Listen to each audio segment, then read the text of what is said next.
The Price of Faith, The Ties That Bind, Book 3, First Earth Saga. Written by Rob J. Hayes. Narrated by Jarrett Ross.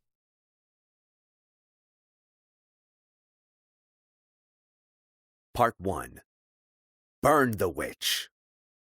Chapter 1. Thankwell. Not for the first time in recent memory, Thankwell awoke to find himself tied to the bed. He let out a laugh and tried to blink away the sleep from his eyes. Jezet sat at the end of the bed watching him, a wry smile tugging at the corner of her mouth. He watched her for a while, letting his eyes soak in the sight of her long, red hair and her dark olive skin, her ethereal red glow. "Wait," Thankwell said, shaking his head. "You're not Jez. Who the hell are you? And why are you glowing?" The ghostly woman at the end of the bed let out a throaty laugh, gracefully stood from her perch, and walked closer. Thankwell glanced around the room to find he was still in the inn, the same room he'd purchased the night before. The door still locked and the window closed. Quite how the woman had managed to enter was more than a little vexing, but he currently had more pressing issues to deal with. "Is this a dream?" he asked the woman. "Because, if so, you might want to—" "I'm not physically here, Arbiter," she said, sitting down on the bed beside his chest. Her voice was warm and honeyed, and her eyes sparkled like the sun glinting off a dagger, blinding and dangerous. "Then how did you tie my hands?" Thankwell craned his head to look at his right hand. The wood of the bedpost had grown outward and encased half of his arm. "Oh, I see." "I have no wish to harm you, Arbiter," the apparition said as it trailed a ghostly hand down his chest. He felt a tingling sensation where the soft red glow touched his skin. Who are you?" She laughed. "I'm the woman you're chasing." "The witch," Thankwell breathed. "Well, I guess that makes sense." He struggled against the bonds that held fast his hands. There was no give. His feet were free, but with his arms pinned, he was still well and truly stuck. "What is it you want?" The witch smiled. She had a strange beauty about her, and it wasn't just in her face. Her body was made of curves that were accentuated with her every movement. Her hair was bright red, the color of heated steel, and her eyes were deep and gray, like an angry cloud. The warm glow that surrounded her only served to increase her beauty, lending her a dangerous air. If there was one thing Thankwell had learned in the past 2 years, it was that he had a thing for dangerous women. "What do I want?" she repeated. "I want to let you go unharmed, Arbiter. I want you to stop chasing me." Thankwell snorted. "Can't do that." "Why not?" "Well, you're a witch. I'm a witch hunter. This is kind of what I do." "I didn't think you people liked the term witch hunter," she said. The smile still graced the witch's lips, though it didn't reach as far as her eyes. "In this particular situation," Thankwell said, "it applies." The apparition drew in a deep breath, her bosom rising, her cleavage clearly visible. Thankwell swallowed and tried to think of something else. Anything else. He failed. Then the witch sighed. "Then I would ask a different boon of you, Arbiter." "Well, it's a slight imposition, but I suppose I can find the time to hear you out." The witch looked at him, her face darkening and filling with loathing. "I want you to burn." Then she was gone, vanished as if she were never there. Thankwell breathed in and sighed out a ragged breath. She certainly wasn't the first witch he had hunted, but she was quickly turning into the most troublesome. Just 2 days ago, his horse had stumbled and broken a leg. Not an unheard-of event by any stretch of the imagination, but it was his 3rd horse to do so in as many weeks. Twice, the weather, despite being relatively mild this time of year in the Dragon Empire, had taken a sudden and apparently unprecedented turn for the worse. The first had been a rainless thunderstorm so bad that lightning strikes had scorched the surrounding ground black and set fire to the barn Thanquol had been staying in. Even the thunderstorm paled in comparison to the second weather phenomenon. The wind had whipped itself into such a frenzy that it actually formed into a funnel of spinning, churning air that touched the ground, tearing up buildings and earth and anything else that happened to get in its way. Some of the folk in the nearby village had nodded and claimed it happened from time to time, though never this time of year, and never so suddenly. Thanquol knew better. He recognized the signs of magic use when he saw it. Lying on the bed, Thanquol shifted his weight to brace himself and tried to pull his arms free from their bonds. There was still no give. He wondered what type of magic could control dead wood to grow and twist its shape like that, but it was something he would need to discover later. A sharp, acrid smell reached his nose, and it took him only a moment to realize what it was. Being an arbiter, Thanquol knew the smell of burning flesh better than most. He lifted his head to look toward the door to his room. Dark gray smoke drifted in through the gap underneath. He strained his ears, and he could just about hear the familiar sounds of someone screaming in pain, the sort of pain that only came from being burned alive. Thanquol sighed. Everywhere he went, someone had to get set on fire, and he was so rarely the one holding the torch. Again he struggled against his bonds, and began whispering a blessing of strength. A normal arbiter could near double their strength with a well-rehearsed blessing, and Thanquol was no normal arbiter. He excelled at both blessings and curses. For a brief moment he felt the magic swell into him, augmenting his own strength, and the wood holding his hands tight started to creak. Then the words failed him, and that same magic fled from his body, leaving him feeling deflated and lightheaded. He shook his head and focused his mind, and again started up the chant. Again, the blessing filled him with magic, and he felt his strength grow. Again, the words failed him. To say he felt embarrassed was one thing. He had never before had such performance problems. But the amount of smoke drifting through the crack beneath the door was growing, and he was pretty certain it was starting to get warmer in his little room. Thanquol began to panic. He could see a faint orange glow coming from the other side of the door, and the hiss, pop, and crackle of fire. Arbiters were taught early on to use fire as a means of purging heretics. There was, after all, a cleansing power to the flames. But Thanquol had been burned. His right arm had been set on fire only a year past, and it had never healed quite right. The skin remained twisted and tight, and sensitive to both hot and cold. And the pain. The last thing Thanquol wanted was to be burned again, and especially not to death. He struggled against his bonds, pulling and pushing his arms to no avail. He kicked his feet and twisted his whole body, but he was stuck fast. Eventually he tried the blessing of strength again, and again the correct words fled his mind. The smoke in the room was thickening, and Thanquol couldn't help but cough as he struggled impotently.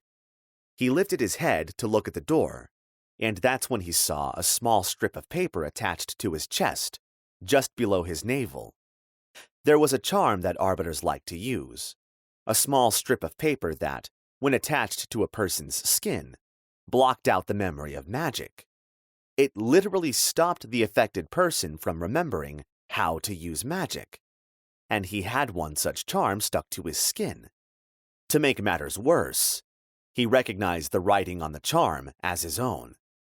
The damned witch was trying to kill him with his own magic. A part of him was glad Jesset wasn't there to see his embarrassment. Another part of him wished she'd turn up and save him, as she had a habit of doing. Thanquol took a deep breath and struggled against the urge to cough. "Help!" Help! He screamed at the very limits of his voice. There was no answer. No reply at all apart from the hungry fire on the other side of the door. Again he screamed for help, and again there was nothing. Drenched in sweat, with his eyes stinging from the smoke and tears, Thankwell coughed and resigned himself to dying a slow and painful death by burning in this piss-poor excuse for an inn located somewhere in the arse end of the Dragon Empire. It was then he realized his biggest regret would be never seeing Jezet again. Never again would he see her beautiful smile. Never again would he hear her mocking voice, so full of masked affection.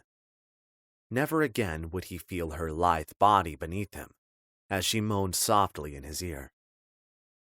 Thankwell let out a wordless scream of rage, and looked around the room for anything close by. I am not going to die here, he promised himself aloud. Discarded just a few feet away to his right on the clothes chest was his coat. An arbiter coat was a uniform for members of the Inquisition, with a distinct look that all recognized as belonging to the Order of Witch Hunters. But more importantly, right now, it contained a multitude of hidden pockets for arbiters to store their charms and runes and other things they needed for their vocation. Thankwell swung his legs left and then flung his whole body right. The bed jumped a little, edging close to his coat. Another couple of jumps like that, and he could reach his coat with his feet. Again he swung left, then flung himself right, and again the bed jumped. Coughing and spluttering from the smoke and sweating from the heat, Thankwell once more swung his legs left before flinging his whole body right. The bed jumped, tipped, and teetered for a moment on its side before tipping over. Thankwell found the floor rushing up to meet him. In a moment of panic, he kicked out at his coat and felt something snap beneath his bare feet, just before the bed crashed down with him underneath it. Even Thankwell had to admit, the situation would have been comical if it wasn't for his life being very firmly on the line. The fire was licking the other side of the door. He could even make out flames through the crack, and the whole building was starting to creak, not to mention the heat. Thankwell paused in his struggles. The room wasn't hot anymore. It had taken on a distinct chill. Then he heard the chains. A distant rattle of giant metal links, holding back something terrible and beyond powerful. Thankwell couldn't see the demon, trapped underneath the bed as he was, but he could feel it. The creature's evil presence tugged at every nerve he had as it entered his realm, summoned there from its home in the void. Arbiter Darkheart, the demon said, its voice a harsh sound that blasted the room with frozen air. It laughed, and the floorboards rumbled along with the noise. Thankwell felt his skin prickle. Being so close to a demon was ever an uncomfortable feeling. "Help!" he squeaked, his voice breaking as the words left his lips. There was no response from the demon, but Thankwell could hear the creature breathing and feel it watching him. "Get me out of here!" he ordered again, mustering all the command he could. The demon growled low in its throat before responding. "We obey." The wooden bed exploded into splinters, shards of wood flying in every direction, and more than many sticking into Thankwell's bared skin, causing a not insignificant amount of pain. He shoved aside his agony and forced himself to his feet amidst the smoke-filled room before glancing at the ruins of the bed. Thankwell had never known a bound demon to possess so much power in this realm.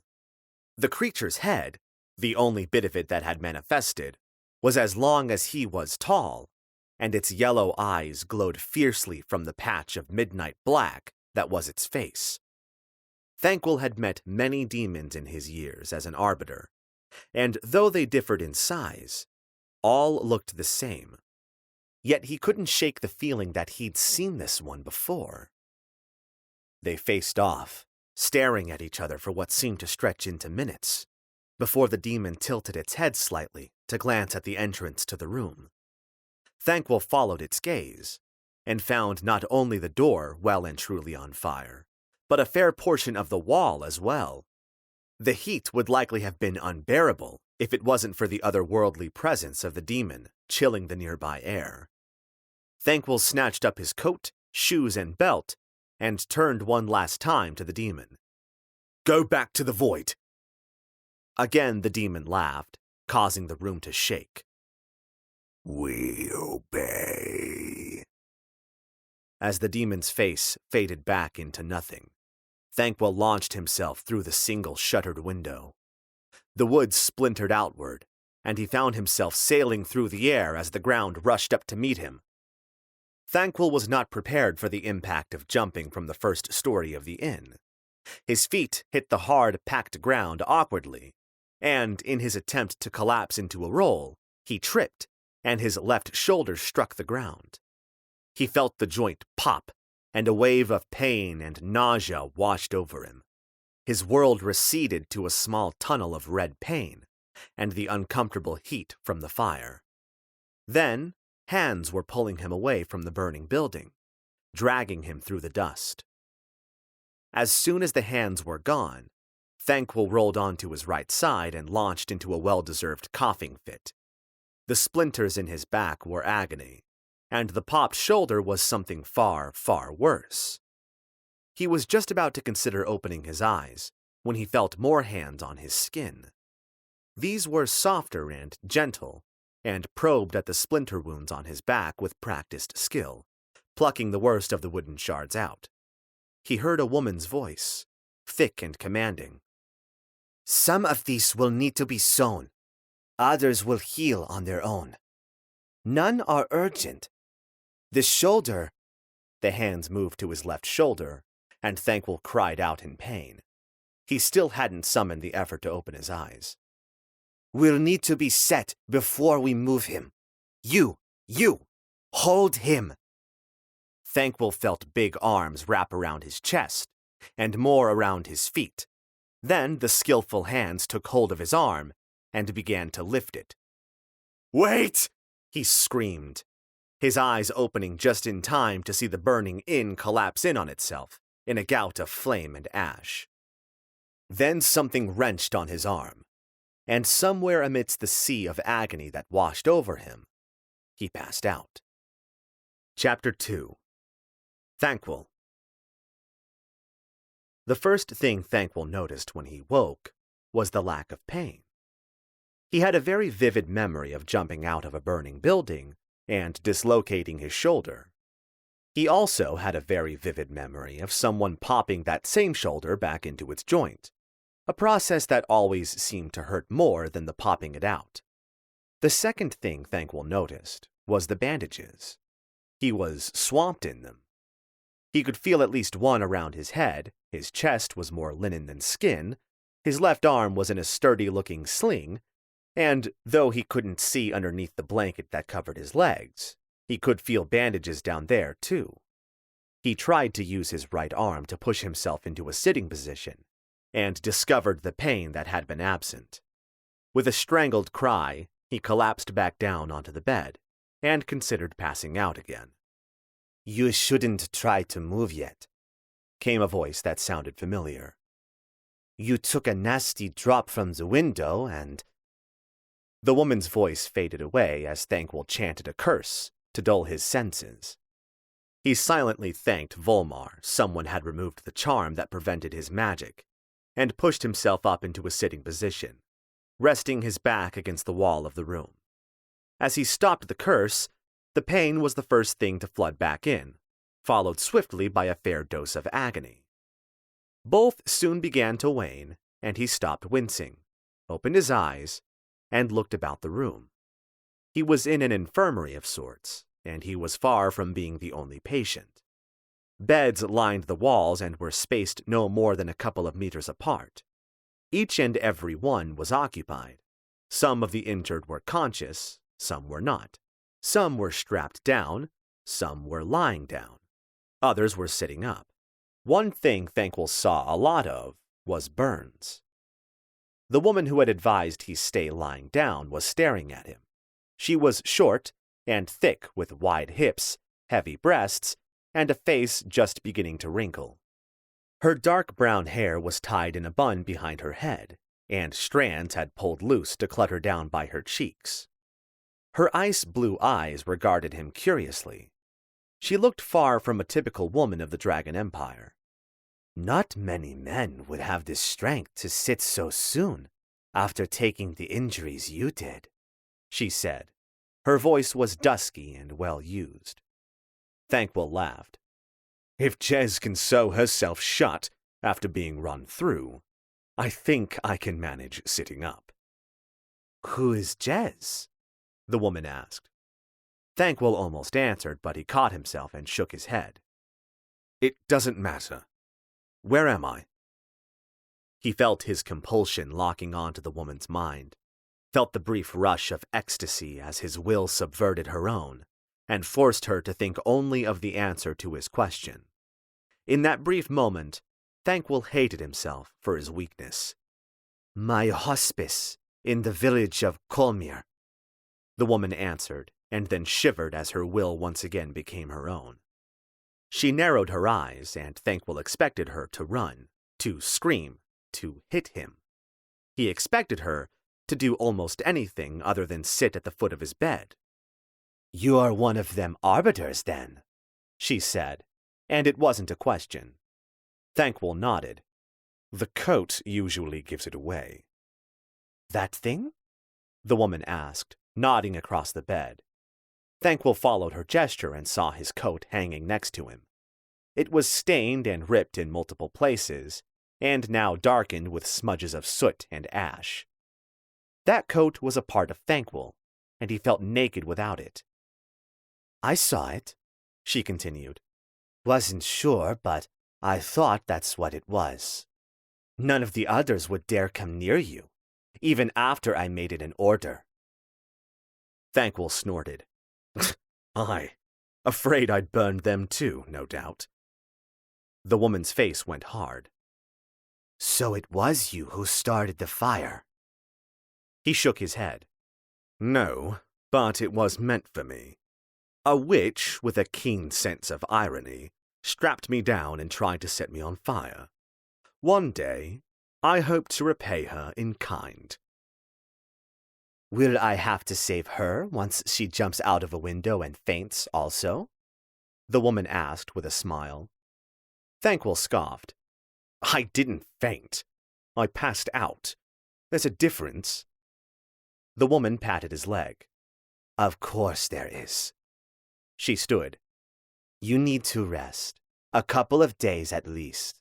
If you need anything, just yell for me. Thankwell had a feeling the woman was right about the rest. He could feel how heavy his limbs were, and how the weight of the world seemed to be tugging at his eyelids. I might need your name for that.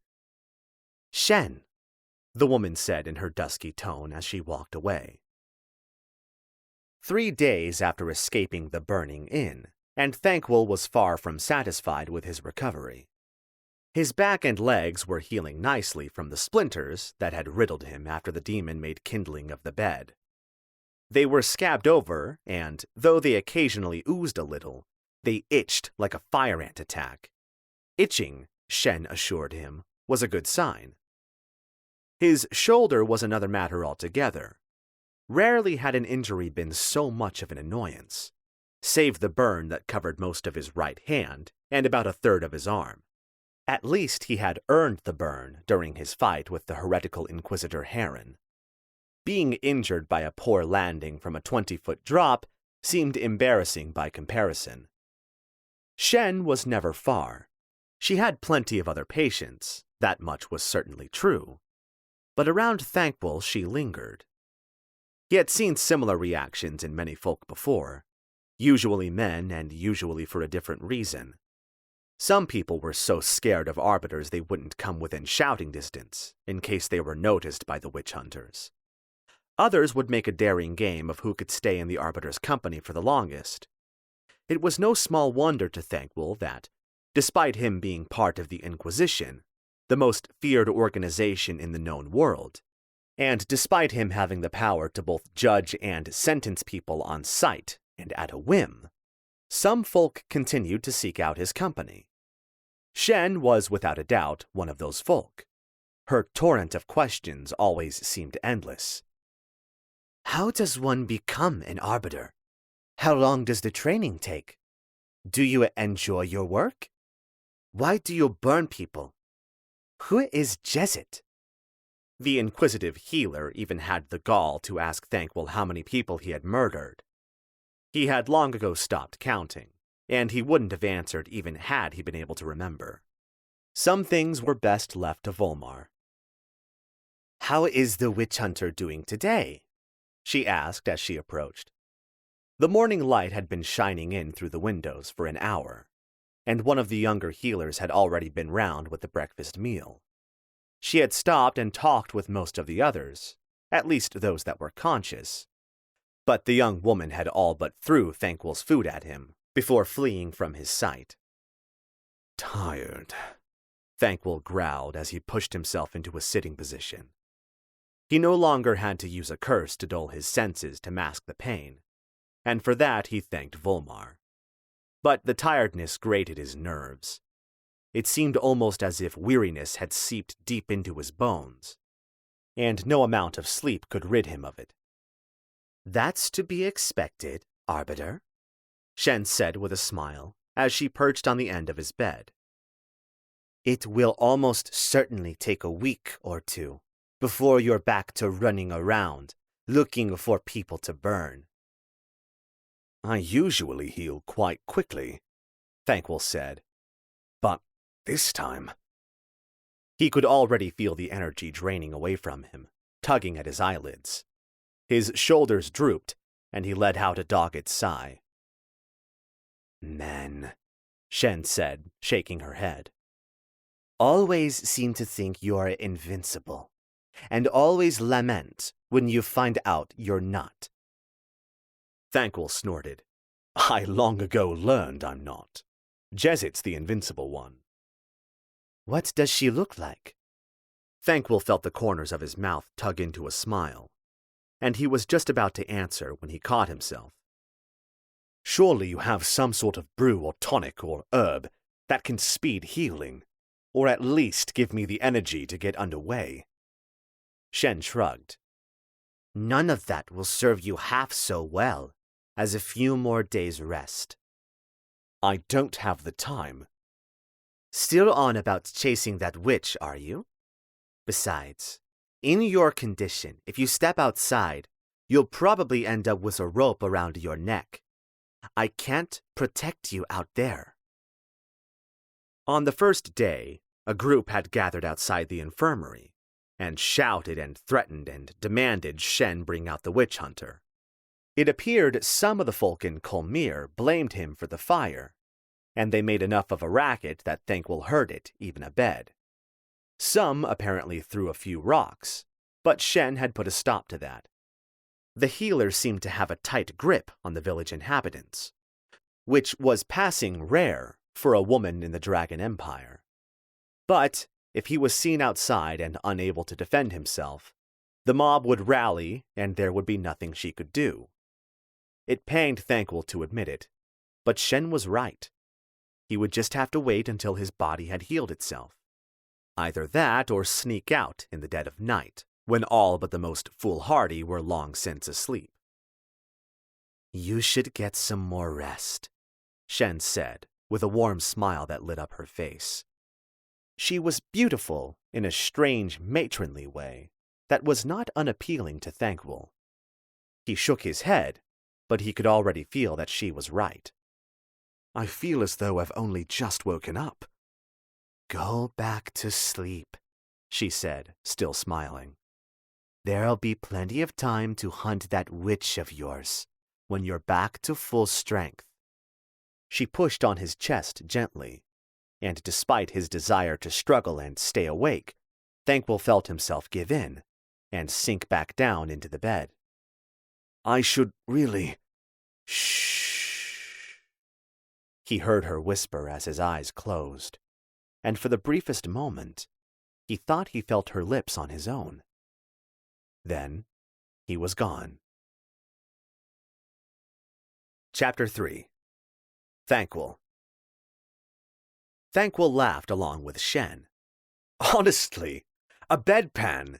He must have killed hundreds of people, including more than a few arbiters, and I found him stealing a bedpan. He sounds like an interesting teko, Shen said, using the word in her own tongue for sellsword. She was once again sitting on the far end of his bed, looking at him with her ice-blue eyes, crinkled at the edges, with a little age and a lot of laughter.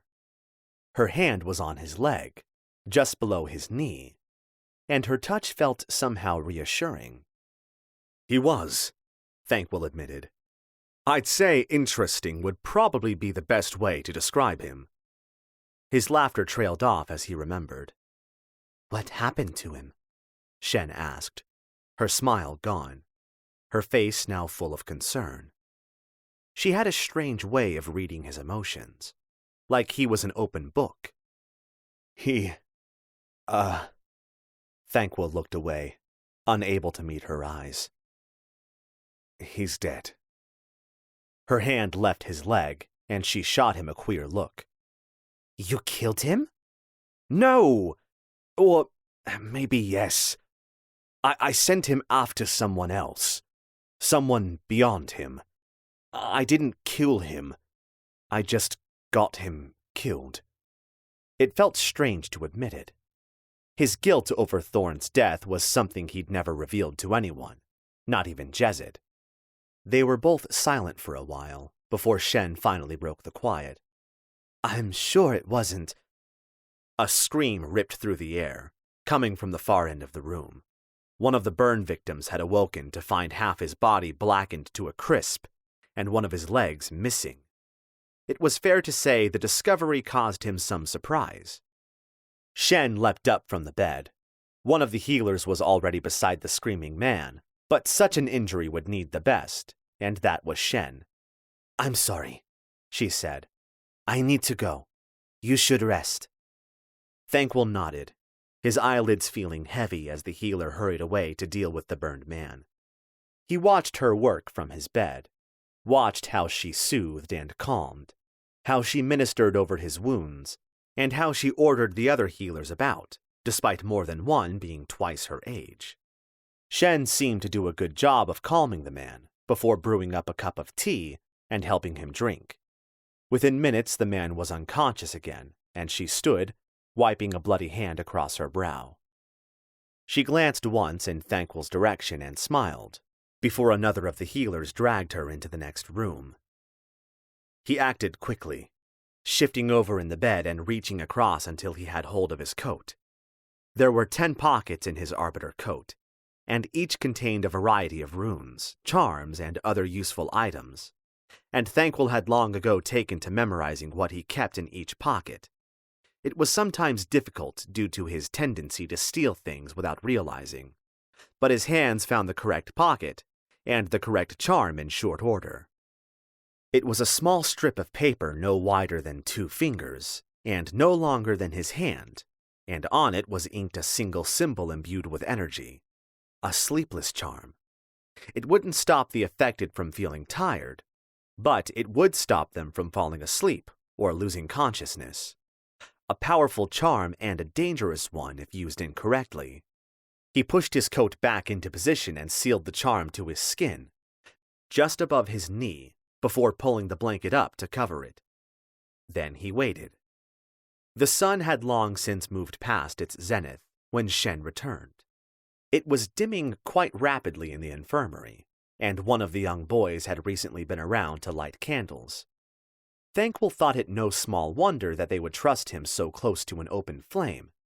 Many no doubt blamed him for burning down the inn, and the majority of the injured.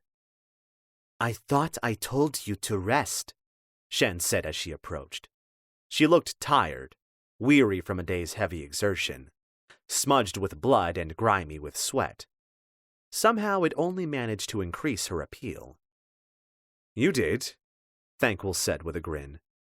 But I've never been very good at following orders. Defiant, Jesset called me. Said I did it on purpose, though she could never figure out why. The curvy healer nodded. It sounds like you really care for her. Thankwell looked at Shen for a few seconds before judging the time was right to look away. I suppose so. I really should be leaving sometime. How long before my shoulder is fully healed? Now it was Shen's turn to look away. Joint injuries are always the worst to heal. I wouldn't say any more than another week at most. Are you really in such a hurry to get back? Back? I have a witch to hunt, Shen. She snorted. You should just leave her alone. She does nothing but good for the people. Thankwell suppressed a grin. They were finally getting somewhere. Please, Shen, tell me everything you know. Do not make me ask you. She looked at him, and her ice-blue eyes were cold and hard. Try it, and I'll have you strapped to the bed. I've been strapped to more than enough beds recently, thank you. The witch, Shen. You know more than you're letting on. Is chasing her all you care about? Thankwell started to push himself up, as if to leave the bed. Her hand went to his chest and she pushed gently. He made a show of struggling against her until she bent close to him. Sleep, she whispered at him, and he felt it then. His limbs went leaden, and his eyelids drooped. Energy seemed to leak from every part of his body, and he collapsed back onto the bed. Shen's face hovered just inches above his own. The cold look in her eyes was gone, replaced by one of pity. Sleep now. Thankwell closed his eyes and slumped, letting every part of him go loose. Again he felt her lips against his own for a moment, and then she whispered in his ear, I'm sorry. She waited only a brief moment before striding away. Thankwell listened to her footsteps retreat and kept his ruse. If his judgment on time was anything to go by, he would have to wait only 2 hours before the sun was well and truly set, and darkness once again ruled the sky. He would need the shadows if he was to accomplish his task. Those 2 hours proved to be some of the longest of his life. He soon discovered pretending to be asleep was about as much fun as it sounded. Shen never made another appearance, or at least she never spoke if she did. He heard some of the other healers from time to time. They whispered, and occasionally he heard his name. But Thankwell wasn't about to risk blessing his senses just to eavesdrop on some gossip. When the noises died down and eventually stopped, that was when he risked cracking an eye open. He scanned the room quickly and found it empty of healers. Only the sick and injured remained, and most of those were either sleeping or long past waking ever again. Holding his breath, Thankwell swung first one leg over the side of the bed, then another, before hopping down onto the floor. His legs wobbled but held, and he clutched to the bed for support. He had been injured before, and worse than this. Never had he felt so weak, though. That was proof enough for him that this was no natural malady. Taking a deep breath, he began chanting a blessing of strength, and felt new powers surge into his limbs, burning away the weakness. He expertly combined it with a blessing of endurance. There were not many arbiters who could use dual blessings, but it was a skill Thankwell had long ago mastered. His own skill with a sword was lacking, but he had always excelled at his studies where blessings and curses were involved. Thankwell tore the sling from his left arm and worked the shoulder joint. It felt like something was tearing inside, but it was nothing he couldn't live with. He pulled on his worn, faded trousers and quickly belted them, reassured by the familiar weight of his sword and pistol. His shirt was missing, and he remembered leaving it back at the inn when he was leaping out a window. He pulled his coat around his shoulder and threaded both arms through the sleeves, tugging the leather duster into position. Finally, he looked around for his boots and found none. Those too he must have left back at the inn. Barefoot was never a good idea, but sometimes, Thankwell knew, needs must. Most of the other patients were asleep, resting and recovering. One man watched Thankwell through a wary eye. Half of the man's face was covered in thick bandages stained a muddy red with fresh seepage. He made no move to talk or warn anyone of the witch hunter's imminent departure, only watched as Thankwell made ready to sneak from the infirmary. Thankwell walked past the man, not willing to look.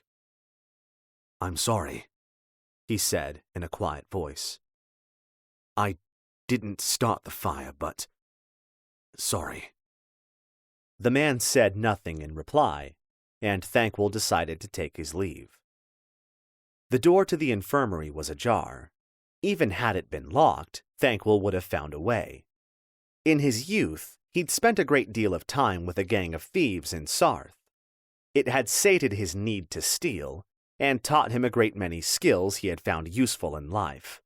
Chief among them, running away. He pushed the door open without a sound, and thanked Volmar the hinges were well oiled. Peering out, he saw a hallway beyond, lit by the dull orange flicker of candlelight. It was no wonder places burned down when folk left untended open flames in buildings made of wood. Back in Sarth, the majority of the city was stone. The kingdom was known for its near-limitless supply of brilliant white marble, and, as a show of wealth and power, most of the city was built from the beautiful substance. Of course, the white marble had a nasty habit of becoming dirty and faded, so most of the city was also cleaned daily by an army of slaves. Not a practice that Thankwell personally agreed with, but then it certainly wasn't his place to make policy, especially as, being a wandering arbiter, he spent most of his time out in the world, hunting heresy, not sat in a comfortable room writing rules on paper. The corridor looked empty from his narrow vantage point, and he could hear nothing outside the faint hiss and pop of the candle and the ragged snoring of a patient behind him. Still chanting his blessings of strength and endurance, Thankwell edged through the gap in the door and pulled it close behind him.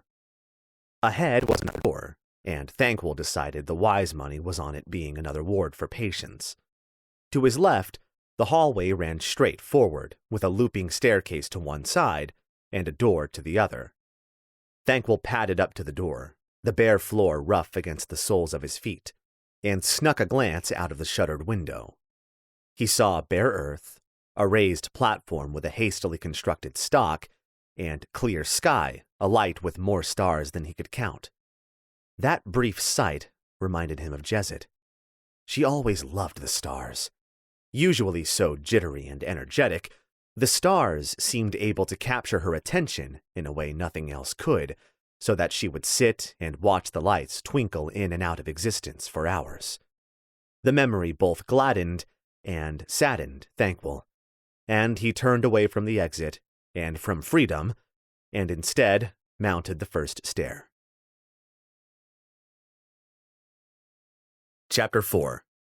Thankwell.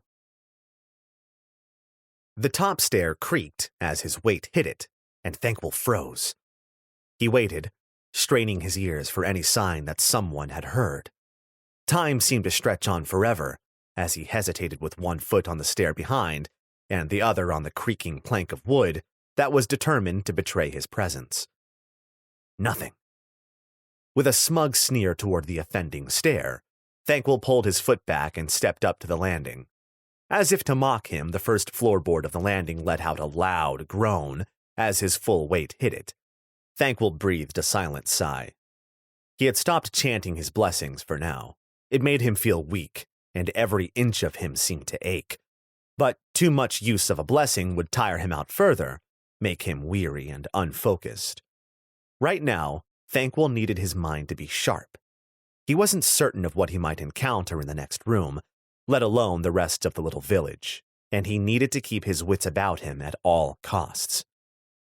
Thankwell stopped at the first door he came across and pressed his ear up against the rough wood.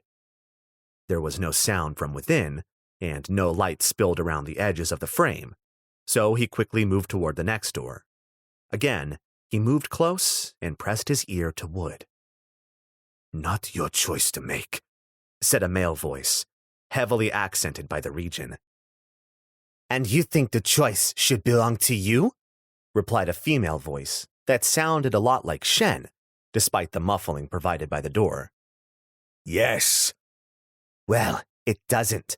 This is my hospital, and so long as it remains that way, anyone and everyone inside of it is my responsibility.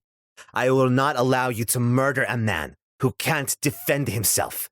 "You can't stop us, woman. Whole town's behind me. We reached an accord. All of us." "Not me." "Women don't get a vote. Either you bring the witch hunter out, or..." "Or what, Hizo? You'll smash your way in here and take him by force? You do that, and who will heal you or that fool son of yours next time a wound gets infected? What about next time one of the village folk gets pink fly eggs? Who will dig them out without me around? Who will pull Wowo's child from between her legs next month without me around? One of the other girls? Not a one of them even knows how to stitch a wound without me looking over their shoulder." There was a short silence before Hizo spoke again. "You wouldn't leave on account of him. What is he to you?" "He's in my care, and I can't let any harm come to him." Another silence. "He'll kill you," Hizo said, almost too softly for Thankwell to hear. Thankwell pulled back from the door in shock. Things were starting to click into place. How Shen was able to command people to sleep with nothing but a word, her ability to heal others, and the villagers' deferral to her. She looked different from the apparition Thankwell had seen back in the inn, just before it had been burned to the ground. Yet it all made sense now. Shen was the witch he was hunting, the witch he had been sent to kill. He shook his head as he thought through everything that had happened since he left the capital. There was one thing that didn't make sense. If Shen was the witch, why was she protecting him now, when she had spent the last 2 months trying so hard to kill him? She'd burned down the inn in an attempt to see him dead, and now she was denying the villagers the chance to do her work for her. The door opened, and Hizo stood on the other side of the threshold, staring at Thankwell with his mouth slightly ajar. He was a big man, a good head taller than Thankwell, which made him near a giant as far as the Dragon Empire was concerned, and had enough bulk to make him more than a little dangerous. People from these parts were fruit collectors for the most part, used to climbing up and down trees all day. They were tough and strong, though not fighters. Thankwell counted himself lucky that Hizo was caught off guard by the appearance of the witch hunter, as he launched himself at the villager, pushing him hard in the chest. Hizo took a single step backward onto his left foot and growled before swinging a heavy punch at Thankwell's face. Thankwell ducked the punch, started chanting a blessing of strength, and sent a silent prayer of thanks to Jezet for teaching him a few of her more choice unarmed combat moves. He sent a blessed fist into Hizo's kidney and winced as the bigger man dropped to his knees with a cry of pain. Thankwell knew firsthand just how much a blow like that could hurt, as Jez had always been more of a hands-on teacher. He quickly stepped behind Hizo and wrapped his arms around the man's neck, just like Jezet had taught him. The Blade Master had shown him the exact placement needed to cut off the blood supply to a person's brain, just long enough to make them lose consciousness. She had once used the move on Thankwell, and by the time he had woken, she had fully disrobed and was busy. Hizo lurched to his feet, lifting Thankwell onto his back, and stumbled backwards. Thankwell hit the wall hard, and both men crashed through the old wooden planks into the room beyond. The bigger man fell back and landed on top of Thankwell. Still, he did not release his hold, only gripped tighter. Thankwell heard Shen shouting something from somewhere nearby, but he didn't have time to look for the witch. He needed to deal with her minion quickly, so he could fight them one at a time. Hizo was weak now. His hands pawed impotently at Thankwell's blessing-enhanced arms, and his mouth worked open and closed, like a fish on dry land. Then the big man went limp and still. Rolling Hizo away, Thankwell forced himself to his feet. His shoulder hurt like it had recently been pulled from its socket, and his legs seemed to wobble as he stood. The witch let out a gasp and rushed forward, kneeling by Hizo and putting her hand to his neck. "He's alive," she exclaimed with a sigh. Thankwell snorted. "Well, of course he is." His blessing of strength faded as he began to speak, and his limbs felt heavy, like they were weighed down by some indomitable force. "If I'd wanted to kill him, I would have drawn my sword." "Then why did you attack him?" she demanded. Her face was flush red, and her eyes looked damp. Thankwell found himself feeling decidedly guilty. I mean, he... Thankwell let out a growl and grabbed hold of Shen, wrenching her to her feet and pushing her up against the wall. His scarred right hand went to her neck, and his left hand pulled the pistol from his belt. He pointed the barrel at the witch's head and cocked the hammer. She put a light, calloused hand on his bare chest and whispered at him, "Sleep." He felt his eyelids grow heavy, but the magic would not work. Could not work. The sleepless charm he wore would prevent him from losing consciousness under any circumstances. "I think it's about time we had a proper chat, Shen. Are you the witch?" The woman's eyes went wide as Thankwell's will locked onto her own and forced the truth from her, and she shook her head violently. "No, I'm not." "You're... what?" Shen's eyes were wet with tears, yet, in testament to her own strength, she refused to let them fall. "I'm not a witch, Arbiter. I swear to you." Thankwell let go of her neck and began rooting around in one of the hidden pockets of his coat, keeping his pistol trained on the woman. His hand closed around the item he was looking for, and he pulled out a small green gemstone. Normally dull and lightless, but with Thankwell's touch, it glowed with a warm inner blaze. The gem was ensconced with a small bronze housing, with a long chain attached. To the untrained eye, it would look no more than an item of jewelry, a necklace suited to those of lesser wealth. But the arbiters of the Inquisition knew better. The gemstone glowed when touched by one with the potential to wield the powers of magic. He let the gemstone drop and caught the chain between the maimed fingers of his right hand. Without his touch to sustain it, the glow of the gem ceased, and it once again became dull and lifeless. He held the gem up to Shen's head. She flinched, but didn't cower. Thankwell respected her for that. The green gem did not glow. Its inner light remained well and truly dead. Thankwell whipped the gemstone away and shoved it back into his pocket. He backed away a step, lowering his pistol, and tripped over the prone form of Hizo. Before he could catch himself, he tumbled backwards, landing on something soft and banging his head against the wooden wall of the room. Shen was there beside him in an instant, attempting to minister the bump. Thankwell shoved her away. He glanced down to find he had landed on a bed. No doubt Shen's bed, given the close proximity to her study. "But you used magic," he said as much to himself as to the healer. Shen shook her head. "When?" "You kept commanding me to sleep." "You were tired." "No. Well, yes, but it was more than that. I could feel the magic at work, sapping my strength." "Oh, that." He glanced at her. She kept her eyes lowered. "Shen, tell me." "Your shoulder was worse than I let you know," she said, still staring at her feet. "You tore the muscle from the bone. It was unlikely to heal on its own. I didn't make you sleep. I sped up the healing. It tends to drain the patient. Thankwell shook his head. Magic. But you don't have the potential. It shouldn't be possible for you to use magic. Shen shrugged. I don't know. I just can. I've had the ability for a couple of years now.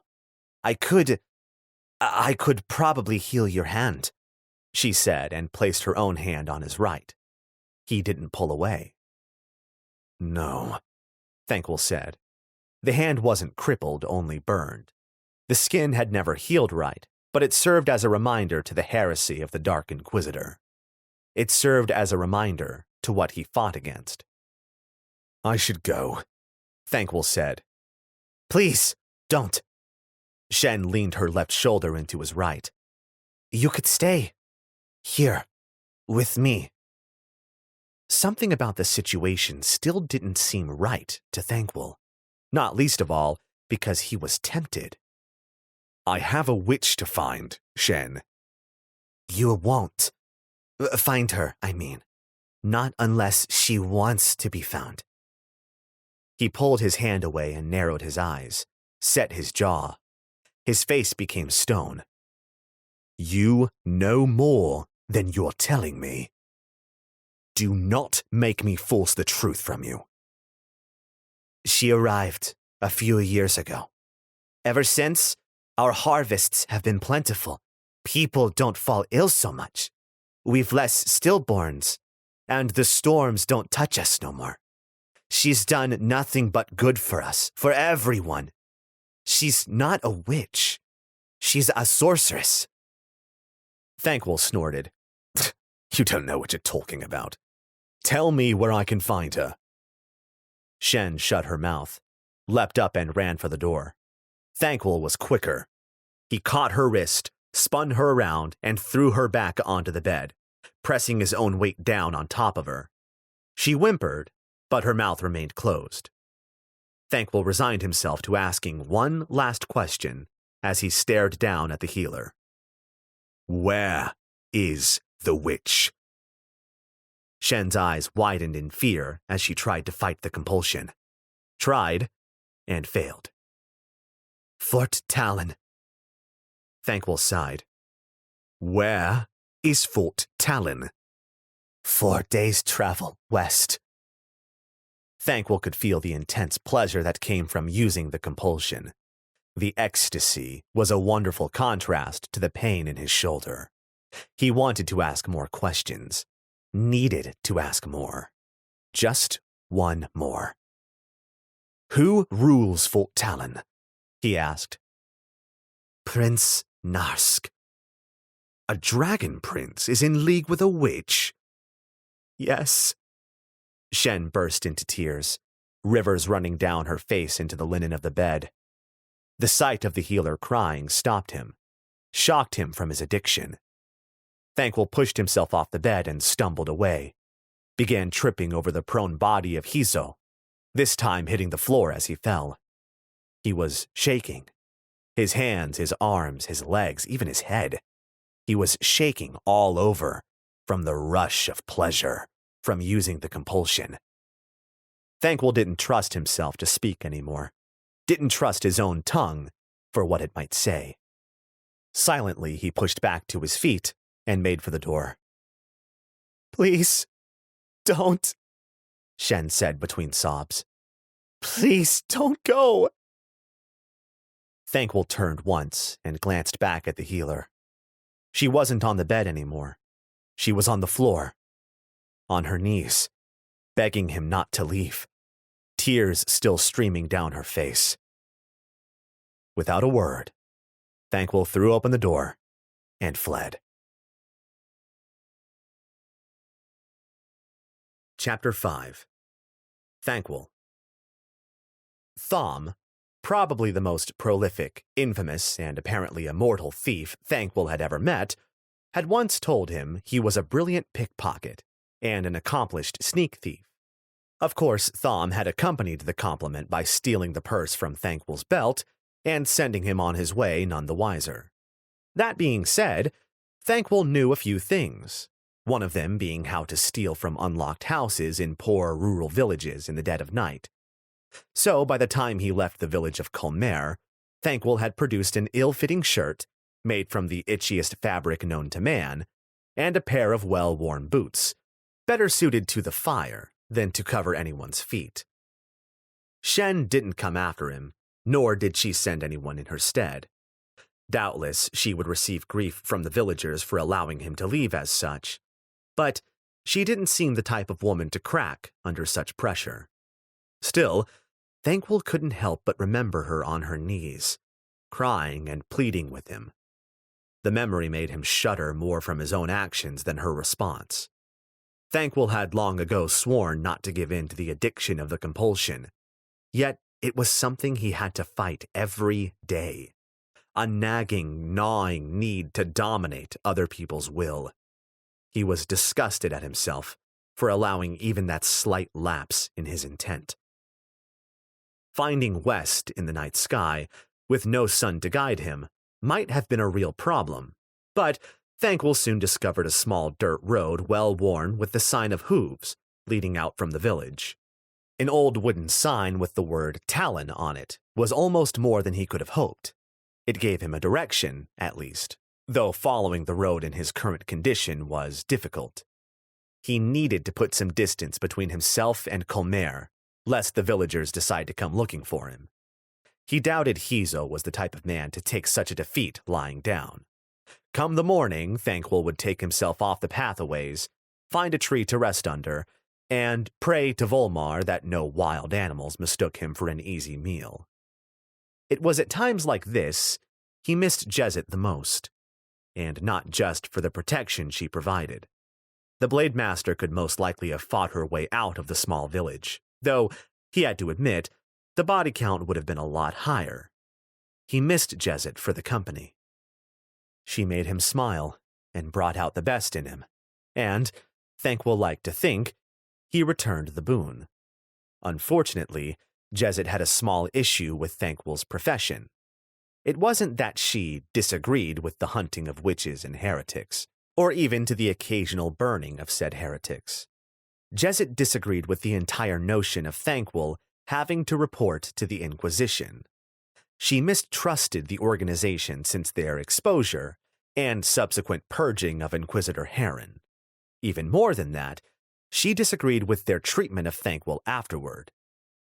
Upon learning of Inquisitor Heron's heresy, Thankwell had not reported to the Council of Inquisitors and had instead taken matters into his own hands and dispensed his own, rather fatal, justice. The Council had then punished him. They had decreed he would never advance beyond the rank of Arbiter, and they had planned to send him somewhere he could never cause trouble again. That was until the God Emperor had stepped in. The mortal avatar of Volmar Reborn, Emperor Francis had requested Thankwell be sent to the Dragon Empire on matters of his own discretion. The Council of Inquisitors could hardly decline their own god's request, so they allowed that Thankwell, while working for the God Emperor, also carry out his normal duties as an arbiter. Chief among those was now reporting to the Council. The resulting political power play between the Council and the God Emperor had left Thankwell in a somewhat untenable position. He was required to report to and take orders from both parties, and owed allegiance to both. While Thankwell himself accepted the situation as an annoyance, but ultimately out of his control, Jezet did not. The arguments since then had, at times, become heated, and on one occasion, violent. That occasion had seen Thankwell knocked firmly on his ass and forced to submit, but then he expected no less from fighting with a Blade Master, even when she wasn't wielding a blade. So it was with thoughts of Jezet Velern and the first rays of the sun peeking out through the giant-leafed trees, Thankwell wandered off the beaten path and into the forest. He tried his best to ignore the hooting of the nearby monkeys, hoping and praying that none in this region were large enough or bold enough to provide him any real threat. He also hoped that none of the giant cats prowled this area of the forest, as any one would be more than a match for him in his current state, and many of them hunted in packs. He trudged across the forest floor, tripping on fallen branches more than once, but soldiering on. Not for the first time in his life, Thankwell knew he would already be unconscious, if not for the sleepless charm still attached to his skin. He tripped again and stumbled into one of the slim trees that stretched up high in the forest canopy. The tree wobbled with his weight, and he heard a rustle from above, looking up just in time to see something heavy and hard hit the ground a foot to his left. The near miss shocked him back into focus, and upon closer inspection, he could see it was one of the hairy fruits that grew on many of the trees. He decided it would be best to find a tree to sleep under that did not produce such fruit. He eventually stopped underneath a giant of a tree, with a trunk that would easily take 10 men to encircle. The roots sunken into the earth were beyond massive, and, looking up, Thankwell could see it was, more or less, straight, right up into the canopy, where it branched off in every direction, shading the nearby area with its leaves.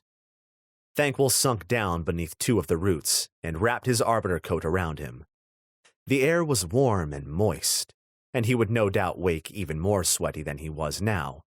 But the leather would provide him with some protection from the biting flies that preyed on any who were fool enough to sleep outside without a net. With a weary hand, he reached down and peeled the sleepless charm from his flesh, taking more than a few hairs with it as it went.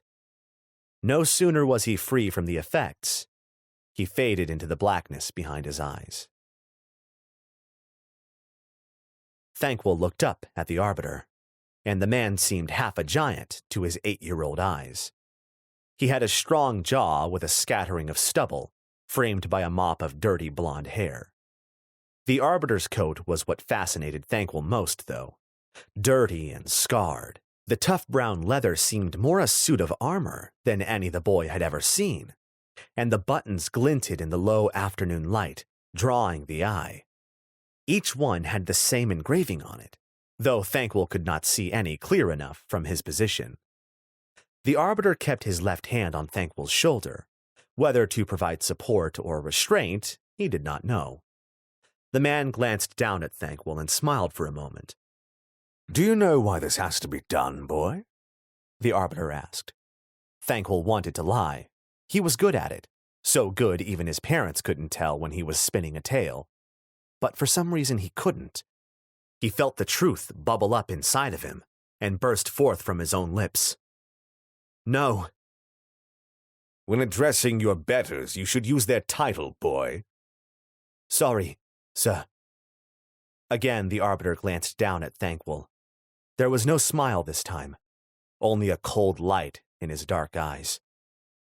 "I am no knight or petty lord, boy. I am an arbiter of the Inquisition." Thankwell refused to look away. He met the arbiter's cold stare and sniffed. "Sorry, arbiter." Satisfied, the man looked away, pouring his attention back onto the 2 pyres being hastily erected by the townsfolk in the center of the square. "Then listen to my words well when I pronounce judgment.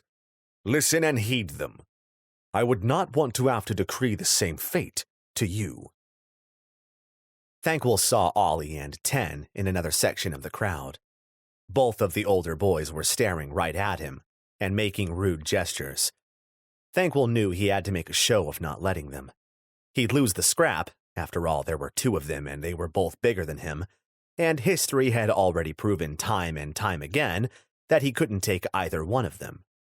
Despite all the reasons why he shouldn't give them the satisfaction of handing him another beating, he knew he had to. If he backed down even once, they would never stop. "Ignore them," the arbiter said in a soft voice. Thankwell quit his glaring at the 2 older boys and instead inflicted it upon the arbiter. Can't let them think they won without a fight. Dad always says..." "Forget everything that man ever told you, boy." Thankwell scuffed the dirt with his feet and swallowed a lump in his throat. "They're insulting me." "People will do that. Learn to ignore them. They'll soon stop once they realize you don't care. The Arbiter turned his head and looked straight at Ollie and Ten. Both boys froze mid-gesture and then disappeared into the crowd. Like as not, Thankful would get a double dose of beating later for hiding behind the Arbiter. You'll have to get used to the insults from now on, boy. Thankful didn't understand, but he wasn't about to ask the Arbiter what he meant. Instead, he stared sulkily at the ground, at the crowd, at the sky. He stared anywhere but at the pyres. After a while, he couldn't stand the tension anymore. "People say you're a witch hunter," he said, glaring up at the man. Without so much as looking at him, the Arbiter cuffed Thankful on the back of the head. The blow stung like rat bite and sent the boy sprawling into the dust. Folk nearby in the crowd turned away, unwilling to get involved, not wanting to draw the attention of the Arbiter. Thankful lurched to his feet and made to run. The Arbiter grabbed hold of him and pulled him close. "Fight me, and I'll add a smaller pyre just for you, boy." Thankful had been about to bite the Arbiter's hand in an attempt to get away, but he stopped, instinct for self-preservation warning him the man wasn't making an idle threat. "Run, and I'll find you and do the same." The Arbiter let go of Thankful. "We don't much like being called witch hunters. That's a lesson you'd do well to learn only the once. Others might not be so forgiving." One of the men signaled that the pyres were finished. Dry wood fit for burning piled high, with a single thick stake in the middle. The Arbiter moved forward to inspect them, and then nodded his acceptance. "Bring them out." 4 men escorted Thankful's parents out into the town square, and he recognized all of them. Gerald Baker, who sold the best bread in the village, and had, on occasion, snuck Thankful a chunk of his freshest produce. Bob Forrester, as big as a bear and near as hairy, too, the man was best known for his frequenting of the tavern, but also for his good nature and easy smile. Din Bellows, passing 60, was easily the oldest man in the village, and despite having lost all but one of his teeth, the man claimed to be as strong as an ox.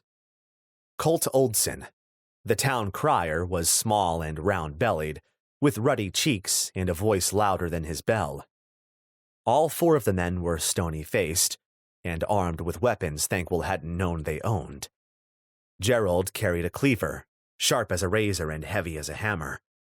Bob sported his old axe, long since lost its edge and rusty from neglect, but still dangerous enough.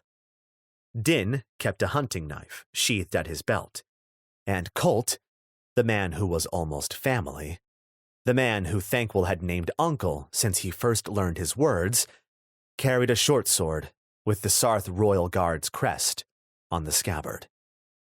Thankful knew all the men, and they knew him, and they knew his parents. All except Din had visited them often, even stayed for supper once or twice, and just 3 days ago, all would happily have named the Fishers of Stonepost as friends.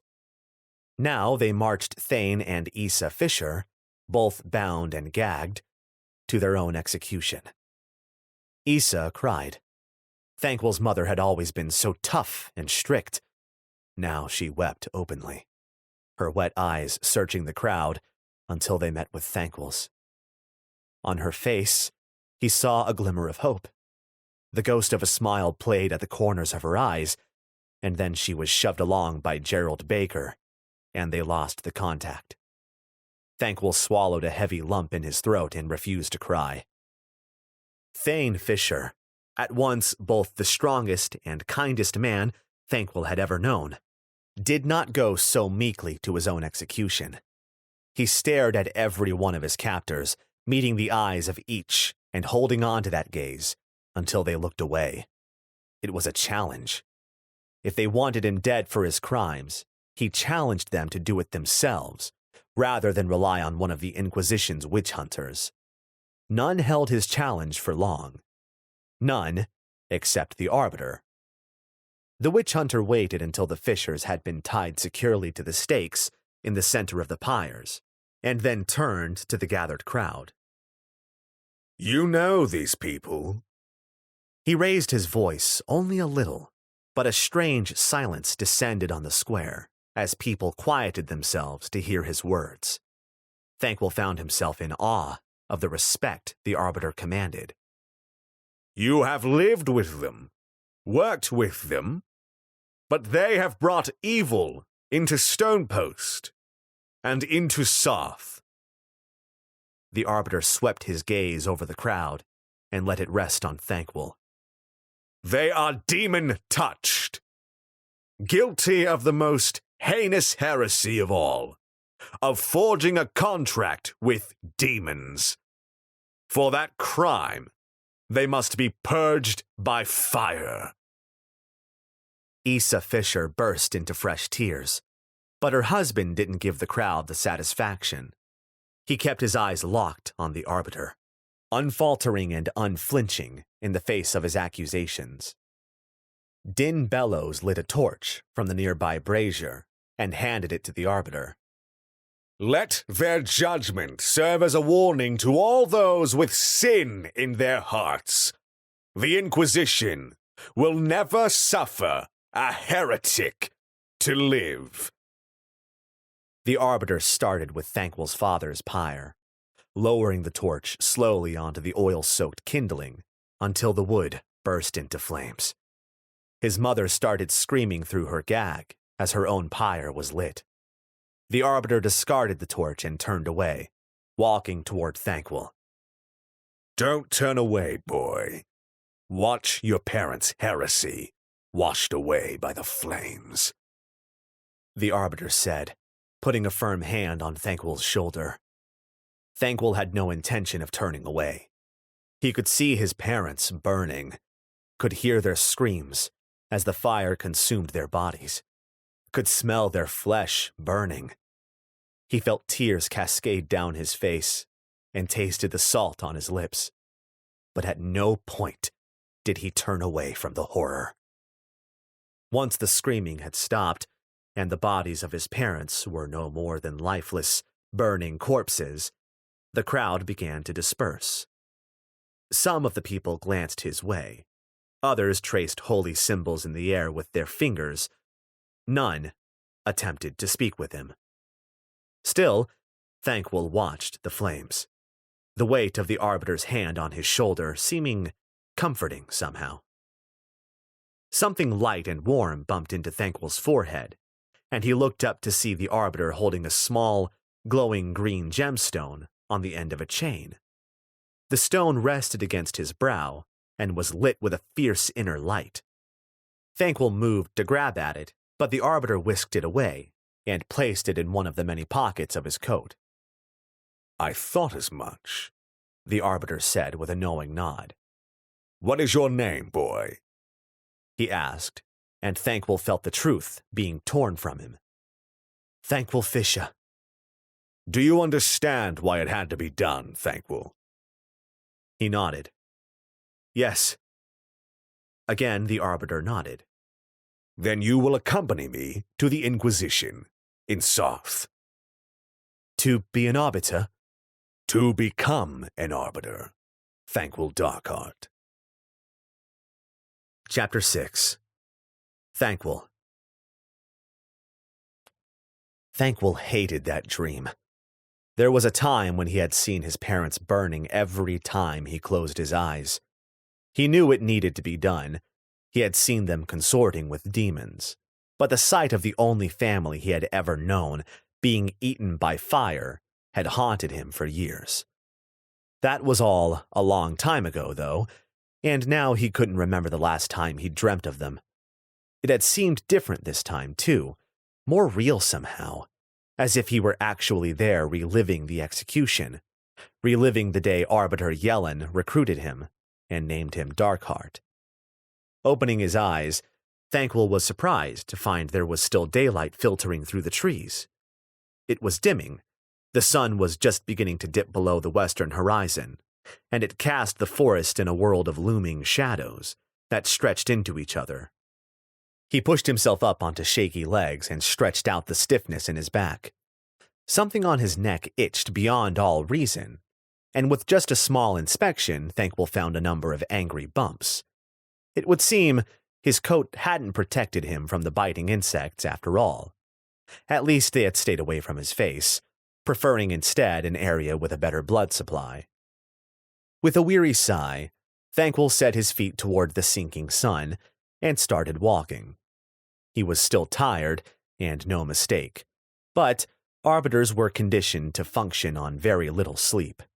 One of the earliest lessons they were taught was how to force their bodies to keep going until they finally had opportunity to crash and recoup.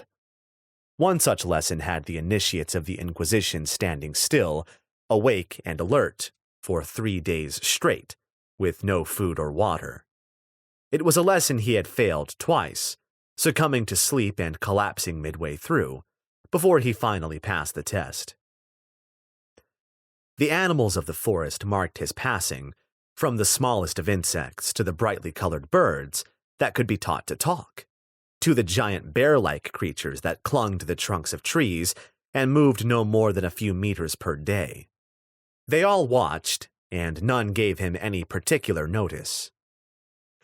When Thankful finally reached the road that traveled to Fort Talon, he stopped to catch his breath and lamented over his foolishness. He had left Colmare without food or water, and with 4 days walking in the current heat, he knew he was unlikely to make such a journey. He picked up one of the fallen hairy fruits by the roadside and peeled away the tough skin. He knew it would be overripe, but he also knew he had little choice. The flesh of the fruit was a dark red color and riddled with seeds. It was passing moist, smelled a lot like vomit, and tasted as bad as it smelled. Thankful bit into the mush and swallowed it down as quickly as he could. He then found 2 more of the fruits and gave them similar treatment before continuing on. He decided it was probably best to travel by night and rest by day to spare himself the brutal sun and the unbearable humidity of the afternoon hours. He didn't dream of his parents' execution again, thankfully. He was spared that torment.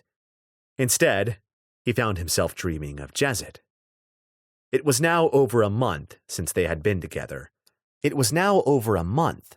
Last been together. Easily the longest period since they had met, and he found he missed her more than he was comfortable admitting. It was almost a shock when the upper walls of Fort Talon made themselves visible over the treetops. Thankful marveled at how big the structure must be, given that some of the trees in the forests here were known to grow to near 200 feet. He made a quick check of his weaponry. His sword, newly forged less than a year ago and inscribed with 4 of the most powerful charms, was still perfect and as sharp as the day it was made. His pistol, a little battered and dinted after so much use, was faring less well. The little handheld device needed a flint to strike a spark, and, though the current flint still served, it needed replacing with no small amount of urgency. Worse was his lack of black powder. Without the explosive substance, the pistol simply would not fire, and Thankful was down to his very last charge. Black powder was outlawed in the Dragon Empire, and though he himself was above the law, the merchants would not dare risk their necks by stocking the substance. Therefore, the only place it could be bought in the Empire was the free city of Larkos, and he had not been back there for many moons. Thankful tucked the pistol back into its holster and checked the runes and charms he had prepared in his pockets. Those, too, were lacking, given the majority of his supplies were last located in his backpack, which, to the best of his knowledge, had been in the inn when it had burned to the ground. Whatever he had would have to suffice. With a grim determination to find and put an end to the damned witch that had caused him so much trouble, Thankful redoubled his pace and made quickly for the fort. He found the structure to be even more impressive when he could properly witness it. The walls were beyond high, rising hundreds of feet into the air, and a single central tower rose even higher still. Thankwell could not be sure, but he wagered its size would rival even that of the Inquisition's Black Rock Tower, back in Sarth. The walls of Fort Talon were a dark gray stone, scorched black in places by fire. The blackened sections were in stark contrast to a large section of the wall on the far side from Thankwell that was made from a much lighter, colored rock, no doubt an area of recent repair. It seemed the fort had seen battle in living memory. It was not truly unsurprising. He knew the dragon princes were as happy to fight each other as they were any other enemies. Each would levy their own armies from their lands and attempt to curry favor by proving their strength in both tactics and combat. Only the Dragon Empress could unite the prince's purpose, and it was beyond rare for her to do so. As Thankwell came closer to the fort, he could make out massive engines of war atop the walls. Huge ballistae were mounted on wooden turntables, each firing a bolt as large as a full-grown man. Thankwell found himself wondering if such a deadly weapon could actually bring down a dragon. Catapults also graced the walls, each capable of firing both rock and fire oil. And atop the tower, Thankwell thought he could make out the silhouette of a giant trebuchet. He could just about make out the vague shapes of men moving about the battlements, and was fairly certain that by now they had also spotted him, a lone figure moving up the worn path toward the fort. As if to answer his musing, he saw the great iron gate of the fort rise and heard the distant grating of chains. A moment later, a unit of mounted dragon knights rode forth to greet him, each one armed with a sword forged of dragon bone and nigh on indestructible. They thundered up the dirt path at a gallop and encircled him, 8 armed and armored men against his 1.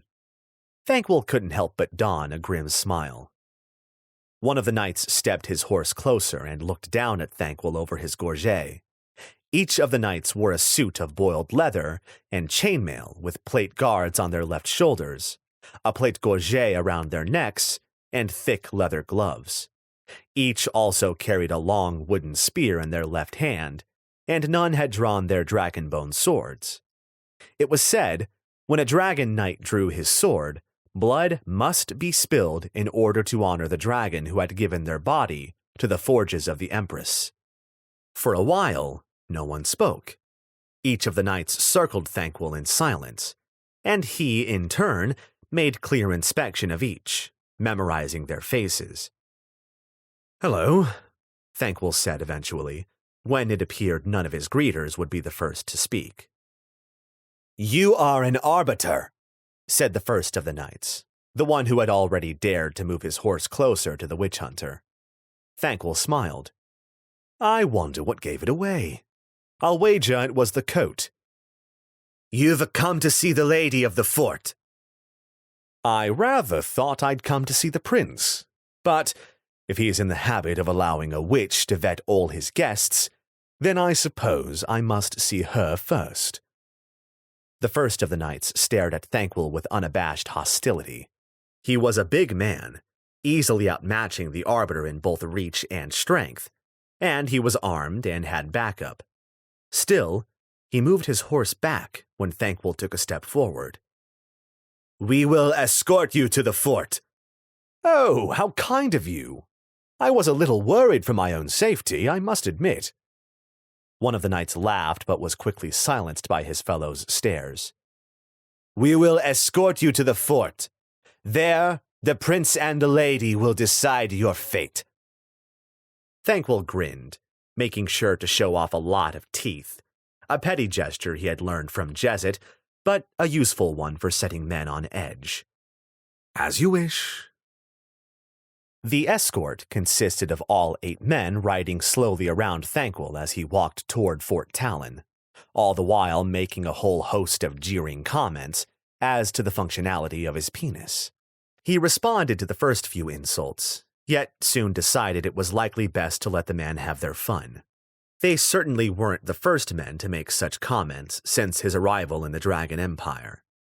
Thankwell put it down to their living with a society where Most women were considered as objects, little more than animals, that the men seemed to constantly feel the need to insult each other's virility. Back in Sarth, such things were rarely, if ever, discussed, and especially not with an arbiter. He felt the sudden urge to remind the knights escorting him that he could legitimately have any, or in fact all of them, tried and executed for heresy at a whim. Only royalty were exempt from the judgment of the Inquisition within the Dragon Empire, and that, unfortunately, extended to the princes. He walked through the main gate of the fort, and through the horses and bodies of his escort, he could see more soldiers armed and watching the procession. It seemed half the fort had turned out to watch the spectacle of an arbiter being escorted to a witch. The irony was not lost on him. The mustering yard was wide open and spacious, with enough room for a small army. Thankwell didn't see the towering form of a dragon, and if the dragon wasn't in attendance, then neither was the prince. The two would never be separated. It was widely believed that both dragon and prince were in fact two halves of one soul. Neither would consent to continuing living without the other, a fact that was harder on the dragons given that, despite the dragon prince's unnatural long life, they lived longer than their human counterparts. The knights in front of Thankwell parted, and he found himself staring at a giant black stallion with flame-red hair that was matched by the fire that danced in its eyes. Atop the horse sat a woman, dressed in all white. A woman he recognized from the apparition back in Colmare. "Impressive trick," Thankwell said, gesturing toward the horse. There was a general move of hand toward sword as he waved at the beast, but when the Dragon Knights saw he made no further move, they relaxed a little. "Thank you," she said with a smile. "The eyes are particularly hard to get right." She was the same as the apparition he had seen in Colmare, but also different. Her body was still all curves, her face was still plain, and she still held a beauty that had nothing to do with her looks. But her hair was now a mousy brown color, and her voice was softer. The witch swung a leg over the horse and slid down its flank onto the ground, with the help of a dragon knight holding her hand. No sooner had her feet touched the floor, a child broke through the protective guard of knights and ran to the woman's side, holding on to her white skirts and staring at Thankwell through gray eyes. The same gray eyes as the witch. "It's all right, Barry," the witch said, stroking the hair of the little girl. "We're safe here. He means us no harm." Thankwell snorted. "I most certainly do mean you harm." The girl narrowed her eyes and stuck her tongue out at him. Thankwell mirrored the face, and she quickly retreated behind her mother's skirts. The witch laughed and shook her head. "She'll be a horror to put to bed tonight now," the witch said. Thankwell glanced around at the Dragon Knights. He counted 22 of them now, and most looked eager to show him the business ends of their fancy dragon bone swords. Nervous barely even began to describe how he was feeling, and with everyone keeping a wary distance from him, he had no way to steal anything. Committing such petty crime always helped to ease his nerves. "Listen," Thankwell started to speak, but the witch cut him off. "You look positively out of sorts, Arbiter Thankwell."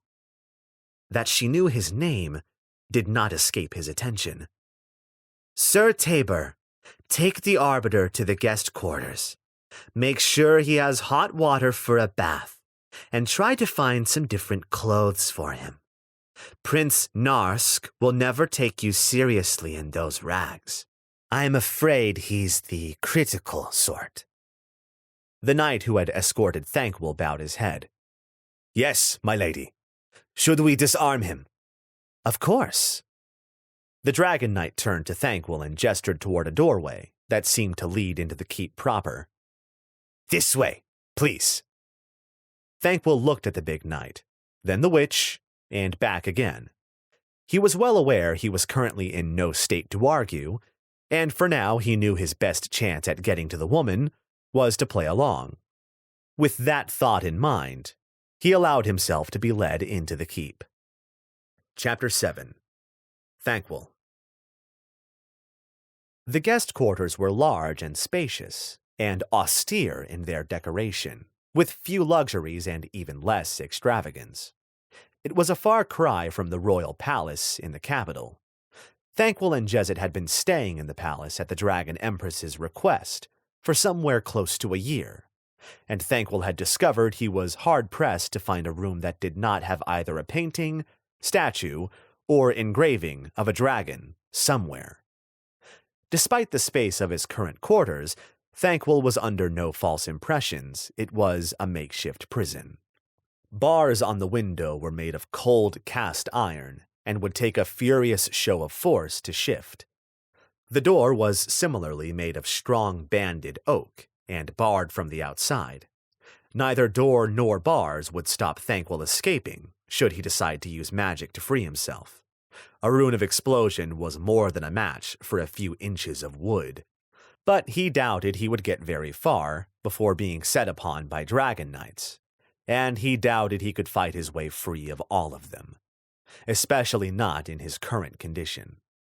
Given his predicament, Thankwell complied with the witch's wishes.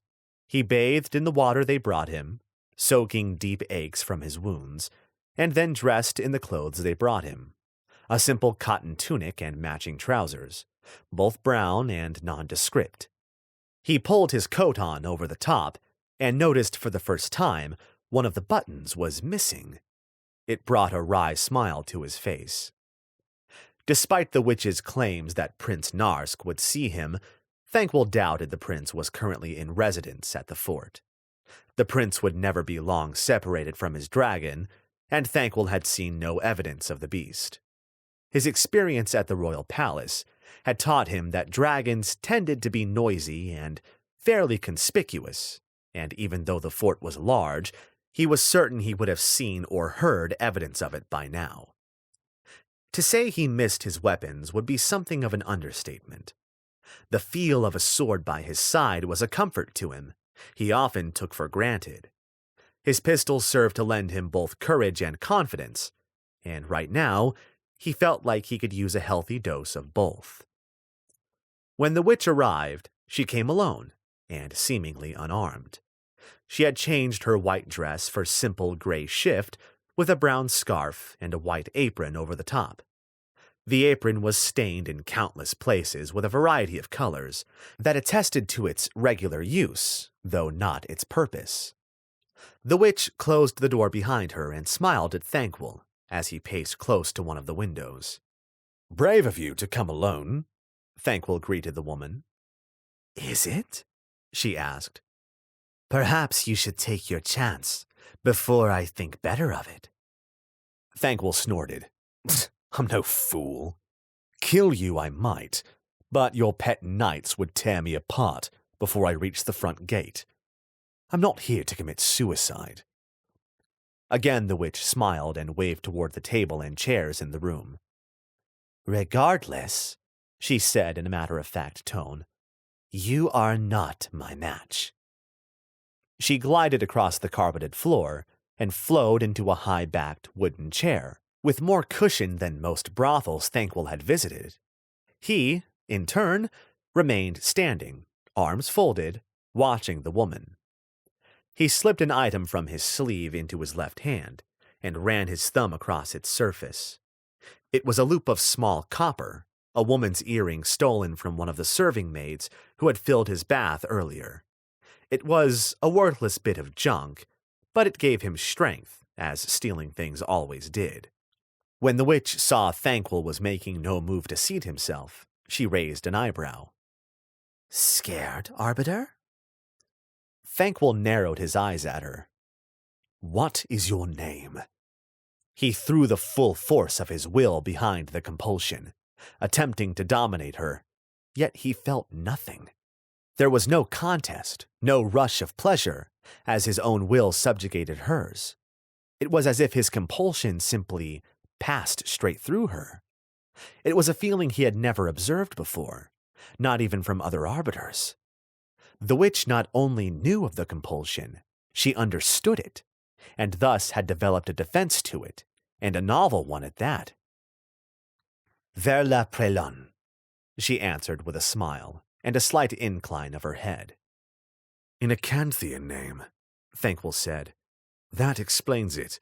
You don't look like you're from here. The folk in the Dragon Empire tend to have almond eyes and olive skin. The witch nodded. Originally, I am from Acanthia, yes.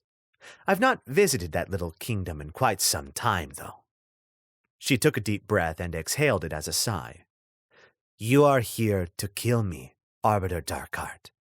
I intend to change your mind. Why? Did you know? This is not the first time the Inquisition has sent its agents after me. Did they tell you that? I've had to kill 2 arbiters to ensure my daughter's and my own safety, and I've no intention of killing any more. She fixed him with a hard stare. That's not to say I won't, should you threaten her. Thankwell uncrossed his arms and thrust his hands into his coat pockets, and he began pacing in the luxurious prison cell. Before you go reaching for your runes, Arbiter, be careful. I am not without magic of my own, as you have already experienced firsthand. Thankwell's hand brushed the seam of a hidden pocket. Inside that pocket were not, as the witch suspected, runes, but instead he kept a small paper-thin knife. The Blackthorn had warned Thankwell many times that you never know when someone might try and disarm you, and therefore it was best to make sure they couldn't. He had taken the lesson to heart and had quickly discovered that the arbiter coat lent itself very well to the hiding of knives. The Inquisition didn't tell me anything, Thankwell admitted. Because they didn't send me. I'm a wandering arbiter. I go where I please. And given that I'd heard stories of a witch out in these parts, not to mention his argument with Jezzet had left him wanting some time away from the woman, I decided to hunt you down. She smiled. And now you have found me. Truly I see fate's hand in this. Again Thankwell narrowed his eyes, trying to discern the truth in the witch's cryptic words. What is it you want? You, the witch replied in a calm, level voice. I'm tired of running, Arbiter. Your magic and your connection to your god give you a long life. My own magic provides me with much the same. I'm older than I look, and I am tired of running from the Inquisition. Tired of watching my own children hunted down and killed, or worse, for the power I gave them. What could be worse? Thankwell said. Being made into one of you. Disagree as he might, Thankwell could see the woman's point. An arbiter's life was far from pleasant, and for a daughter to be an arbiter while the mother was a witch. It was a stark reminder of how little difference there truly was between hunter and hunted. With an arbiter under my employ, I could convince the Inquisition I am dead. I could finally be free from them, and I could concentrate on helping the good folk of this region, helping Prince Narsk, and raising our daughter. The child is his? Thankwell asked. Berry is ours, the witch said, meeting Thankwell's eyes in a challenge. Without a doubt, that made things more complicated. What about Shen? He wasn't even certain why he asked. The question just seemed to slip from his mouth. The witch shrugged. A country girl, born and bred in Colmer.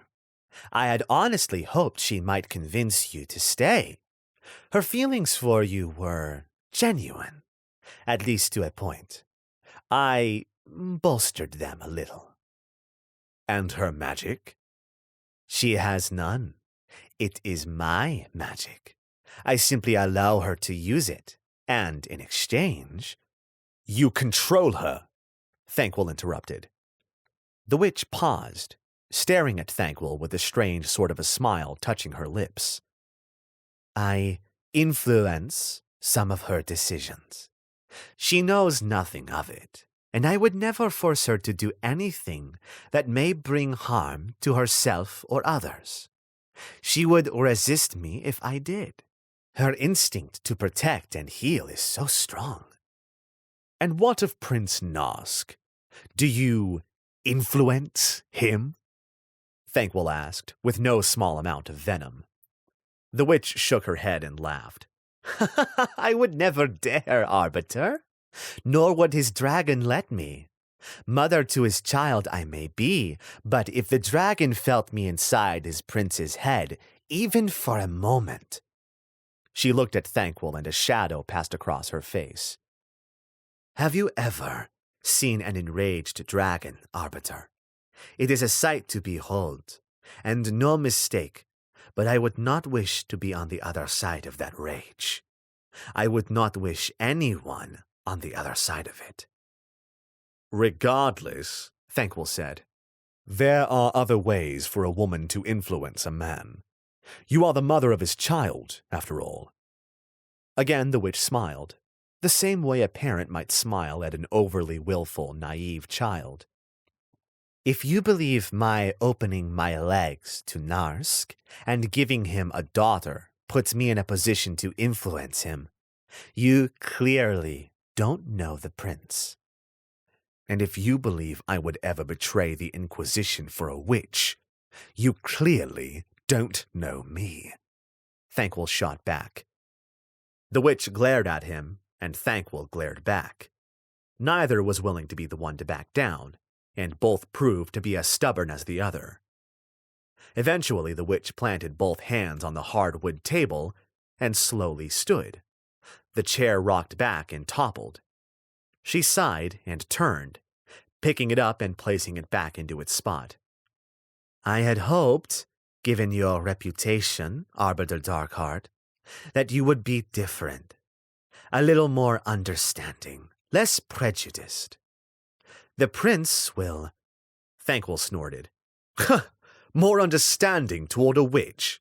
You speak as though you don't even understand how your magic works. As though you don't understand the evil you let loose into this world. Thankwell had long ago discovered he had an innate ability to push people, to anger them and to drive them toward emotional outbursts. It seemed the witch was not immune. Evil? She shouted. The woman had been walking toward the door. Now she turned back toward Thankwell, her face twisted into a mask of righteous indignation. I have done nothing but good for these people. Is that so? Yes! I use my magic to heal wounds, to stimulate the growth of crops, to keep the forest predators from entering the villages. She took a step toward him, and Thankwell could almost see the power radiating from her. Borrowed power. Deep inside one of the pockets of his coat, he felt the warmth of a potential detecting gemstone as it reacted to the power, even from this distance. To say she was powerful would be a gross understatement, and Thankwell was no longer certain he doubted her claim that he was not her match. Through me, more children are born in the surrounding villages than ever before, and more are surviving their first years. I help these people. What about those in Colmare? Those that were injured or died from the fire at the inn? Thankwell threw the question as an accusation, and almost smiled as the witch paled and lost her momentum. He pressed the advantage. You set the fire to kill me, and instead you killed those people you claimed to help. I didn't intend to kill you. I just needed you to... Oh, that only makes it worse, Thankwell hissed at her. You injured those people for nothing. You killed those people for nothing. No, not for nothing.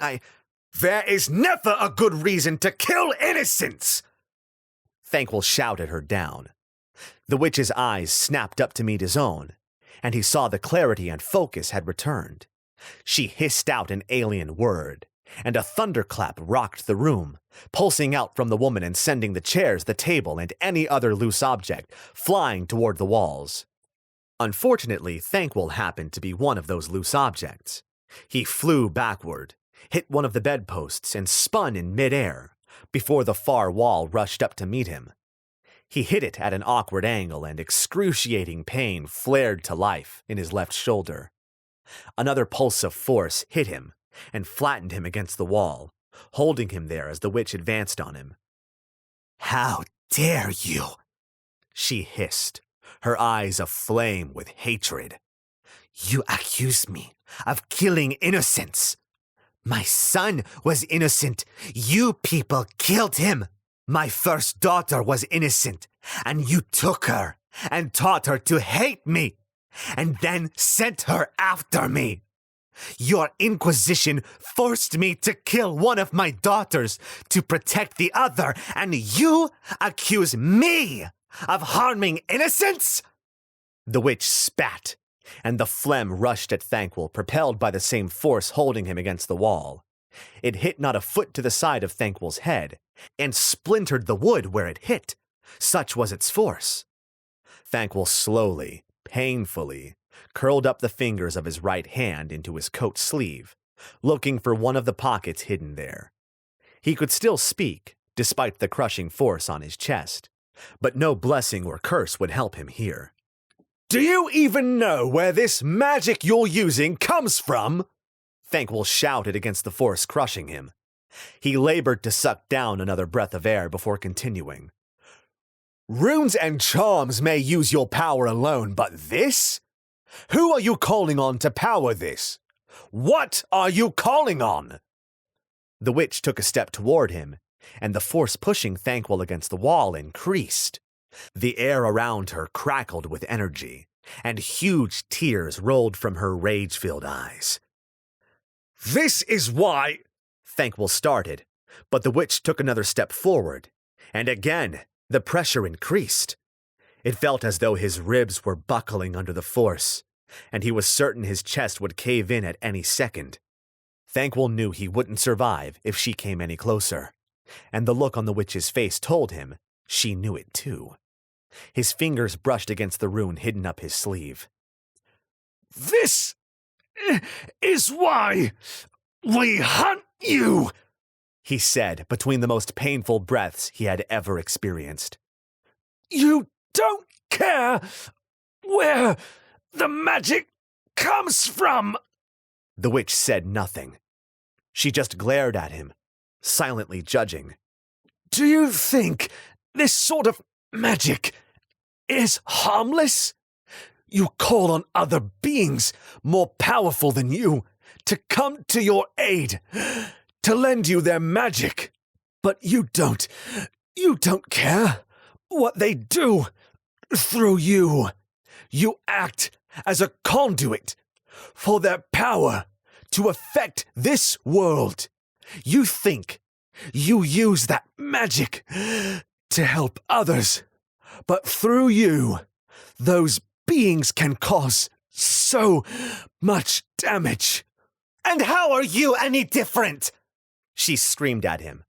You arbiters call on that thrice-damned god of yours for power. How is he any different? Because he is! Thankwell screamed back, though it hurt more than ever to do so. He heard a muted pounding noise and knew it came from the guards trying to get into the room. But the magic force holding him in place, crushing him, expanded from the witch in all directions and held the door tight. I have never seen Volmar corrupt a child, take away a boy's morals, and leave him a shell of hatred and pain. I have never seen Volmar twist an animal into a grotesque and have it attack its masters. I have never... The witch spoke with a lowered voice, but her words carried to him nonetheless, and her left foot lifted just slightly, ready to take the final step toward him. Just because you have never seen a thing does not mean it is not so. How can you know Volmar is this force for good you claim him to be? Thanquol's fingers closed around the rune, and he braced himself for what was to come, sucking in a final breath. Because I have faith! A profound sadness filled the witch's eyes, and her left leg started forward. Thanquol snapped the rune in his right hand between thumb and forefingers, and everything changed. A pulse of magic burst forth from the rune, but there was no kinetic force involved in the magic. It was purely a neutralizing blast, dispelling the magic that held him in place. The witch gasped and dropped to her knees as the power pulsing from her was abruptly cut off, and Thanquol crashed to the floor in a heap. With no time to waste, he pushed himself to his feet, and his left hand whipped inside his coat pocket, pulling out the paper-thin throwing knife. The door to the room burst open, and a dragon knight, fully armored and sword drawn, charged in, followed by another and another. Thanquol let go of the knife, dropped to his knees, and held up his hands in the most submissive manner possible. The first knight charged him and raised his sword to attack. "Stop!" the witch shouted. Thanquol couldn't see her behind the 3 dragon knights, but he could hear the tremble in her voice. She slowly walked into view and looked down upon him. "Do not kill him. Prince Narsk will decide his fate." Thanquol snorted out a laugh. A wise choice. A dragon bone hilt connected with the side of his head. Chapter 8. Thanquol. "Stop fiddling with it," Kosh said, giving Thanquol a friendly shove, shoulder to shoulder. "Easy for you to say," Thanquol complained. "It hurts."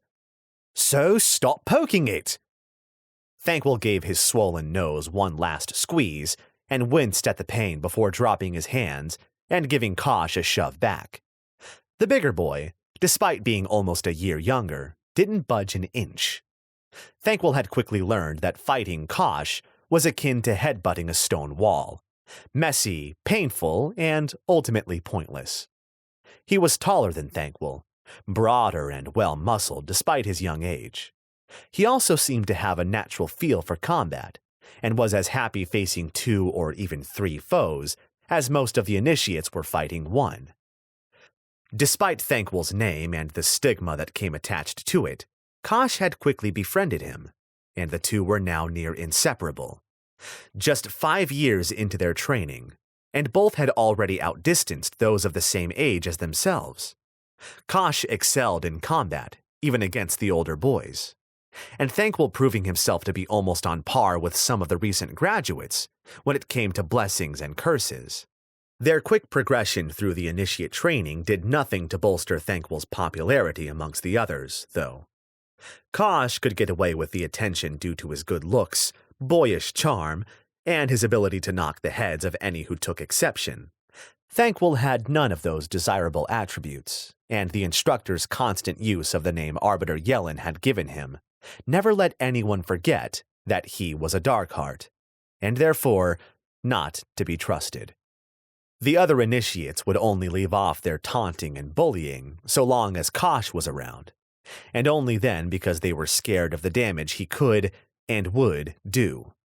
But Kosh couldn't be around all the time, and Thanquol's ardent refusal to back down from a fight only served to antagonize the others.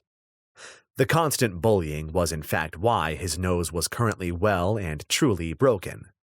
In an attempt to gain some respect and develop the ability to defend himself, Thanquol had, of late, been taking sparring lessons from Kosh. Unfortunately, the beatings he received in those lessons were turning out to be worse than those the other initiates could ever hand out. Kosh was nothing if not a harsh tutor, but it didn't matter how many injuries his friend gave him. To Thanquol, there was a principle to uphold, and that was the reason he was willing to suffer through the pain. Of course, there was something even more unfortunate than the broken nose. The 2 black eyes, the bloody lip, the ringing in his ears, the sore and twisted wrist, and the pronounced limp that came from a leg that until recently was feeling very dead.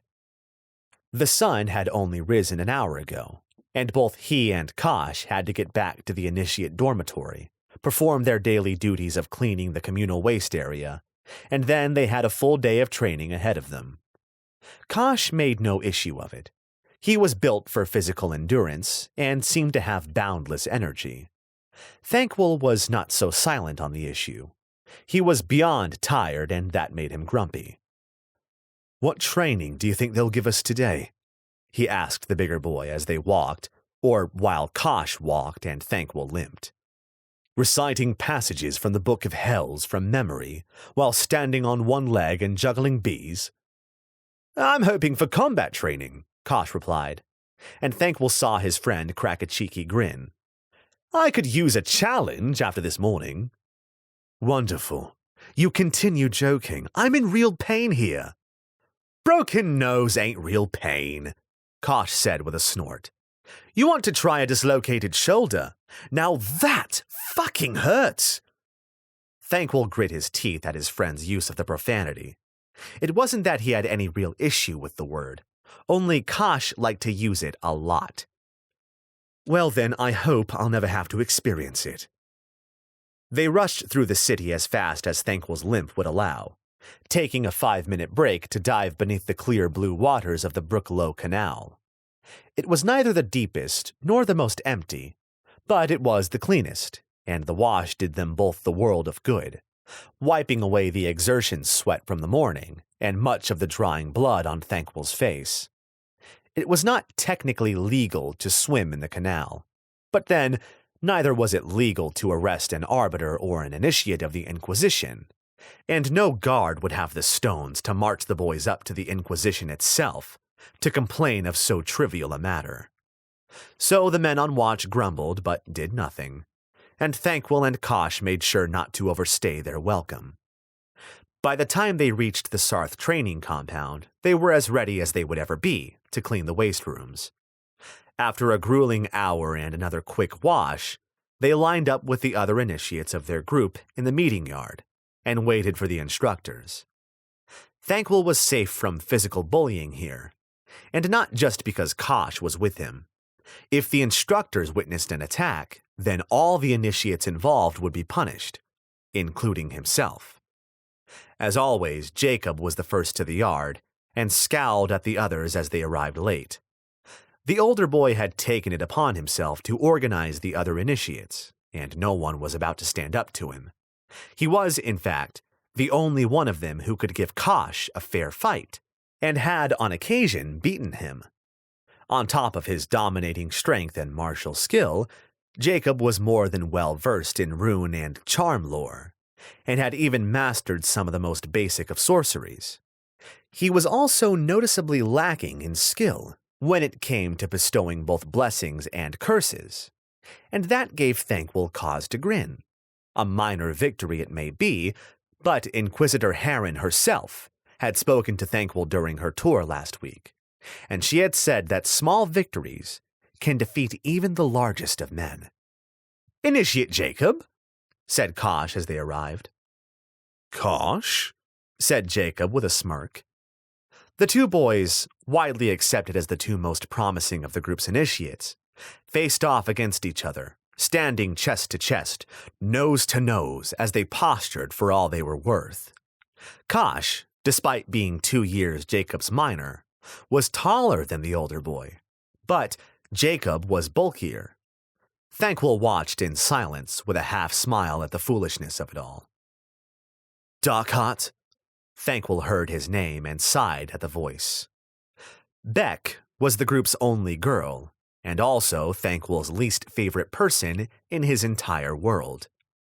She hated him, that much was clear, and he had never figured out why.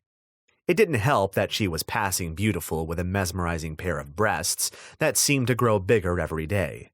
It also didn't help that the other boys trailed behind her, ready to jump to her every word. Thankwell turned with an insult ready on his lips. His treacherous voice died in his throat when he saw her. She was wearing her golden blonde hair down today, and it framed her face perfectly, drawing attention to her sapphire blue eyes. Her plain brown tunic, though the same issue as the boys, may have hid her cleavage, but it did nothing to hide the fact that it was there. Thankwell couldn't help but stare, and Beck couldn't help but notice. "As close as you'll ever get to a pair, Darkheart," she said with a sneer that was obvious from her tone, despite the fact that Thankwell's eyes refused to dislodge themselves from her chest. There was a round of laughter, and Beck stepped closer, so close her breasts almost brushed his arm. Thankwell felt his heart quick and his cock stir, and he tried his best not to let it show. Beck moved her lips close to his ear and whispered, "I hope it eats you today."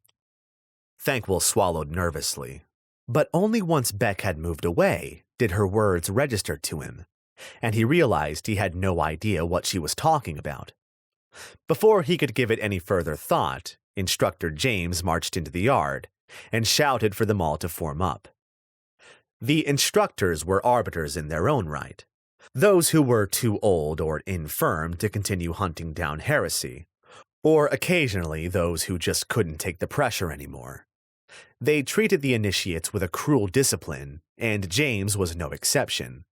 He was a hard man, tall and thin, and all angles with great green eyes that goggled at everything, and a single missing tooth he liked to suck air through. It made a whistling noise that set Thankwell's nerves on a knife edge.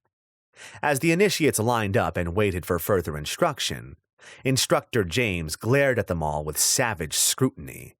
Thankwell took his place next to Kosh, and the bigger boy winked at him. "I hope you're all prepared," the instructor said. Thankwell glanced at Kosh, who sent a nonchalant shrug right back. "Beck, you're first. By my side, now." Instructor James walked away, and Beck hurried after him, sending a nervous glance back at her group of followers, who all simpered in return. Thankwell sniffed painfully through his broken nose and approached Jacob. The older boy looked down on him with a neutral smile. Jacob, while not friendly, was not like the others. He didn't feel the need to bully, though neither did he particularly register Thankwell's existence as a person. "Jacob," Thankwell offered in greeting. "Darkheart," Jacob said with an amused nod. Thankwell noticed Beck's crew of admirers watching curiously, and lowered his voice to stop them from overhearing. "What's happening today? It seems we missed the announcement." Jacob glanced at Kosh behind Thankwell and then back again. "Demon summoning," he said with a mad grin. "Today, we learn the rune to summon and bind one of the beasts." Thankwell felt his stomach lurch, turn over, and finally tried to cower behind his kidneys. Beck's final comment made a whole lot of sense now, though even without it, he'd have been close to terrified. He turned to find Kosh looking equally worried. "Starting to wish I'd gotten a full night's sleep," Kosh said with a grin that lacked its usual fervor. "I'm starting to wish I hadn't let you break my nose this morning," Thankwell answered. "You let me?" "Of course. Otherwise you'd never win." Kosh smiled and shook his head, and some of the tension broke. Everyone was nervous as they waited for Beck and Instructor James to emerge from the training hall. Even her followers were less enthusiastic than normal, with their insulting comments and hostile stares. Thankwell almost began to wish that they could summon a demon every day, just to keep the others off his back. Eventually, Beck and Instructor James emerged. Her head was down and her walk was slow. Her legs looked as though they wobbled a little with every step, and James's hand was on her shoulder in such a way that looked to be both comforting her and guiding her back to the others. Despite himself, Thankwell found he felt sorry for the girl. He cursed himself for a fool and schooled his features into a harsh frown. Instructor James let go of Beck's shoulder, and she struggled on toward her followers, without ever raising her eyes. The instructor whistled as he sucked in a breath. "Jacob, you're next." Jacob glanced toward Beck, then looked back at Kosh and grinned before jogging after the instructor. Kosh shook his head and laughed. That one is crazy. For once, Thankwell couldn't think of a retort, so he kept his mouth shut and watched Jacob jog across the yard and disappear into the training hall. It seemed like an age before he came out again, no longer jogging or full of energy and with a look on his face that mirrored Beck's. He walked ahead of Instructor James and kept his eyes firmly on the ground. Thankwell was about to call out to Jacob when the instructor cut him off. Initiate Darkheart, with me! Thankwell nodded and swallowed down a lump in his throat. Then he realized his legs weren't moving. It wasn't a conscious decision to stay rooted to the spot, rather the fact that everything below his waist seemed to be refusing to accept his command. Jacob and Beck were two of the bravest people he knew, and for both of them to look so harried. Instructor James didn't wait to see if Thankwell followed. The man expected and demanded instant obedience. Thankwell needed to move now or face punishment. He felt a hand on his back, and a hefty push later, his feet stumbled, then remembered how to move. One foot first, then the other.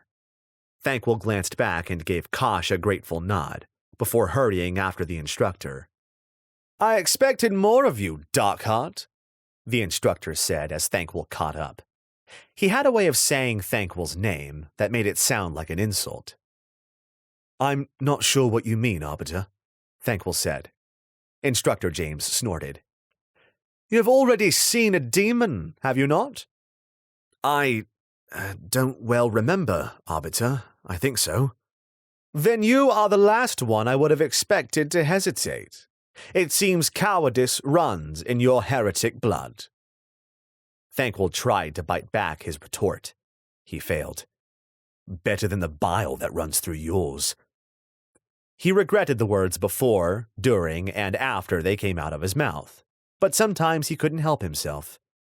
Instructor James did not take the insult well. The Arbiter spun around on his heel and backhanded Thankwell across the face. Even had he been as large as Kosh or Jacob, the blow would have still felled him, and Thankwell couldn't help but notice the instructor had been whispering a blessing as he struck. It seemed a strange victory that the man felt he needed to augment his strength to hit a boy. But it was a victory Thankwell clutched to as the ground rushed up to meet him. He hit the ground heavy and felt the air rush out of his lungs.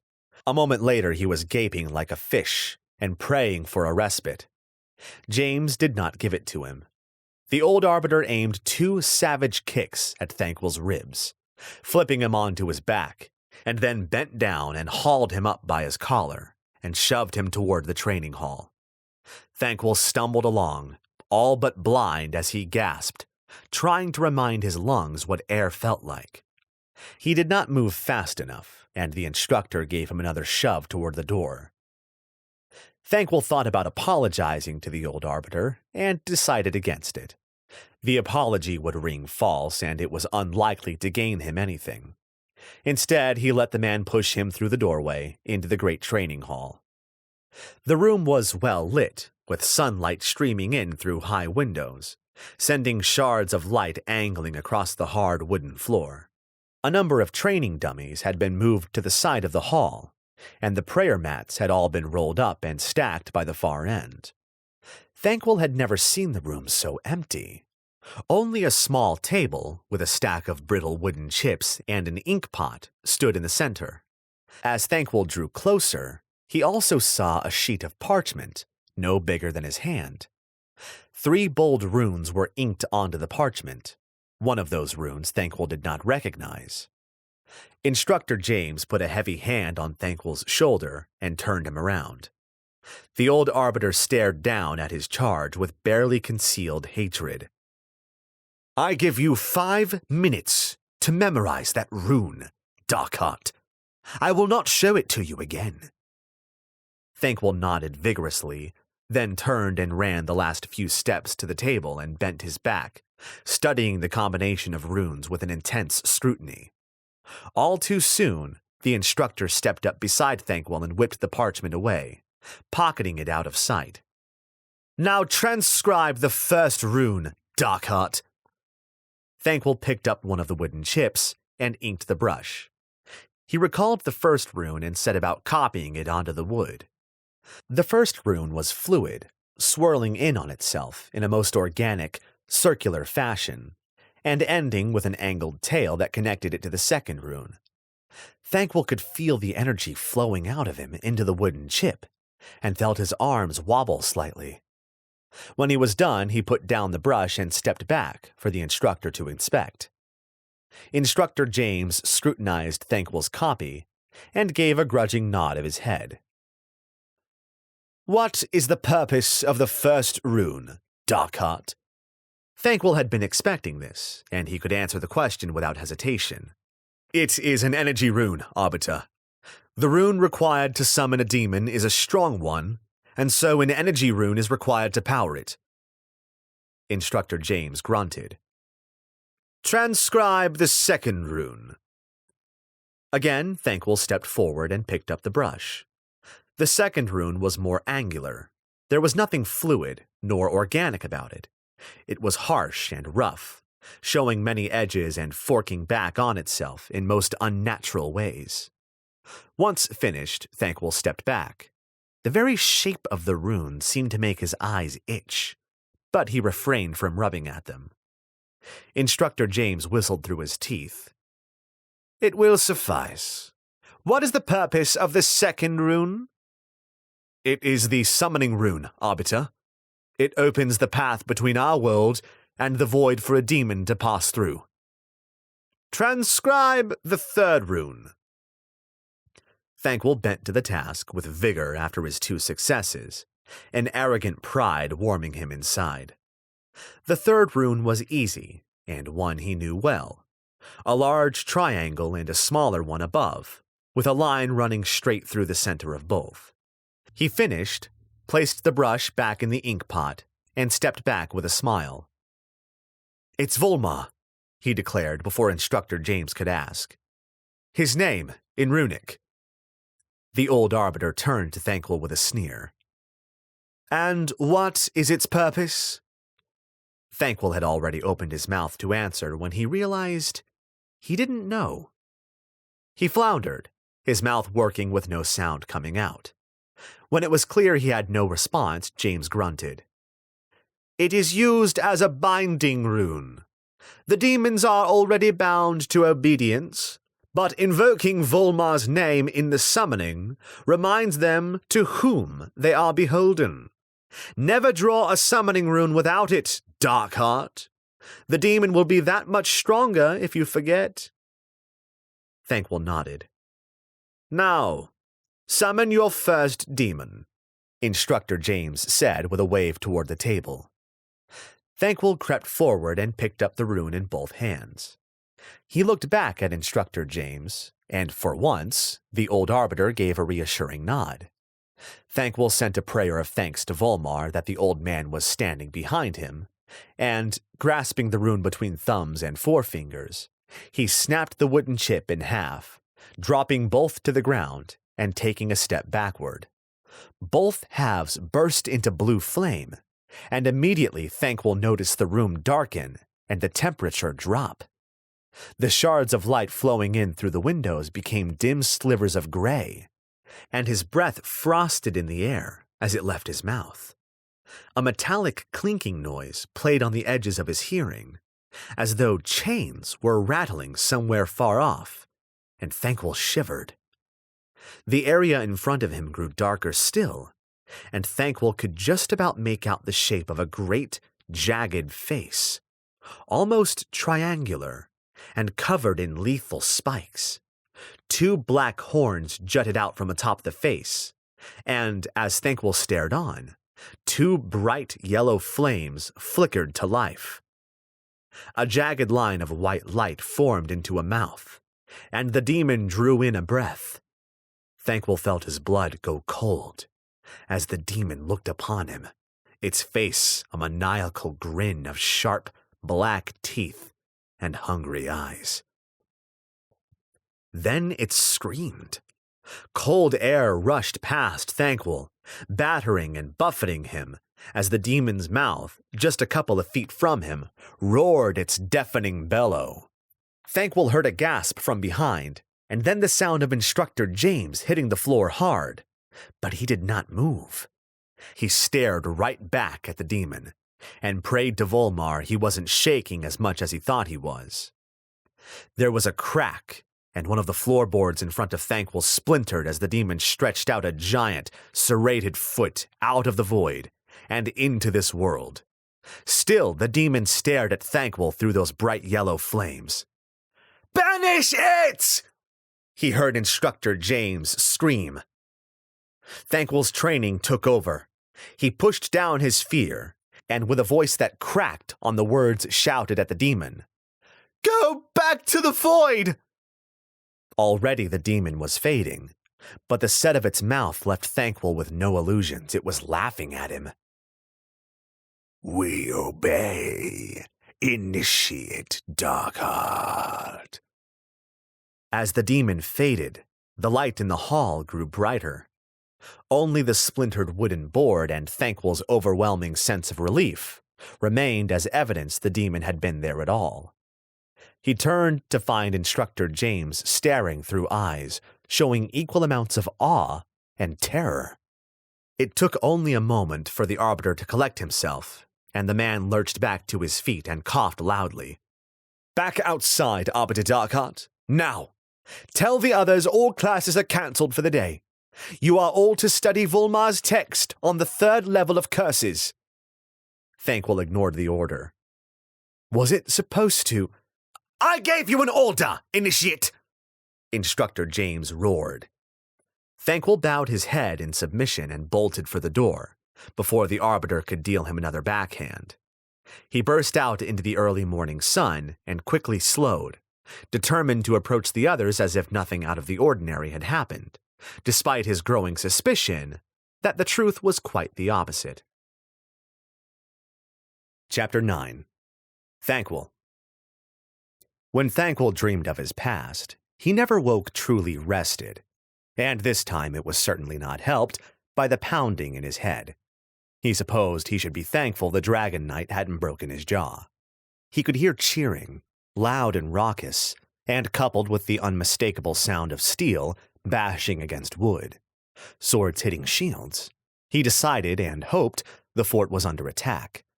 He knew it was far more likely that a thunderous roar that rattled the shutters on the windows blasted over the noise of the cheering, and Thankwell knew there was only one beast that could make such a sound.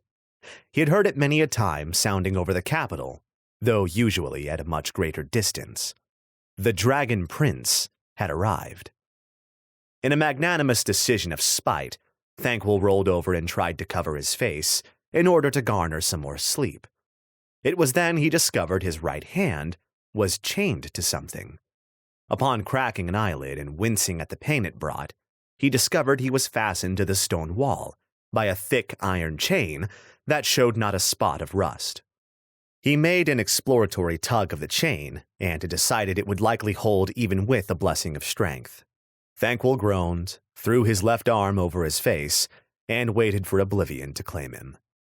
Oblivion, it appeared, did not want him.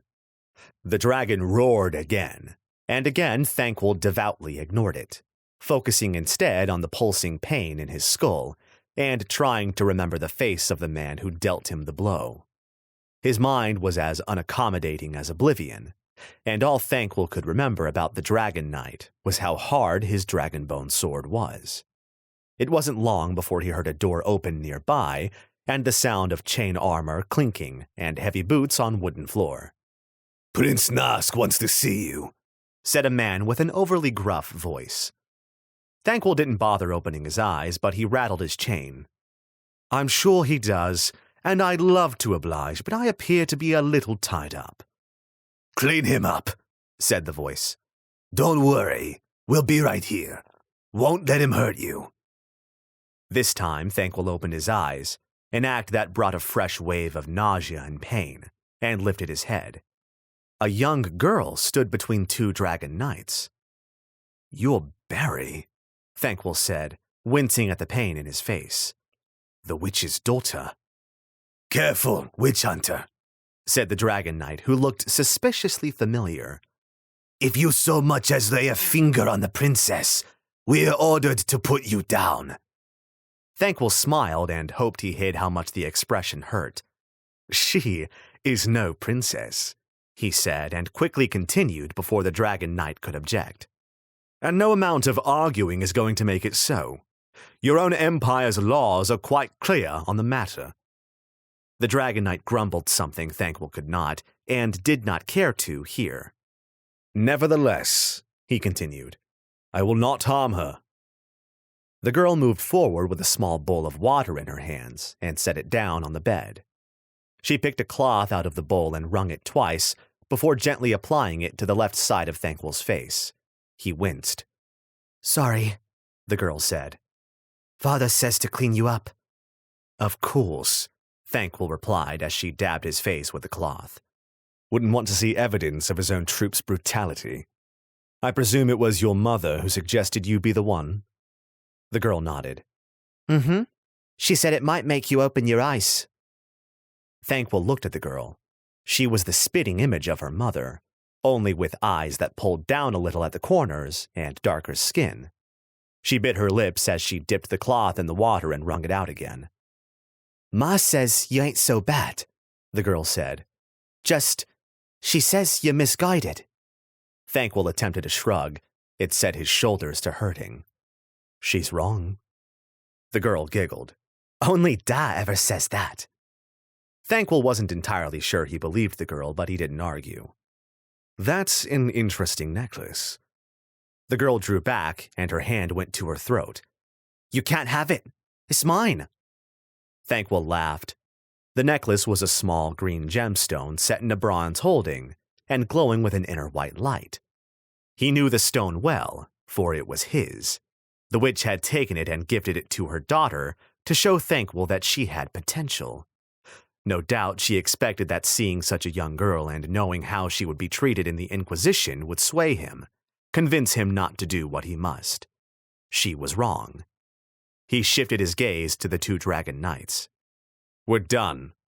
I would like to see your Dragon Prince now. Barry, said the familiar Dragon Knight as he stepped forward. The girl hopped off the bed and scurried away, hiding behind the man. She peered out at Thankwell from behind his leg, and he could see the gemstone necklace glowing. The girl was powerful and no mistake. He wondered how much she had been taught about that power. The second Dragon Knight, a bald man with a gorget that covered everything below his mouth, moved forward with an iron key and proceeded to unlock the manacle holding Thankwell to the bed. He quickly stepped back and drew a large, very sharp-looking dagger that Thankwell had no intention of experiencing. Up, witch hunter. Start walking. Thankwell rolled off the bed and slowly stood up, before making a show of rolling his shoulders and stretching out his arms. He bowed his head slightly and grinned at the bald knight. After you. The Dragon Knight looked worried for a moment, then reached out and gave Thankwell a push with the hand not holding a sharp knife. Thankwell stumbled toward the door and started walking. Barry was gone, but the familiar-looking Dragon Knight turned and led the way, trusting his companion to warn him should their charge cause any trouble. They led him through the fort, past locked doors and alert sentries, past servants and soldiers. Prince Narsk seemed to keep an austere home and a prepared fighting force. The knowledge didn't surprise Thankwell. He knew the dragon princes fought each other and were more than happy to kill each other. He'd never seen evidence of their warfare up close before, though. The familiar-looking Dragon Knight stopped before a large metal doorway and glanced back at Thankwell with a grin, before setting one hand to either door and putting all his weight into pushing them open. It took a moment for the giant slabs of metal to shift, and when they did, they grated against each other with such a noise that set Thankwell's teeth to itching. By the time the doors boomed against their holdings, Thankwell could already see what awaited him inside the fort's great hall. If someone had told him Prince Narsk had summoned every man in the fort, he would likely have believed them. People packed every corner, wall, table, and balcony in the hall.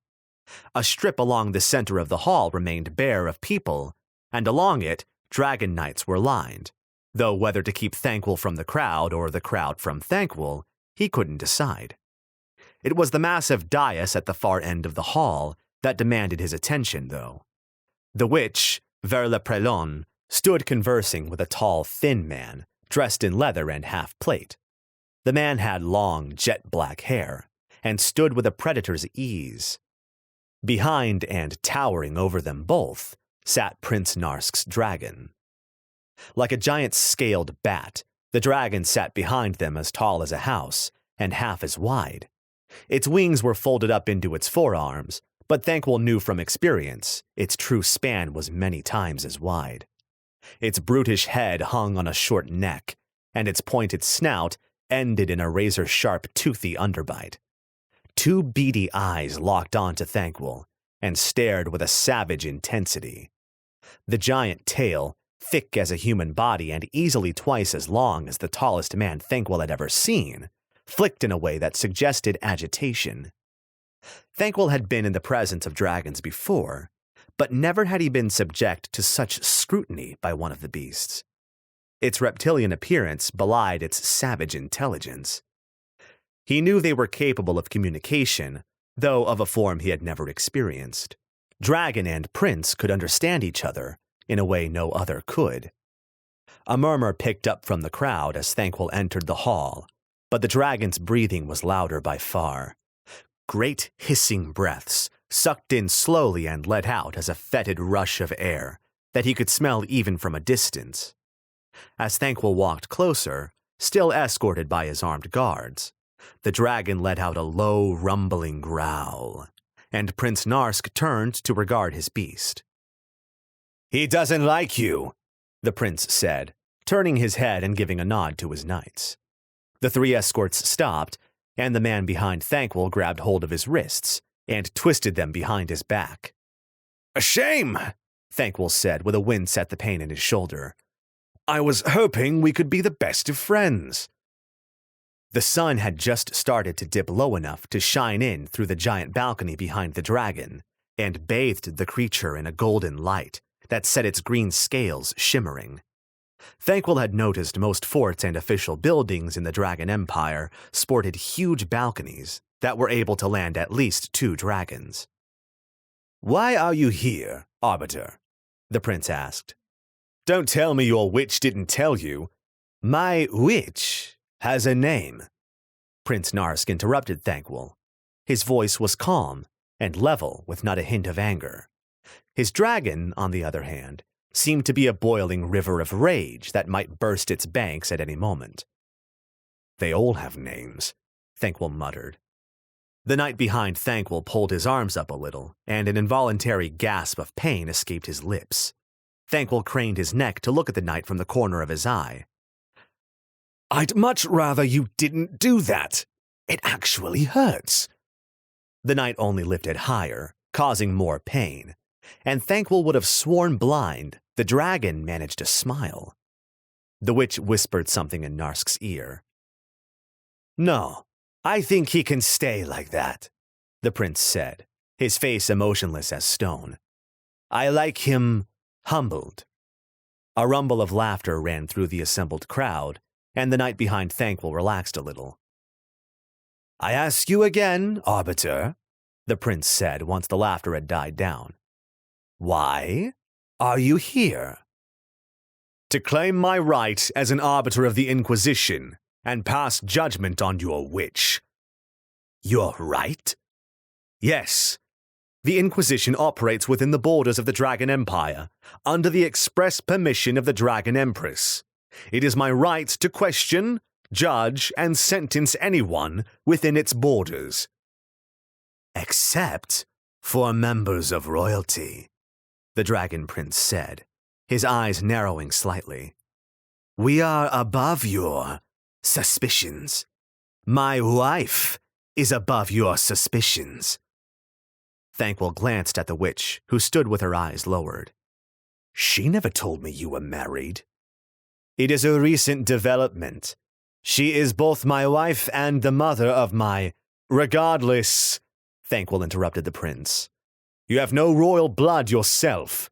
You are considered royalty only by your relationship with that thing. He nodded toward the dragon. The protection afforded you from the Inquisition does not extend to your wife or your daughter. The pressure on Thanquol's arms increased again, and this time was accompanied by a loud roaring from the crowd, drowned out by a much louder roar from the dragon. Thanquol decided it was very possible he had said the wrong thing. For the first time, Thanquol noticed the little girl hiding behind one of the dragon's great folded wings.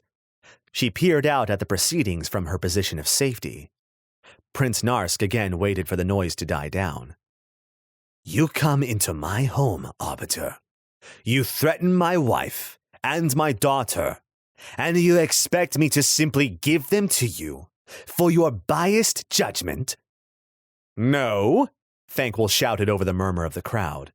I have no interest in your daughter. I demand you step aside while I judge your wife, as is my right.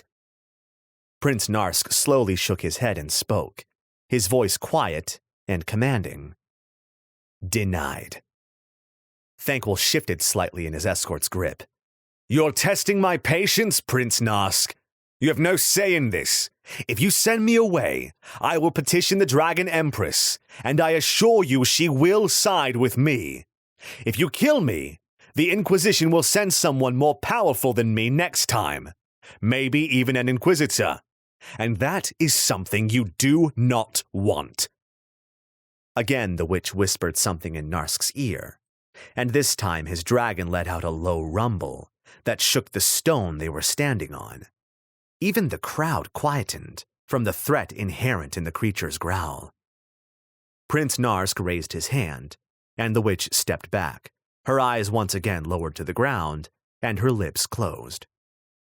Release him, the prince ordered, and the knight behind Thanquol obeyed immediately. She says you're right, Arbiter. She seems to believe the only way this can end is to let you have your way. She also tells me it's a battle you can't win. Thanquol rolled his shoulders and sent an acidic glare back at the knight who had detained him, before turning back to Prince Narsk. The dragon kept its beady, lidless eyes focused on him the entire time, ready to strike should Thanquol make any threatening move. I've made something of a habit of fighting battles I can't win. The dragon rumbled low in its throat, and Narsk turned to it as if talking, though neither spoke a word. I give you 2 hours to prepare yourself, Arbiter. Already, Thanquol's escort were forming up around him, ushering him back out of the great hall. Thanquol shouted to be heard over the wall of flesh and steel.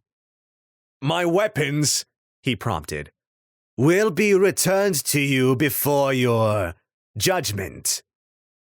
The familiar dragon knight gave Thanquol a firm push in the chest, and he had no choice but to stumble along, as they ushered him back to his well-decorated cell.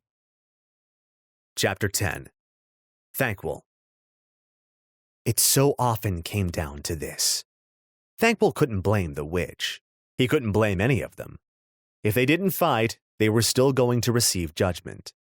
In most situations, judgment involved either forcing the witch to reveal herself by using her magic, or by certain other tests, many of which were invasive and, in the unlikely event that they were not a witch, left the judged severely wounded, or worse. Today there needn't be any true judging. The witch had already revealed herself. Today all that was left was the sentencing, and it was this part of the job that Thanquol liked least. He was not the type of arbiter to burn his heretics, not unless the situation truly called for it. There was a cleansing power in fire that couldn't be denied. He looked down at his right hand, where the flesh was still tight and twisted. His own judgment and sentencing had been the most painful thing he had ever experienced. As if being set on fire wasn't enough, he had to call down and experience the judgment of the righteous, the Inquisition's most powerful magic. It was a searing beam of light sent from Volmar himself that literally burned the sin from a person's soul. Standing in that light, Thanquol had learned firsthand he was far from pure. He decided he wouldn't burn the witch. She did not use her powers for evil, though he had no doubt evil was done through her.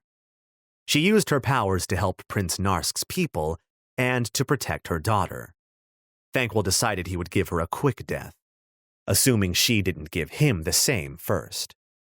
Walking out onto the dry, dusty ground, Thankwell purposefully scuffed his boot in the dirt, packed earth as solid as rock. He looked up to see a gray blanket coating the sky, blocking out the afternoon sun. The clouds were gathered and heavy, but they were not yet ready to shed their load. It was said nowhere in the world did it rain like the Dragon Empire. A good storm could last for weeks of solid downpour, so thick you could only see a foot in front of you. Entire villages could be swallowed in hours, leaving only a haunted lake and drowned ruins behind. Towns could be washed away in flash floods as sudden as a lightning bolt. Such a storm wasn't far off, but it would not start for a few hours yet, at least. Thankwell decided to reserve judgment as to whether that was a good thing or ill. If anything, the gathered crowd was even larger than in the Great Hall. Many soldiers lined the battlements so high up they would barely be able to see the action. Others, along with the serving folk and peasantry and even women and children, crowded every spare inch of the mustering yard, with a large circle left free and clear in the center for the afternoon's entertainment. Many buildings, some homes, some workshops, some warehouses, overlooked the yard, and both the windows, doors, and even the rooftops were bustling with the masses. Here and there, an entrepreneurial food seller hawked wares, mostly in the form of rotten fruit, no doubt harvested from the forest. Folk wouldn't dare throw anything at an arbiter now, but if the witch won, none would hesitate at the chance to humiliate him further. Overlooking the entire mustering yard on a gallows sat Prince Narsk, his legs dangling over the side of the giant wooden monstrosity. His daughter sat by his side, mimicking his actions as well as she could, and the witch stood at the foot of the gallows waiting for the arbiter. The dragon was, thankfully, nowhere to be seen. The witch wore a white dress, this one cut to a length between the knee and ankle and open to allow ease of movement, and she wore leather boots to protect her feet. Thankwell had to admit, white truly made her more beautiful. A half-chested leather jerkin covered her breasts and a portion of her midsection, while her arms were bared save for leather bracers. Her mousy brown hair was now tied into a braid that hung over her left shoulder, and her eyes were lit as though on fire. She paid Thankwell no mind as he approached. Her eyes were for the prince alone. "That's far enough, Arbiter," the prince said as Thankwell entered the cleared circle. His escort dropped back into the crowd, and he felt something thrown hit his leg. Looking down, Thankwell saw his belt, complete with sword, pistol, and dagger. He quickly picked up the belt and set to fastening it around his waist. Prince Narsk cupped the witch's face gently with his hand and nodded to her.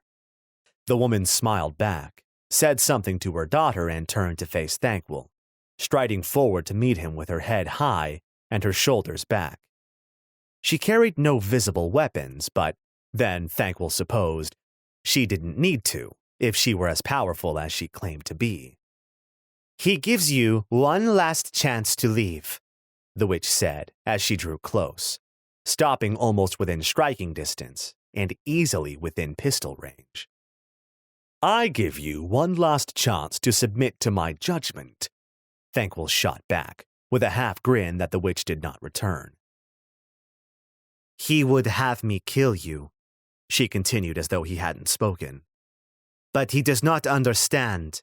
It would mean his own undoing. The Inquisition's quarrel is with me, and it will stay that way. I will beat you, and I will have you thrown out, and when you return with the others, I will be gone. I beg you, don't tell them of my daughter. If they try to take her, Narsk will fight." All this the witch said in a quiet voice, pitched so no one but Thankwell would hear. Thankwell had no intention of telling anyone about the witch's daughter, so long as she didn't use her mother's magic. "I make no promises," Was the marriage his idea? The witch smiled, and Thankwell saw tears welling in her eyes. He thought it might protect me. A foolish plan. His way of showing he cares. How many witches have you killed? Somewhere between 1 and all of them. That's not an answer. Thankwell looked away. He wasn't even sure why he was considering answering. 37. And how many innocent people have you killed? More. Is that why you're hesitating now? What? The witch gave him a half smile that reminded Thankwell of Jezet, and he felt his stomach twist into a knot. You've had your weapons for a while now, she said. You could have attacked me any time you wanted, yet you hesitate. Why is that? As the witch spoke, she turned and walked to her left, and she changed. Verle-Prelon was gone, and now, standing before Thankwell, stood the image of his mother, as she was when he was just a child. She wasn't beautiful, none would ever call her that, but she had a strange matronly air that drew the eye and made him want to please her. That won't work, he said, glaring at the witch wearing his mother's form. My mother was a heretic too. Perhaps that's the point, his mother said, as she turned back and walked the other way.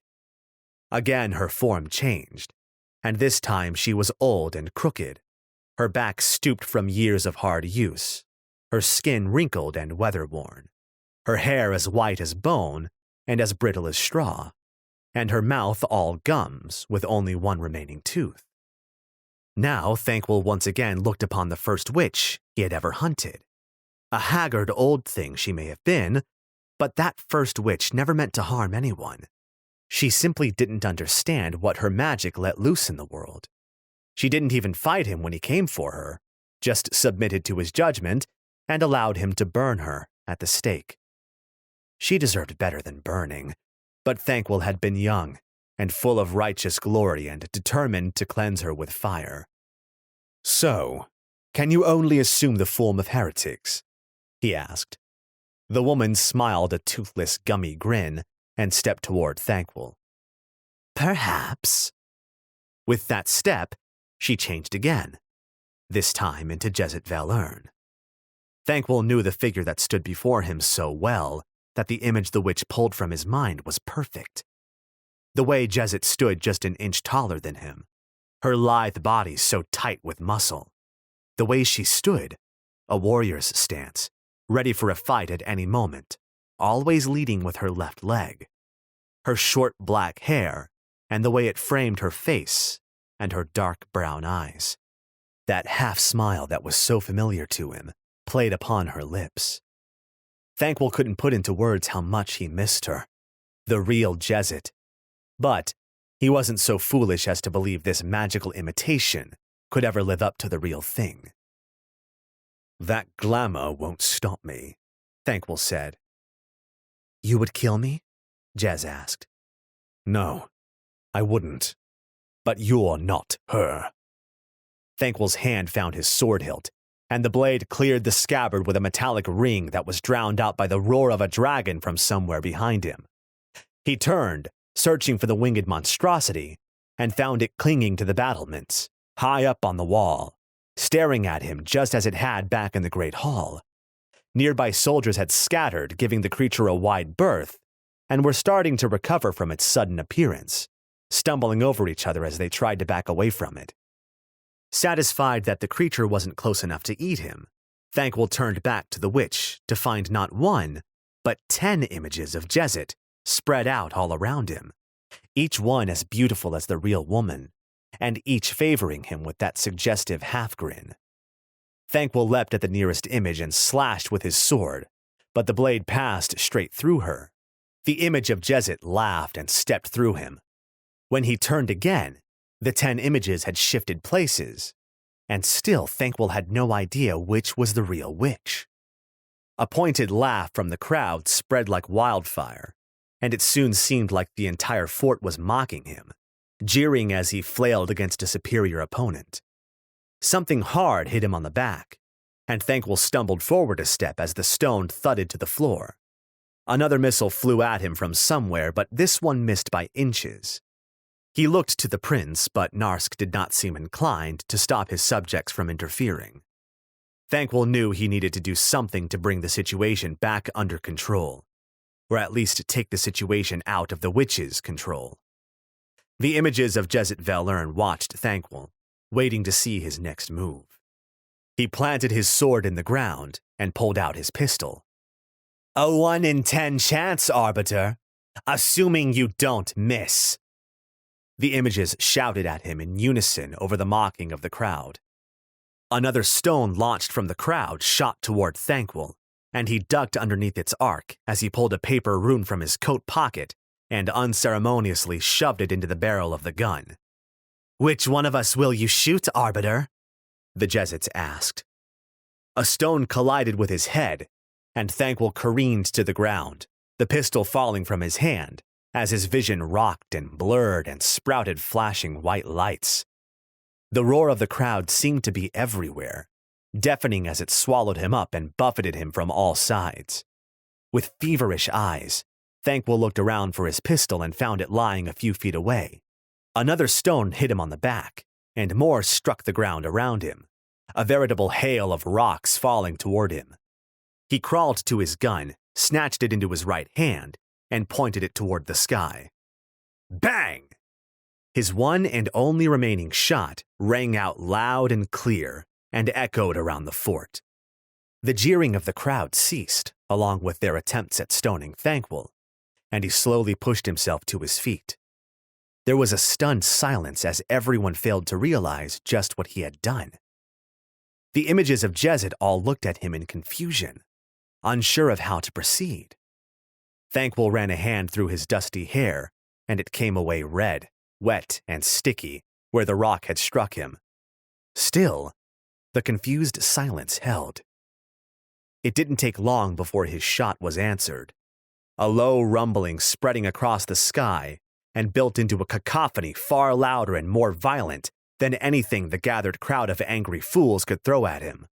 The crash of thunder built up to near deafening levels as it passed over the fort and sent a wave of panic through the crowd. A rainstorm was not something any of them wanted to be caught outside in, especially not with so many people in a confined space.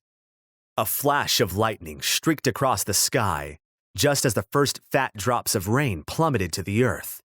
Slow at first, the rain quickly built in speed and soon began to threaten being classed as a downpour. The crowd broke with the next crack of thunder.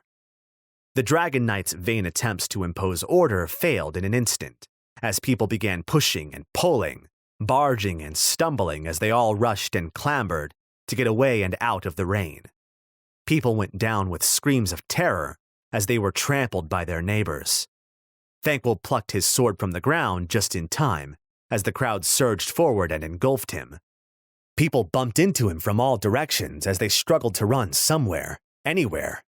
The rain built and built until it fell in noisy gray sheets, soaking everything it touched.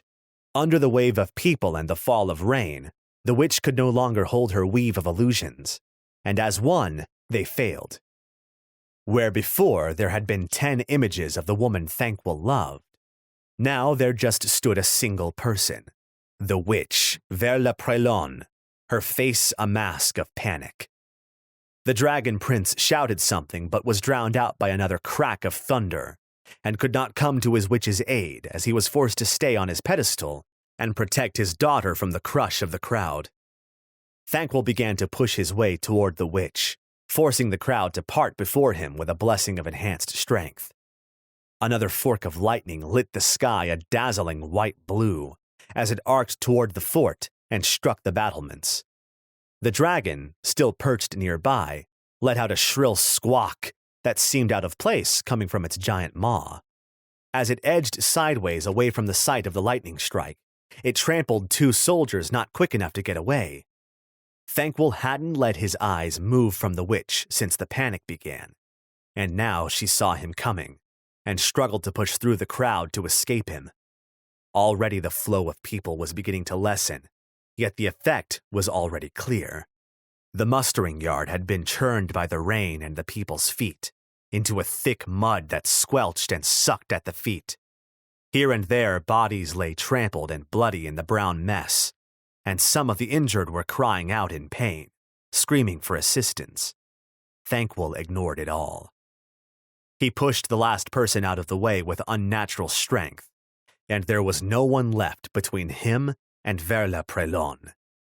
The witch spoke a word and hurled a blast of sizzling energy his way, streaking from her hand toward him. Thankwell was prepared.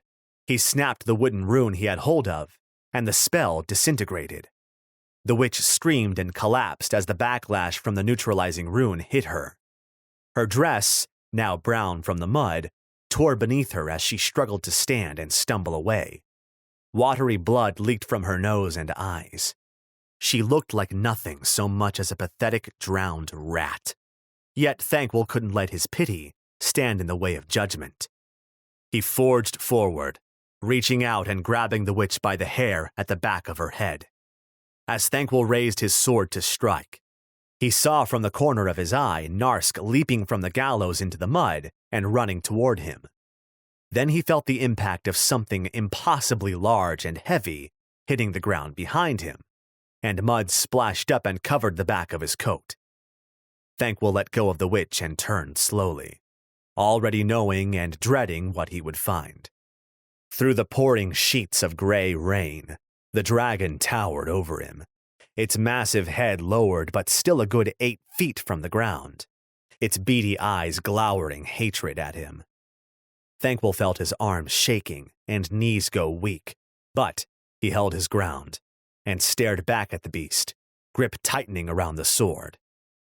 He had no idea how to fight a dragon. Even his reading on the subject had provided him with no real knowledge of how to defeat one of the creatures without a very large arbalest and exceptional aim, neither of which did Thankwell currently possess. The only thought that raced through his mind was a simple piece of advice Kosh had once given him when fighting a man bigger than himself. Go for the eyes. From somewhere nearby, Thankwell heard Narsk shout an order for the dragon to stop. The creature's eyes flicked sideways to its prince, and Thankwell ran. He had no idea where to go, but he turned and fled. The dragon was faster. Its huge head lunged forward, and its mouth snapped shut around the tail end of Thankwell's coat. He heard the leather tear, but arbiter coats were made of sturdy stuff, and the garment unfortunately held together. With a violent shake of its head, the dragon threw Thankwell across the mustering yard. Air, rain, and mud all passed before Thankwell's eyes in a dizzying blur of motion, accompanied by a crack of thunder so close it sounded like an explosion. Then he hit the ground and rolled to a stop, inhaling mud and attempting to cough it back up, all in one motion. He retched up a mouthful of the foul brown muck, and with the back of his hand wiped away the mud from his eyes, just in time to see the dragon ignoring its prince again and lumbering toward him. Thankwell lurched to his feet. The mud may have broken his fall and stopped him from breaking anything, but now he was covered in it, soaked in it. Miraculously, he found he had kept hold of his sword and said a quick prayer of thanks to Volmar for what little good it would do him. The dragon skidded to a stop mere meters from Thankwell, and again lunged at him with its mouth. Thankwell lurched to his right, and impossibly sharp teeth snapped together around what had almost been his head. He thrust with his sword, and the blade struck home. Sharpened enchanted metal, connected with wet, scaly hide, and did what Thankwell could only describe as nothing. The beast launched itself onto its back legs and flapped its massive wings at him, and the blast of air once again knocked Thankwell on his ass in the mud and the pouring rain. He was just about to struggle to his feet again when the dragon's head appeared above him, staring down at him with its mouth open. Hot, rancid breath hit him, and Thankwell gagged at the smell. A part of him realized that bad breath was currently the least of his problems. A roar tore into the mustering yard, and Thankwell glimpsed another dark shape land on the battlements far behind the dragon peering down at him. The beast stopped and turned, craning its head around to look at the new arrival. Thankwell let himself hope the fort was under attack by another dragon prince. The alternative of having to fight 2 dragons when one was clearly enough to best him did not even warrant thinking about. Prince Narsk's dragon let out a challenging trumpet noise, and the new dragon again answered with a roar. Without warning, the beast that had almost killed Thankwell backed away from him, lowering its head in a posture that looked much like submission. Thankwell pushed himself to his feet, using his sword as a cane, and peered through the pouring gray sheets. He saw Narsk, holding both his witch and his daughter in his arms, down on one knee with his head lowered. Thankwell knew there were only 2 people in all the Dragon Empire that could command such respect and obedience from a prince, and he was all but certain the Dragon Empress hadn't left the capital. The new dragon lowered its head and allowed its rider to dismount into the muck below. The newcomer was dressed in a suit of dragon bone mail with plate leggings and boots, and wore a cape of the deepest scarlet, though it was soaked through and dragged in the mud, turning it a nasty brown color at the hem. He was no taller than Thankwell, being a native to the Empire, and his dark hair had a shock of gray running through it. He strode toward Thankwell, heedless of the mud sucking at his boots, and stopped just a few feet away. Arbiter Darkheart! Thankwell gave the man a half-hearted smile and waited for another peal of thunder to subside. Dragon Herald! I assume it wasn't the weather that brought you to this neck of the woods? Or jungle? He shouted over the sound of the downpour. The current Dragon Herald was a man called Trevine, and he was the one man in all the Empire who could command the princes with the Empress's voice. He was a hero of no small regard, having quashed a rebellion back in his youth, and was essentially the supreme commander of the combined forces of the Empire. Though he was no prince, and therefore had no dragon of his own, it was not unheard of for him to borrow a prince's dragon when the need arose. His current mount was a beast with green eyes and silver scales that glittered in the muted light. The Empress commands your attendance, the Dragon Herald shouted in a clipped tone. Thankwell stood in the mud and pouring rain and found himself lost for words. I, can't. Not right now. She's, a very long way away, and I have business here. The Dragon Herald looked Thankwell up and down, and then turned to Narsk's dragon, seemingly noticing for the first time that the beast had been trying to eat the Arbiter. What is happening here? Narsk walked forward through the rain, his wife and child behind him. He is trying to kill my wife, the prince shouted, and his statement was punctuated by another blast of thunder. The Dragon Herald turned to Thankwell, who simply shrugged. She's a witch. Lightning streaked across the sky. The herald turned back to Narsk. It is his right. Narsk's jaw clenched so hard, Thankwell thought his teeth were sure to snap. She is my wife! He screamed. The Dragon Herald stepped toward Narsk and backhanded the prince across the face in an almost casual motion. The Empress herself gives the Inquisition right to operate in the Empire. Would you disobey her, Prince Narsk? Thankwell felt the balance of power shift as the prince lowered his head in resignation. He allowed himself a smile of victory and stepped forward. Then it is settled, the Dragon Herald shouted, turning to Thankwell. You will come with me to Soromo to attend the Empress. Afterward, you may return to carry out your judgment. No, Thankwell said, the smile slipping from his face. I will carry out my judgment now. Whatever your Empress wants can wait until I'm finished. I'm sure it won't take too long to fight my way through both dragon and prince to the witch. And besides, Soromo is many weeks' travel away. What harm could another day do? The soaked Dragon Herald positioned himself between Thankwell and the witch. My Empress commands your presence, Arbiter, he shouted in Thankwell's face. For the trial of Jezit Velern. What? Thankwell asked without thinking. The question was too broad, too unfocused, and the Dragon Herald merely shook his head and grunted as though shaking off a dizzy spell. Do not use your magic on me again, Arbiter. The Dragon Herald warned in a thick voice that stemmed the next question before it formed. You will come with me to Soromo, now! He gripped hold of Thankwell's arm and began dragging him away. Before Thankwell knew what was happening, he found himself standing before the great silver dragon the herald had arrived upon. The beast was as large as a house and regarded him with calm, intelligent eyes. Climb on, the herald ordered. Thankwell looked up at the big winged lizard with something akin to fear, but a peal of thunder drowned out his curse. Part 2. Law and Order. Chapter 11. Jezet. The city of Soromo, capital of the Dragon Empire, was a city like no other Jezet Valern had ever been. Built upon the Emerald Sea, a lake in the mainland of the Empire so large it was impossible to see from any shore to the opposite, no matter how clear the day.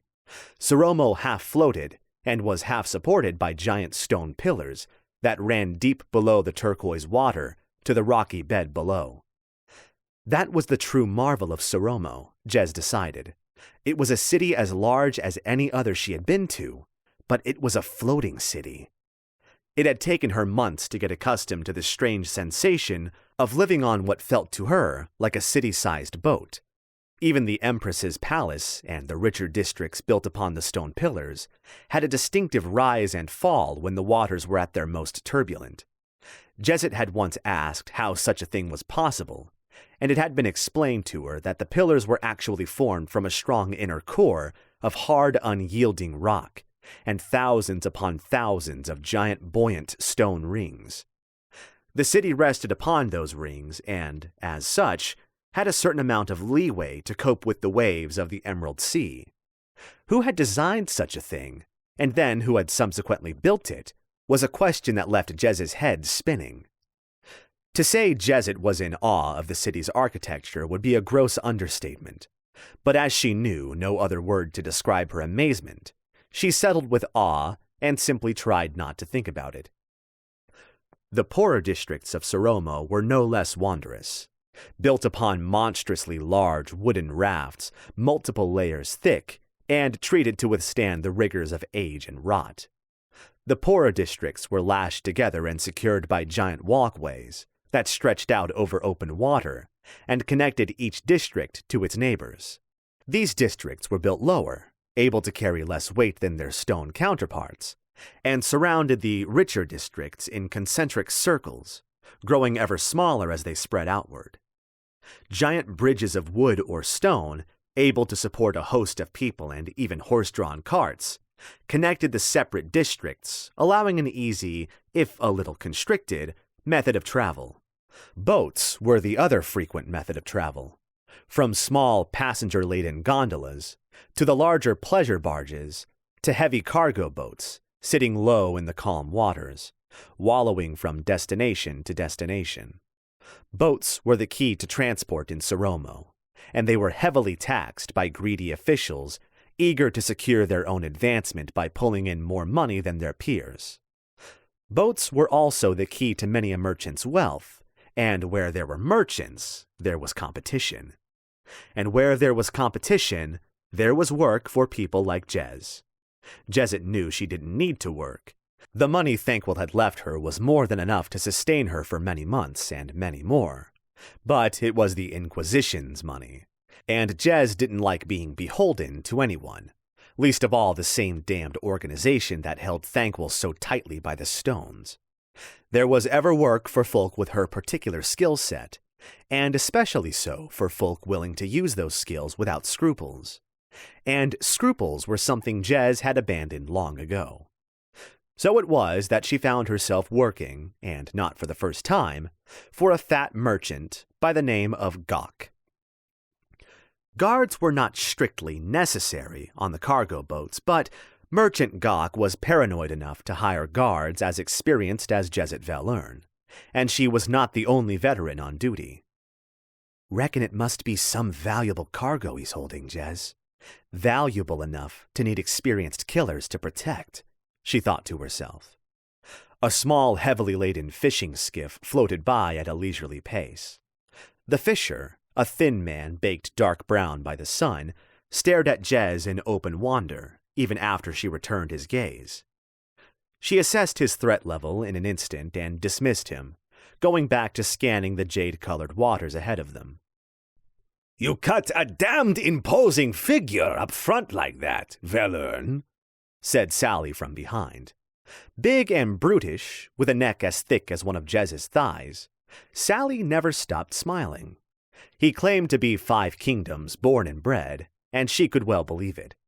Jez hadn't spent long in the 5 kingdoms, but she had seen how large the Northerners grew over there, and he certainly spoke like a 5-kingdomer, always referring to people by their family names. "Kind of the point, ain't it, Sal?" Jez said without turning to look at the big man. "Better to scare them off than fight them." Sally chuckled. "Not sure I agree with that." Me neither, Jezet thought. Wouldn't mind a bit of a fight. She glanced down at herself, then smiled. Sally was right about one thing, and no mistake. She did make for an imposing figure, with her right foot on the stumpy railing that surrounded the barge. Jezet no longer wore leathers, long since having decided the merciless sun in the Dragon Empire was too hot. And, as Thankwell had pointed out on multiple occasions, she didn't need the protection. Instead, Jez wore a set of flexible leather boots, laced firmly around her ankles and calves, a simple pair of cotton trousers that ended just below her knees, and a bone-colored linen shirt left sleeveless to bare her arms. Over it all, she wore a light tabard dyed a dark royal blue that stretched from neck to calf on the front and back, while being open at the sides. She belted the tabard at her waist with a red sash. The cloth merchant who had sold Jez the tabard had asked for her crest, but she had been forced to admit she didn't know it. The Velern name was not truly hers. It had belonged to her old master. She decided to take the name after killing the old bastard to complete her blade master training. Jezet completed her attire by tying her black hair into a small tail with a red strip of cloth the same color as her sash. It was rare she let her hair grow long enough that it needed tying back, but recently she had been feeling the need for a change, so she had allowed it to grow unmolested. Jezet also carried her swords. She never felt complete without a blade at her side, and these days she carried 3. Her long sword, as always, was sheathed by her hip on her left side. She could wield the weapon as skillfully in either hand, but drawing steel with her right felt as natural as drawing breath. Along her belt, at her back, she kept sheathed dual short swords. Slim and razor sharp, she could draw both blades in an instant, and Jez was more than comfortable dual wielding. Given everything, Jezet had no doubt she cut an imposing figure.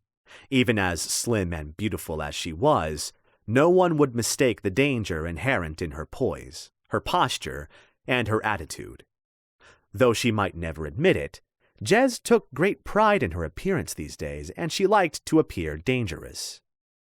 Another small vessel, this one a gondola, carrying a couple bearing the marks of high birth down their arms. Jezet had never been bothered to learn which tattoos denoted loyalty to which house. The gondolier pushed against the larger boat with a long pole to stop the 2 craft from bumping into each other, and they passed without incident. Jezet stifled a yawn. "Fancy a drink, Velern?" Sally asked. She turned to find he had set up a small square table on the crowded deck.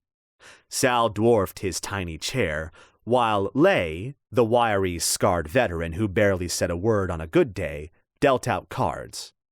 Jaren, the ever-amiable leader of the little guard crew, sauntered into view from behind a stack of securely lashed crates, and sat at the table before motioning for Jez to join them. With a shrug, she left her post at the bow and lounged into the one remaining chair. Sal grinned and passed her a frothy mug of something brown and alcoholic. Jez gulped down a mouthful without ceremony, much to the big northerner's obvious amusement. "In for a hand, Jezet," Jayren asked, indicating the cards. Jez snorted. Not after last time. Lost half a job's pay to that blatant cheat.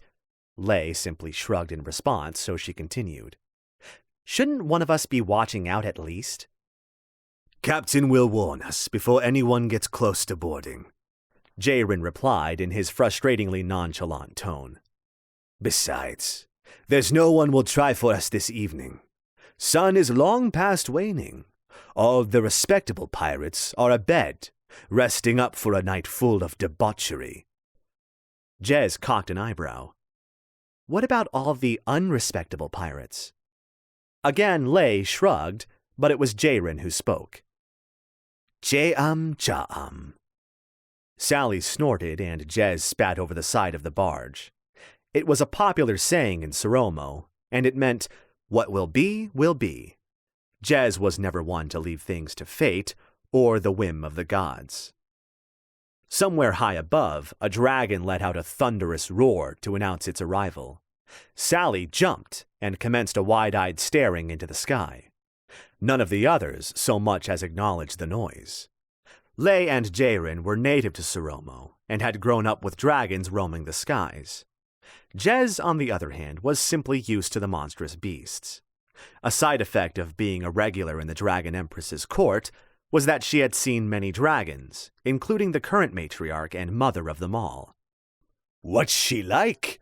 Sally asked, after he was well and truly certain the dragon was not about to snatch the barge from the water and give its occupants the chewing of a lifetime. Huh? The Empress. I hear she's a wonder, her beauty only being matched by her temper. Jez shrugged. All the members of the little guard crew knew of her regular access and enforced attendance to the Dragon Empress's court, and it was a fact they took great pride in. Not many crews could claim such a thing, nor could they claim they had one of the few remaining blade masters in the world working for them.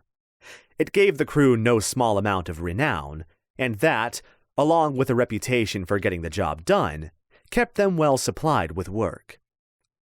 I suppose she's pretty, Jez replied at length. Very symmetrical. I reckon I've seen prettier.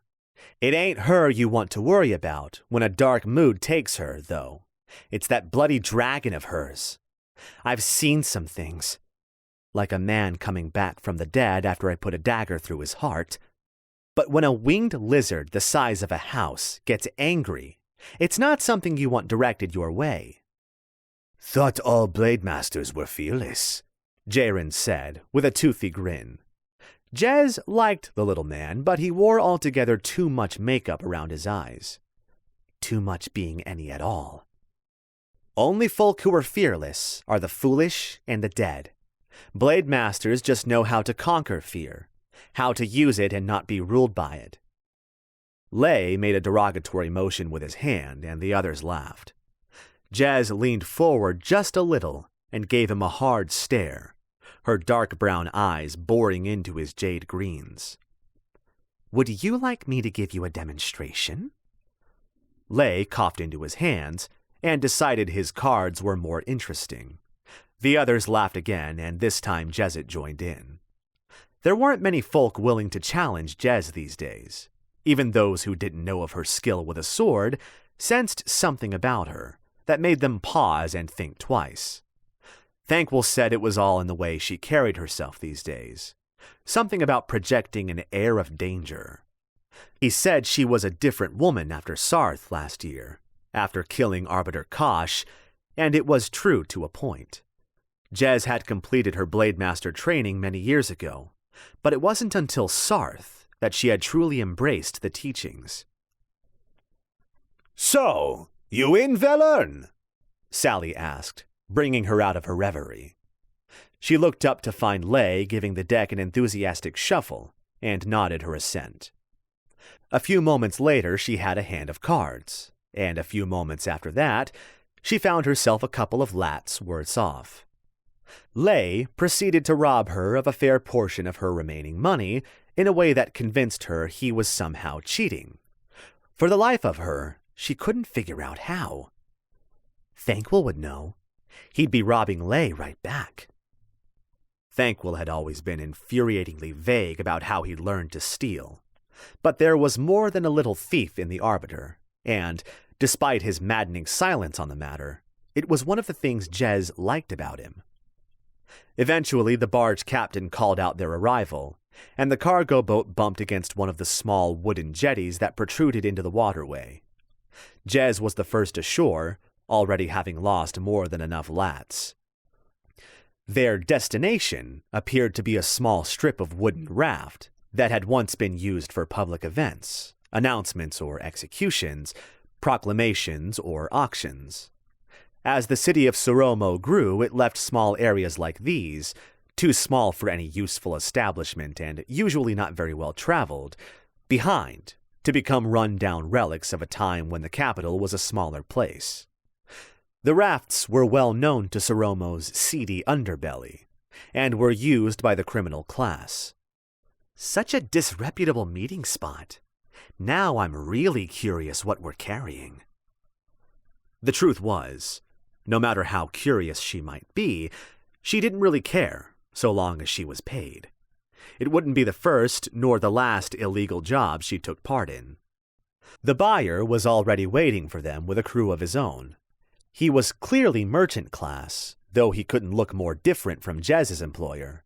This one was thin, where her employer was fat, angular where he was soft, and had a hook nose with an ornate pair of glass spectacles perching atop it. His clothing, however, could not have been more similar. He wore a thick woolen dress, buttoned first left, then right over the top, and a thin hat that ran like a crest from his forehead to his crown. He looked like a man who wielded numbers as a warrior wields a sword. He sneered at Jez as she stepped onto the platform, and she returned the disrespect in kind. The buyer's crew were not so disrespectful. After all, Jezet Velern had a reputation in Soromo, and it was one that most of their kind knew of, and knew not to mess with. Sally was next off the barge and commanded almost as much respect as Jez, though for a different reason. It wasn't that Sal wasn't formidable, but by his sheer size. Most folk in the Dragon Empire were awed by him. They tended to be a smaller people, stout but short. Some of them even made Jez feel tall. Lay and Jaren stepped off the barge together. Lay as silent as the grave, and Jaren all smiles and open-armed greetings. The leader of the other crew responded in kind. It seemed to Jez the two knew each other, but there was no way to be certain. After Jaren felt certain there was no trap or sign of double cross, he gave a sharp whistle by putting 2 fingers in his mouth and blowing hard. A moment later, Jezet's employer stepped out from the hold and waddled to the side of the barge. Sal moved to help the mountain of fat from the boat to the platform, and even the giant 5-kingdomer wasn't enough to stop the fat merchant from puffing and wheezing as he leapt across the little gap. Jez rolled her eyes at the spectacle, and Lay gave her a confidant's grin. "Aye," Gawk said, with a bow to the other merchant that set his chins wobbling. "Aye," the thin merchant replied with an identical bow. Jezet turned her attention to the other crew. She had long since learned there was no point in listening to the merchants of Soromo. They spoke in a language apart from the rest of the world and knew only to each other. All haggling and deal-brokering was spoken in such, and therefore excluding all others. The other crew was made up of 10 men in all, and not a single woman, though that was not overly surprising. In the more rural areas of the Dragon Empire, Thankwell assured Jez that women took a more active role in society. In the cities, and especially in Soromo, women seemed almost like ornaments to hang on men's arms. It angered, disgusted, and confused Jezet. The Dragon Empire was ruled exclusively by women, and had been since its founding, an unbroken line of empresses dating back further than Jez could be bothered to think about. Perhaps that's why the current empress is so damned fascinated by you, Jez. You're the only woman in this whole bloody empire, other than her, that doesn't just lie down and spread their legs on command. One of the members of the other crew winked at her and waggled his tongue between his fat, worm-like lips. Jezet snorted and spat, and the man adopted a mean look that almost had Jez creasing up with laughter. The haggling went on for what seemed to Jez like an eternity. Rich men arguing about who's richer, like the numbers have purpose. Who's stronger, I wonder, the person with a coin or the person with a sword? Jez sighed and settled into an evening of a guard's most laborious of pastimes, waiting.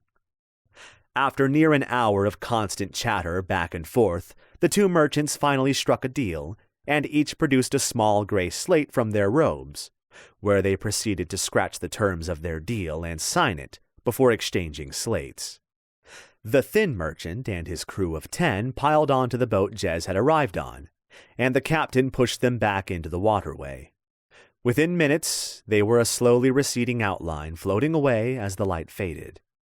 Gawk then led his own crew to the boat the other merchant had arrived in, a large skiff able to sit 20. The fat man climbed aboard and took a seat at the front, waiting for his hired crew to follow him and take up the oars. "Think we get paid extra for the rowing?" Jezet asked with a grin. Gawk ignored her, as was his way, but the others laughed as they set to the oars and pushed away from the clandestine meeting spot.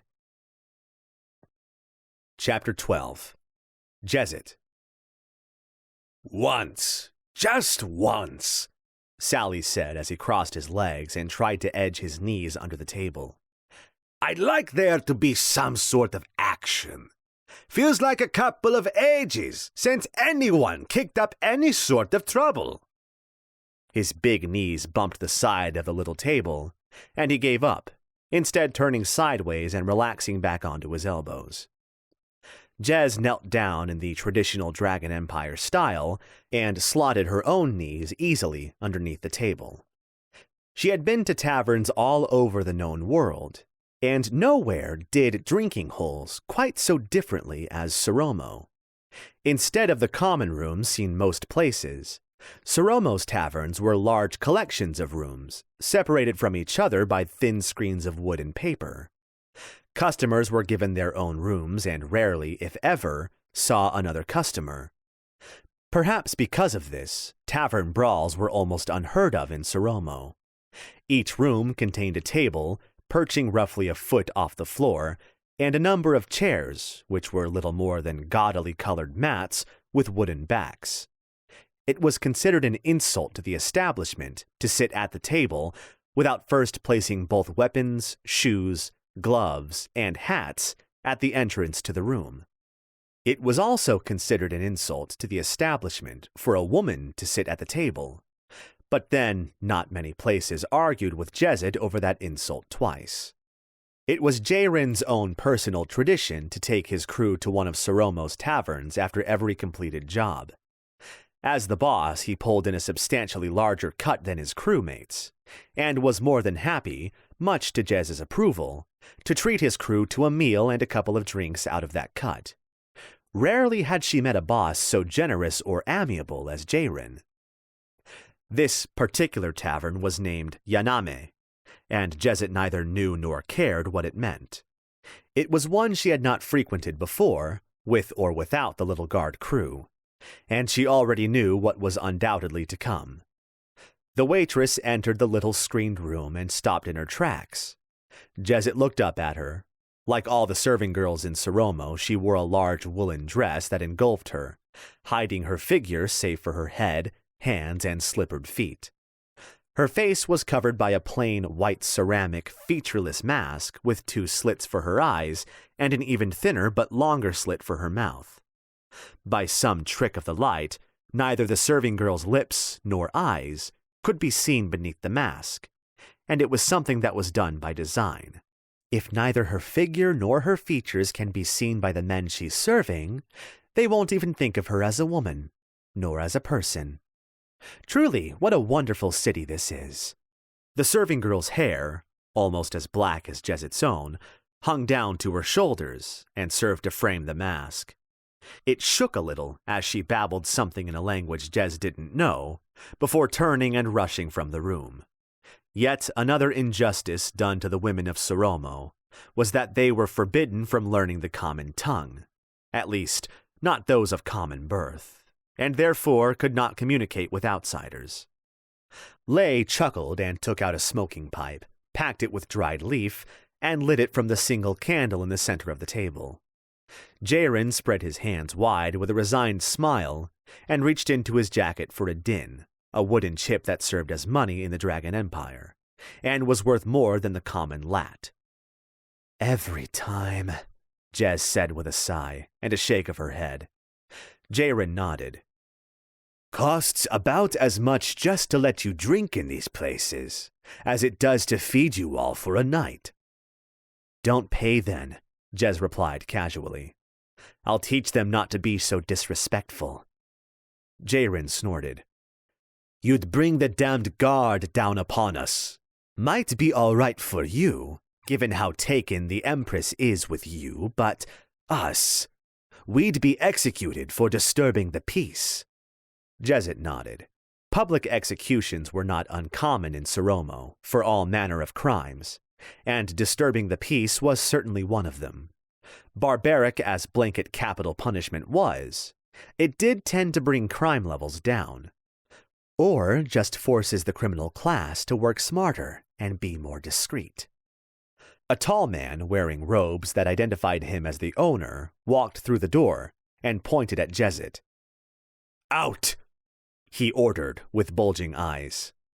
Jez turned her head and gave the owner a dark smile that made him step back in fright. Jaren was already up and placating the foolish man. A few calming words and a din later, and the owner grunted his approval at Jezet staying.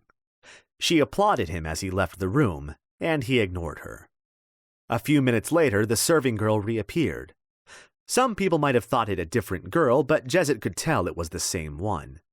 She noticed it in the way the woman walked, and the minute head twitches Jez's way. The women of Soromo always found her fascinating, and given the way they were treated, she wasn't all that surprised. They ordered some food and something to drink, and all the while the serving girl said nothing, only bobbing her head enthusiastically. Jezet watched her and shook her head. "The way you people treat women is disgusting," she said. Lay smiled and shrugged, but Jaren laughed. "Me people or my people? I myself allow my wife all the comforts and rights she deserves. Unfortunately, she refuses to allow herself those same rights I wish to give her." Jezet snorted, but Jaren forged on. "It's true. An unfortunate consequence of the culture we live in is our women truly believe they are less than the men." "They are," Lay said, speaking for the first time that day, and judging by experience, probably his only time that day. Jez stared a burning hole through Lay, but he simply shrugged and ignored her. "I, personally," Jaren continued, "do not believe this to be a fair derision.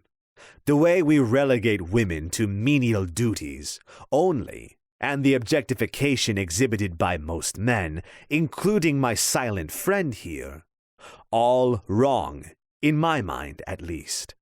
But then, what am I to do? I am a simple man of simple means. I work to support my family. I'm no revolutionary." "Why not?" Jez pushed. "Take a stand. Make a difference if you truly believe what you just spewed up." Jaren laughed and shook his head. "Simple man. Besides, I'll wager you're doing more than I ever could just by being you in this fair city of ours." Jez snorted. She felt like spitting, but doing so in Soromo was considered rude, especially when indoors. "Oh, you don't believe me? But it's true. You spread dissension by your very act of being, Jezet Velern. The women envy your freedom and your strength, while the men, they realize they want something more than the meek shadows that are sold to them as wives. The day you and your arbiter arrived, you had the whole city in an uproar." "He tends to do that wherever he goes," Jezet said. Not him, you. Some of the highborn, men from clans Sese, Rolin, and Raika, petitioned the Empress to have you killed. When she refused, they begged her to banish you. When she refused again, they argued.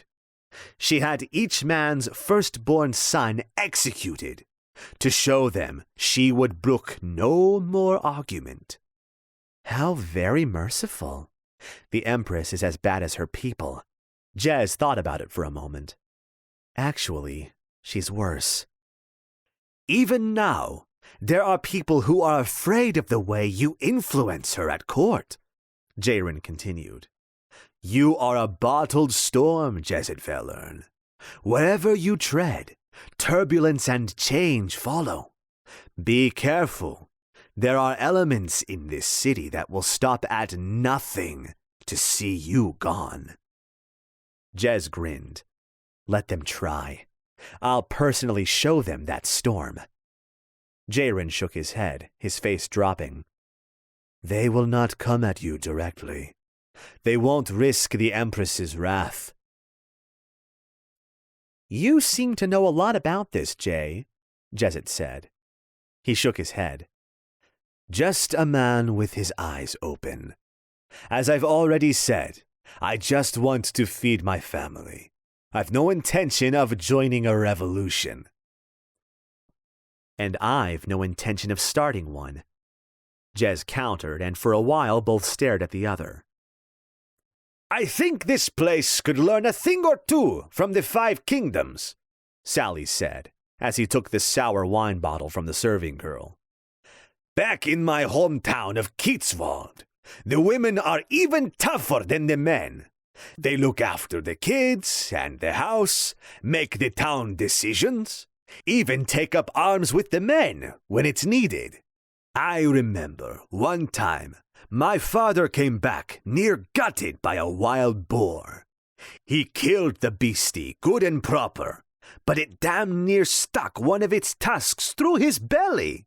He dragged the thing home and collapsed on the ground just outside our cottage. My mother found him, cleaned him up, and tended to his wounds. She skinned the boar and cooked it, and then spent the next few weeks doing his job as well as hers, all the while stopping me and my sisters from killing each other. Sally grinned. They were good times. Never really knew your mother, Jez, or your father. They had tried to sell her to a pleasure house at the age of 9 years.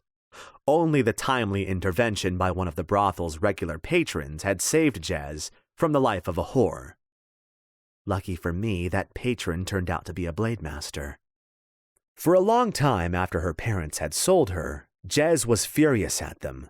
She was young, but not too young to understand what they had tried to do and what she had been saved from. Back then, she hadn't realized what was to come. Her master, Yuri Velern, soon made it clear. On her first night as his new apprentice, Jezet had lost her virginity. He was not rough, though nor was he gentle.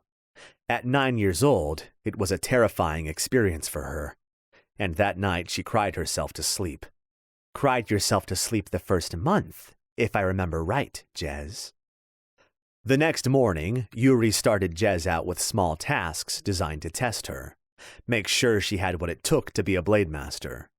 Physical ability could be earned through hard work, and skill could be taught. But Yuri always preached blade masters were born, not chosen. There was a particular mindset required to complete the training, and he tested Jezet to make sure she had it. At first, he set her menial tasks, and far too many for her to realistically complete in one day. The tasks were designed to drive her to exhaustion, both physically and mentally, and then push her past those barriers. The master needed to know his apprentice had the drive to keep going beyond her limits. More than once, Jezet had returned to their home too tired to think or feel. Sometimes she was literally asleep on her feet, and she knew for a fact Yuri had occasionally used her body for his own pleasure, after she had passed out from the day's grind. After he was certain his apprentice wouldn't give up or complain about the workload, Yuri tested her ability to learn.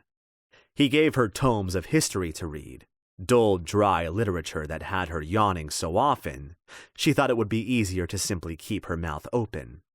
At night, after he had had his fun, Yuri would quiz her on what she had learned, making sure to focus on the details. There was the physical learning, too. He would show Jez a dance just once, then leave for the day. She never knew where. When he returned, he would order her to recite the dance perfectly. Those were the easy tasks, the ones she never got wrong. After just 3 months of testing her, Yuri Valern decided Jezet might just have what it took to be his apprentice. Her training followed, and it pushed her to the edge of death more times than she could count. There was even that one time he actually killed you, Jez. Mind if I join you? Came a voice from the doorway behind Jezet. It was a voice she wished she didn't recognize. I do mind, said Jaren, his voice devoid of its usual smile. This happens to be a private gathering, friend. You should probably say something before he gets himself killed. Hello, Drake, Jezet said without turning to look at the pirate captain. She did, however, take great pleasure in watching the color drain from Jaren's face. You're Drake Moras? Asked Jaren. I am, replied Drake. Jez could tell he was smiling even without looking. And you're Jaren Ito. Jez wouldn't have said it was possible, but Jaren somehow managed to look pale even further. You know my name? I know everyone's name. Evening, Jezet! Jez waved a hand over her shoulder in greeting and reached for a meat dumpling, popping it into her mouth without ceremony and chewing loudly. Such manners, Drake purred. No wonder my empress is so taken with you. Reckon she's a little more taken with you. At least I'd hope so. Jez snorted out a laugh, but none of the others joined in. They were far too busy being in awe and fear of the dreaded pirate standing behind her. It would take more than Drake Moras to make Jezet Valern wet with either. Mind if I join you, then? Drake asked as he sat down. Yes, Jezet replied around the dumpling in her mouth, still not sparing the pirate a glance. No, of course not, Jaren spoke over the top of Jez and bowed his head. It's an honor to host such a prestigious member of the Empress's court. Prestigious? Drake asked with a laugh. Well, you are fucking the bitch, Jez said. Personally, I'd have gone with deceitful or sycophantic. Not charming? Jezet aimed a level stare at Drake. The man was pretty and no mistake. Sharp features, rugged weather-beaten skin, dark oak hair, and flashing eyes. But Jezet had seen prettier and she'd fucked prettier. She saw Drake Moras for what he really was, and it was anything but attractive. Guess not, the pirate continued before turning to the rest of the little guard crew. How about you boys go stand around outside for a while, so I can have some one-on-one time with Miss Valern. As payment, I'll say the evening's on me. Lay stood without hesitation, but Sal and Jaren at least had the courtesy to look to Jez for permission. She favored them with a genuine smile and nodded. It was well known to be unhealthy to deny one of Drake Moras's requests. Jezet picked up something that looked to have once been part fish, now wrapped in rice and held together by some culinary trickery, and popped it into her mouth while the others left the room. Drake sat down opposite her. It did not escape her notice. He was still very much armed. What do you want, Drake? She asked around a mouthful of fishy rice. He smiled at her, and for a moment Jezet thought it might be genuine. Then her common sense kicked in. I want to be your friend, Jezet. She gave him her very best blank stare and picked up the small bottle of dry rice wine and, foregoing the use of the tiny flat cups, took a healthy swig. Drake laughed. Fine. I want to be more than your friend.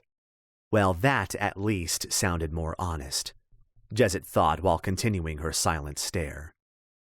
Drake picked up one of the other wine bottles, poured a thimble worth of liquid into one of the cups, and sipped it. You and me, Jezet. We're very similar, Drake started. Jezet scoffed, but the pirate continued regardless. Do you really think you're happy here, in this place? When was the last time you fought someone? When was the last time you killed someone? He fixed her with a dark stare from eyes that seemed to twinkle in the light. You aren't meant for such tedium. This inaction doesn't suit you. He took another sip, then placed the cup back down on the low table and leaned back on his elbows. And it doesn't suit me either. Jezet took another large swig from the bottle and gulped down the wine. It was stronger than she was used to, and she could already feel the alcohol working its way through her body, making her both more confident and less capable, all at the same time. So what? We're two peas in a pod? She asked him in a mocking tone. Perhaps we should just strip down right here and go at it on the table. Oh, sure, it's probably a social insult to the establishment, but so is simply serving a woman, so I think we could get away with it. Jez was ready to break the pirate, should he actually try anything, but Drake made no move. He sat there grinning at the Blade Master. It's tempting, Jezet, but I think I'll have to decline. It wasn't meant as... Besides, I had something far more interesting in mind. Once, Jezet knew, she would have loved this sort of banter. These days it just frustrated her. What do you want, Drake? She asked again, far more seriously this time. Your services, he said, smiling through his stubble. Your whole little crew's services as well, I suppose, but mainly yours. I'll talk to Jair and Ito outside, but I wanted to ask you first. What do you want? Jezet asked one last time, punctuating each word. I have a shipment of items coming in 5 days' time. Getting them through the city will be more than a little dangerous, and I can guarantee at least one attempt to steal the shipment by force. Why me? Us? Why not your own people? My people are, recognizable as my people. I need my name unattached to this little venture. Your name goes hand in hand with greed, corruption, violence, blood, and more than a little sodomy. What could possibly be so bad that it would sully your good reputation? Drake winked at her. Last I checked, there was some necrophilia in there too. As for what the shipment is, better you don't know. So why? Because I guarantee a fight, Drake smiled. A real fight. Say no, Jez. Morass is as slippery as an eel, and as dangerous as a shark, not to mention responsible for even more death than you are. Sure, she said with a grin that matched the pirate's. Why not? Chapter 13. Jezet. Empress Rachio! The attendant shouted out to the court before scurrying away from the balcony as fast as his short legs would take him. Such a dramatic entrance every time. I wonder if she's as bored with it as the rest of us. Jez didn't even bother trying to hide the yawn. More than one of the city magistrates noticed, so she decided to compound the insult by stretching out her arms. Even more of the men took notice, some leering openly, others stealing sly glances when they thought no one was watching. Drake Morass stood on the other side of the hall, grinning, his single gold tooth glinting at her. When Jezet had finished with her overt stretching, she found most of the magistrates had looked away, either from disgust or just in an attempt to ignore her existence. One of them, a balding man Jez remembered as Hideo Rurin, was staring at her with a hungry look on his face. More accurately, he was staring at her breasts. Jez had never been particularly well endowed in the chest area, a fact she was more than happy about. But her current attire made no attempts to hide her breasts, and many of the men in Soromo seemed to take that as an invitation to give them the ogling of a lifetime. Jez stared back at Magistrate Rurin and waited for him to notice. When he finally managed to tear his eyes away from her chest and meet her gaze, she winked at him. The magistrate went as red as his coloring would allow, and quickly decided the floor was more interesting than Jezet or her breasts. Anyone would think they've never seen a woman before. There came the sound of giant scaled wings beating the air, and a rush of wind blew through the gathered court, stirring robes and blowing banners around. Jez's tabard whipped against her shins, and a few strands of hair broke free from their binding and settled over her face. Jezet thought for just a moment about covering her face with a hand, like some of the others, but decided against it. Let them see you don't care, Jez. Let them think you don't fear the giant flying lizard with all those teeth. The dragon matriarch touched down heavily on the balcony, its muscled back legs absorbing the impact, and its wings folding up quickly so it could fall forward onto its front legs. The beast roared its own announcement directly into the courtroom, and Jez found herself engulfed by a rotten, reptilian stink. She couldn't help but crinkle her nose at the smell, an insult if anyone witnessed it. Thankfully, all eyes were on the dragon in front of them. As the dragon lumbered into the hall, it swept its gaze over the assembled court. The most powerful people in all Soromo bowed their heads and lowered themselves to their knees. The only people in the hall left standing were the Dragon Knights, sworn to protect and exempt from the obeisance, and Jezet and Drake Moras. The pirate captain winked toward Jezet, ignoring the giant lizard. She rolled her eyes at him and then looked back toward the dragon, only to find it watching her intently. Jez couldn't help but be impressed by the matriarch every time she saw it. Half again as big as the male dragons. Only one female dragon was hatched each generation, and matriarch and empress ruled the empire together. On the back of the dragon matriarch, in a saddle that seemed to be formed from the beast's own scales, sat the dragon empress.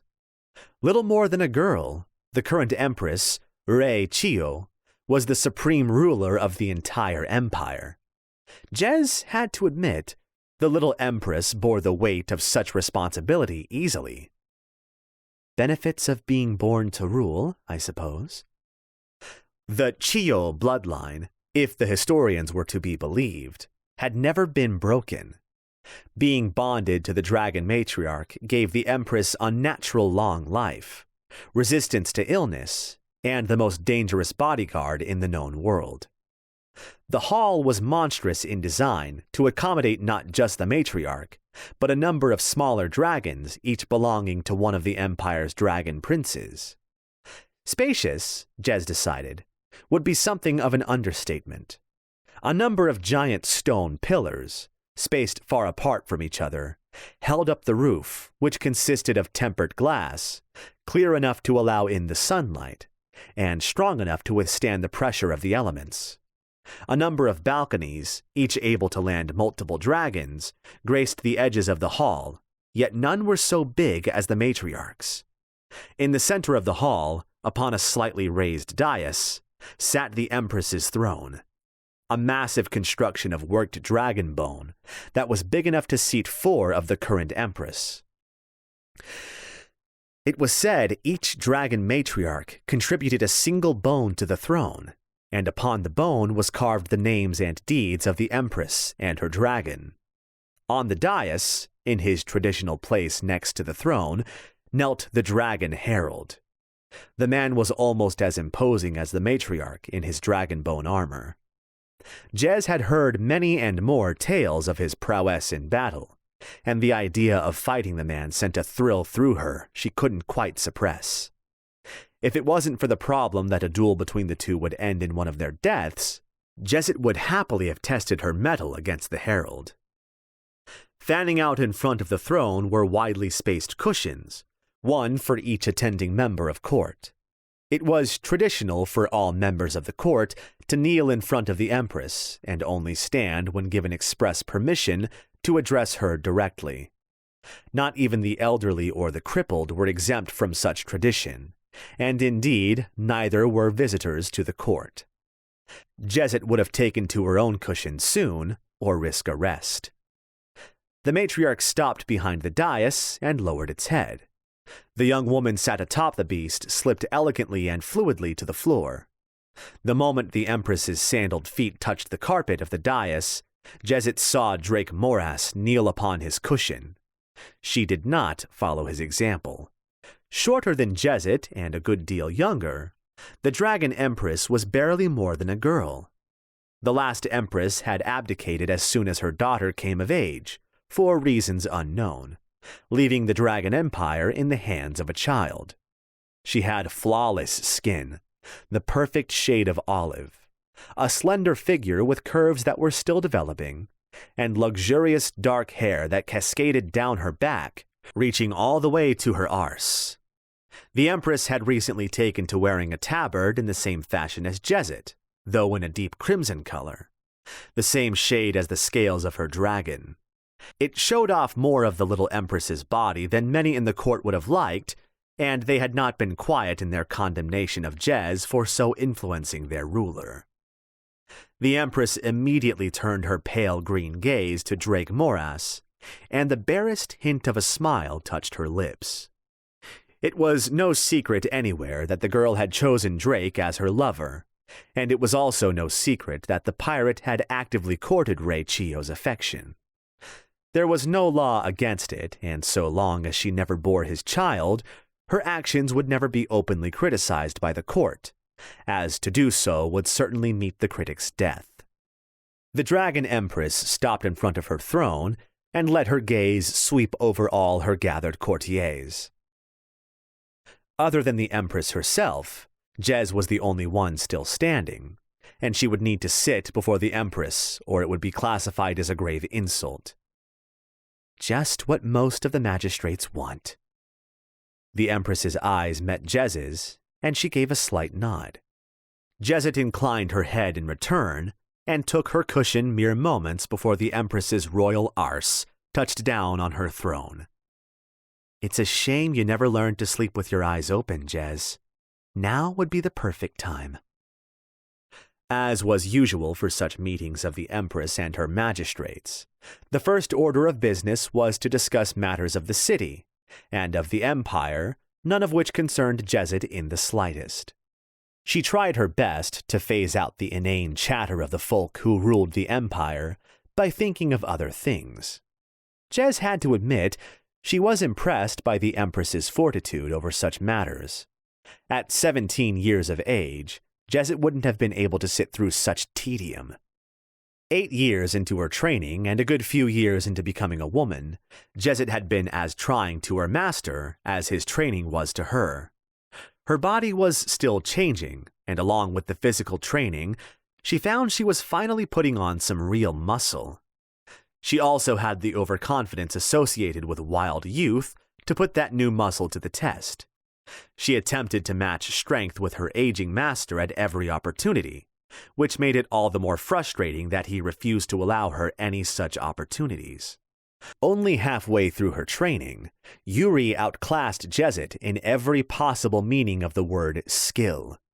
He would feign going in for a test of strength, only to twist, turn, or parry at the last moment, and Jez would find herself swinging steel at open air.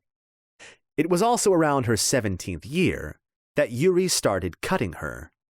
He said a blade master needed to know what it felt like to be injured, to be stabbed and cut, so that they could learn to ignore the pain in battle.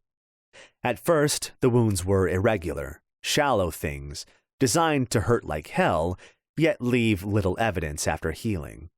Before long, he was showing her the pain in every sparring lesson.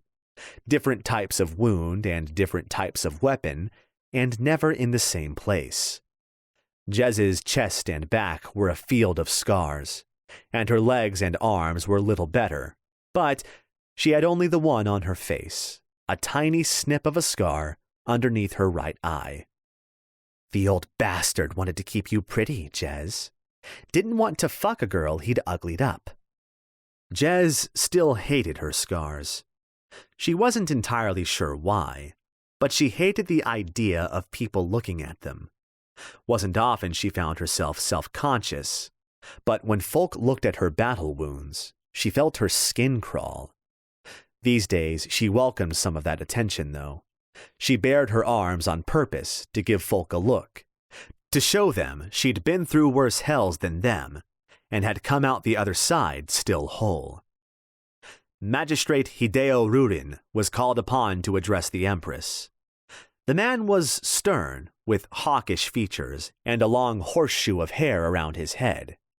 He was also the magistrate tasked with overseeing matters of trade between the Dragon Empire and the free city of Larkos, widely accepted to be the biggest and most profitable city in the known world. As the magistrate launched into a recounting of some recent trade agreement, Jez couldn't help but notice the Empress's gaze flicking toward Drake Morass. Jez herself remembered her own fascination with an older man when she was that age, and it was not her old master, a fact Yuri came to realize and act jealously upon. As the Blade Master's apprentice, Jezet had been sexually active since first being sold. Yuri had no scruples over age, nor willingness, nor even a young girl's understanding of sex. He had used her body whenever it pleased him, and did not even bother justifying it to her, though at that age, Jezet had assumed it was payment for all he was teaching her. There was another, an older man from the nearby city of Truridge. Though he looked little more than a boy himself, he had dirty hair that regularly flopped down across his face, and wore bedraggled clothes that almost made him look a pauper, though it was clear he wasn't. Jezet was regularly sent down to the Truridge market, either to shop or to steal as part of her training. The young man was always there alone, always drinking sour wine while watching the world go by. He seemed so mysterious and dangerous back then, she remembered with a smile. When Jez finally worked up the courage to talk to the man, she discovered his name was Thom. She never learned what he did. It didn't take long before they first fucked, and for a week they were at it every day. Though younger than Thom, Jezet taught him a thing or two. She'd almost convinced herself they were in love. Then, Yuri found out. He wasn't the type to get angry, or at least he wasn't the type to show it. With a bitter smile, Jez remembered begging her old master not to do anything to Thom, but she needn't have bothered. Yuri went down to Truridge and found the man. After that, Jezet's young lover wouldn't speak to her. Wouldn't even acknowledge her. He would simply ignore her and walk away whenever she attempted to engage him. Never found out what that old bastard said to Thom. Whatever it was, it did a damned good job of scaring him away. Thinking of her old conquests inevitably brought Jez to thinking about Thanquol, and with it came the dull ache in her chest she refused to acknowledge. She knew what it meant, why it was there. She missed the Arbiter. Missed him like she'd miss a part of herself. Their last words to each other had been shouted, a pointless argument that gained nothing for either of them. He'll always put that damned Inquisition first, and you'll never understand why, Jez. Better just to end it now before it goes any further. Another bitter thought, and one she knew she'd never act on. It had already gone too far. She might have the courage to face down 100 armed soldiers in battle, but she knew she didn't have the courage to leave Thanquol. Jezet? The Empress's voice snapped Jez out of her reverie. She realized, with no small amount of concern, that the entire court, including the giant toothy lizard, were watching her. "Would you stay and talk a while?" Jez smiled and inclined her head. "With pleasure, Empress." "The rest of you will leave," the Empress said in a tone that left no one doubting it was an order. Some of the magistrates made derogatory noises in Jez's general direction as they pushed themselves to their feet and shuffled from the court. Hideo Rurin gave her a long, pointed stare down his beak of a nose, but he wouldn't say anything in front of the Empress. The magistrate had been one of the most outspoken regarding Jez's presence in court, and had already lost his firstborn son due to his opinion displeasing the Empress. He made no attempt to hide that he blamed Jez for his son's execution. Neither the Dragon Herald nor the Dragon Knights gave any hint of leaving. They would stay and protect their Empress in case anything should happen. The only time the little Empress was not under heavy guard was when she was in the sky with her dragon, and then she was out of reach of even the most skilled assassin. Drake Morass waited until the last of the magistrates had shuffled from the hall before standing. He crossed the distance between himself and the dais in a few easy strides and boldly climbed it, leaning down and whispering something into the Empress's ear. The little woman giggled, kissed Drake, and then waved him away. The pirate captain sketched a lazy bow more suitable to Sarth than the Dragon Empire, and sauntered toward the exit, winking Jezzet's way as he went. She snorted and shook her head, but he paid her no mind, striding past her with his head held high, and his boots clicking on the surface of the polished stone floor. No sooner had the door closed behind Drake, the Empress was on her feet. She rushed toward Jezzet and waved at her to stand. Up, please," the little woman said with a broad smile. She took hold of Jez's arm as if to lift her. "No need to be so formal, now they're all gone." Jez pushed onto her feet. She and the Empress were almost of a height, but Jezzet was lean and well-muscled, where the other woman was slight and dainty. She looked too fragile to ride a dragon, let alone the largest of all the dragons, but Jez had seen the spectacle with her own 2 eyes, and knew it to be the truth. Still, she took no small amount of satisfaction in knowing she could snap the Empress of the Dragon Empire like a twig. Back by the dais, the matriarch rumbled out a low growl. The Dragon Empress stopped and turned toward her dragon, cocking her head to the side a little. Then she turned back to Jezzet. "She senses danger from you," the Empress said with a girlish smile. "Do you mean me harm, Jezzet Velern?" "Careful, Jez. Remember what Catherine used to say. The truth can be your shield, but too much can make it your noose." "Never that, Empress," Jez said, holding up her hands in a placating manner. "I was simply wondering at how slight you seem today. It amazes me how you can ride that thing." Again, the dragon let out a low growl, but the beast was settled onto its back legs and didn't seem to be in any mood to rush forward and eat Jezzet, though she had no doubt the creature could. Jez had once seen the matriarch bite a horse clean in half. Only the serpents that lived in the deep sea could match such a feat, and unlike dragons, Jez had never seen one of those. "She doesn't like being called a thing," the Empress advised. Jezzet looked over at the matriarch and bowed. "I apologize." "I told her she must have been mistaken," the Empress surged on, taking Jez by the arm and walking her toward the balcony. "But she said she sensed something from you. Aggression, maybe?" "I promise you, Empress." The little woman waved away Jez's words.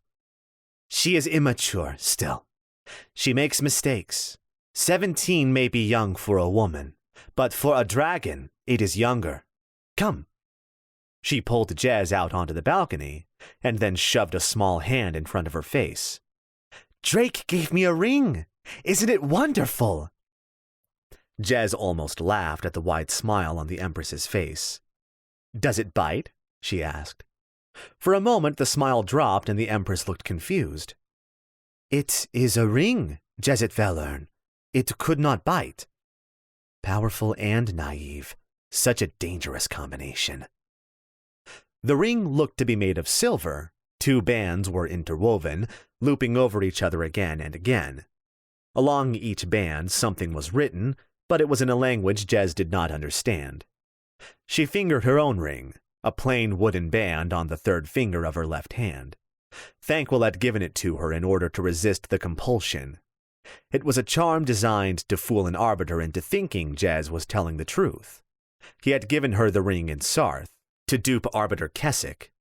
Jez had never taken it off since. He's handsome and kind, and he knows just where to touch me, the Empress was saying. The last thing Jez wanted to talk about was sex. Yet another reason to miss Thankwell. Kind? She said with a laugh. Are we talking about the same Drake? Again, the smile slipped from the Empress's face. She cocked her head and stared at Jez, who got the distinct impression there was a conversation happening she was not privy to. Do you miss him? The Empress asked, as she turned and walked further onto the balcony. Jez followed the little woman. Do I miss Drake? The Empress shook her head. From behind, all Jez could see was the thick bind of hair trembling. Arbiter Darkheart, I could order him back here. I could send one of the princes to find him. It would take no more than a week. No, thank you, Empress, Jez said. He has a job to do. But you don't agree with it. It's not the job I disagree with, more the employer.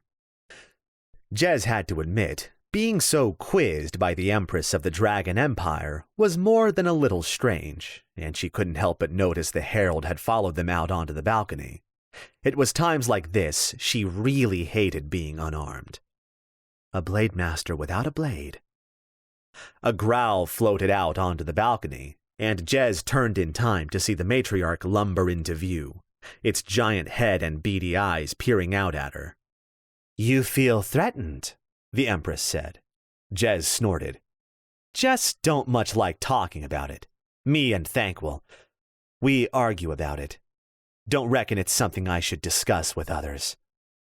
Again, the Empress gave her a girlish smile, this time full of concern and sympathy. Isn't that what friends do? Talk about their problems. I miss Drake when he isn't here. He sails off for months at a time, doing whatever it is he does. Pirating, I'd wager. Yes, I suppose so. I miss him when he's not here. She sighed. Cha'am. The matriarch lumbered out onto the balcony and toward the 2 women. Jez tried her best not to show any fear as the huge creature approached, but it paid her no heed either way. It stopped a few feet from them and lowered its head. Jezit had never seen the beast so close before. Its head was as big as a carriage, and each tooth the size of her arm. How such a thing could fly was beyond her. How the little woman standing next to her had the courage to ride it was something entirely different.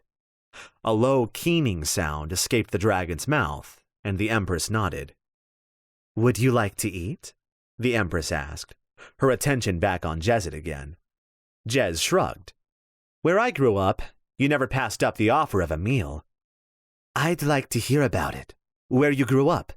I've seen much of my empire from the sky, but you must have seen all sorts of things. Drake tells me stories, tales of evil places full of violence and blood and sex. He tells me of a vile race of creatures called the Druer, and a land where the dead walk.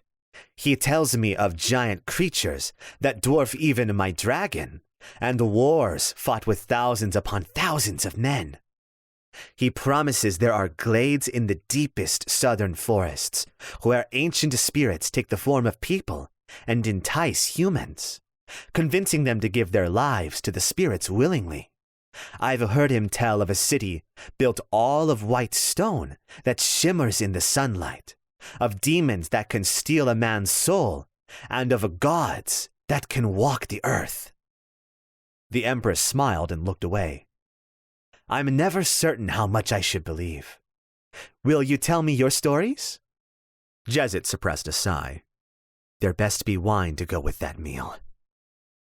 "Of course, Empress." Chapter 14. Jezet. "You knew the Blackthorn?" Sally asked, his eyes wide in his freakishly large and disturbingly round face. After hearing that Jezet had spent a full day entertaining the Empress with stories, the big soldier had demanded to hear each one she told. He had accepted most of Jez's stories of sex, violence, and miraculous escapes with a stoic and repetitive nodding. But the moment she mentioned Thorn, Sal's jaw dropped. "I did."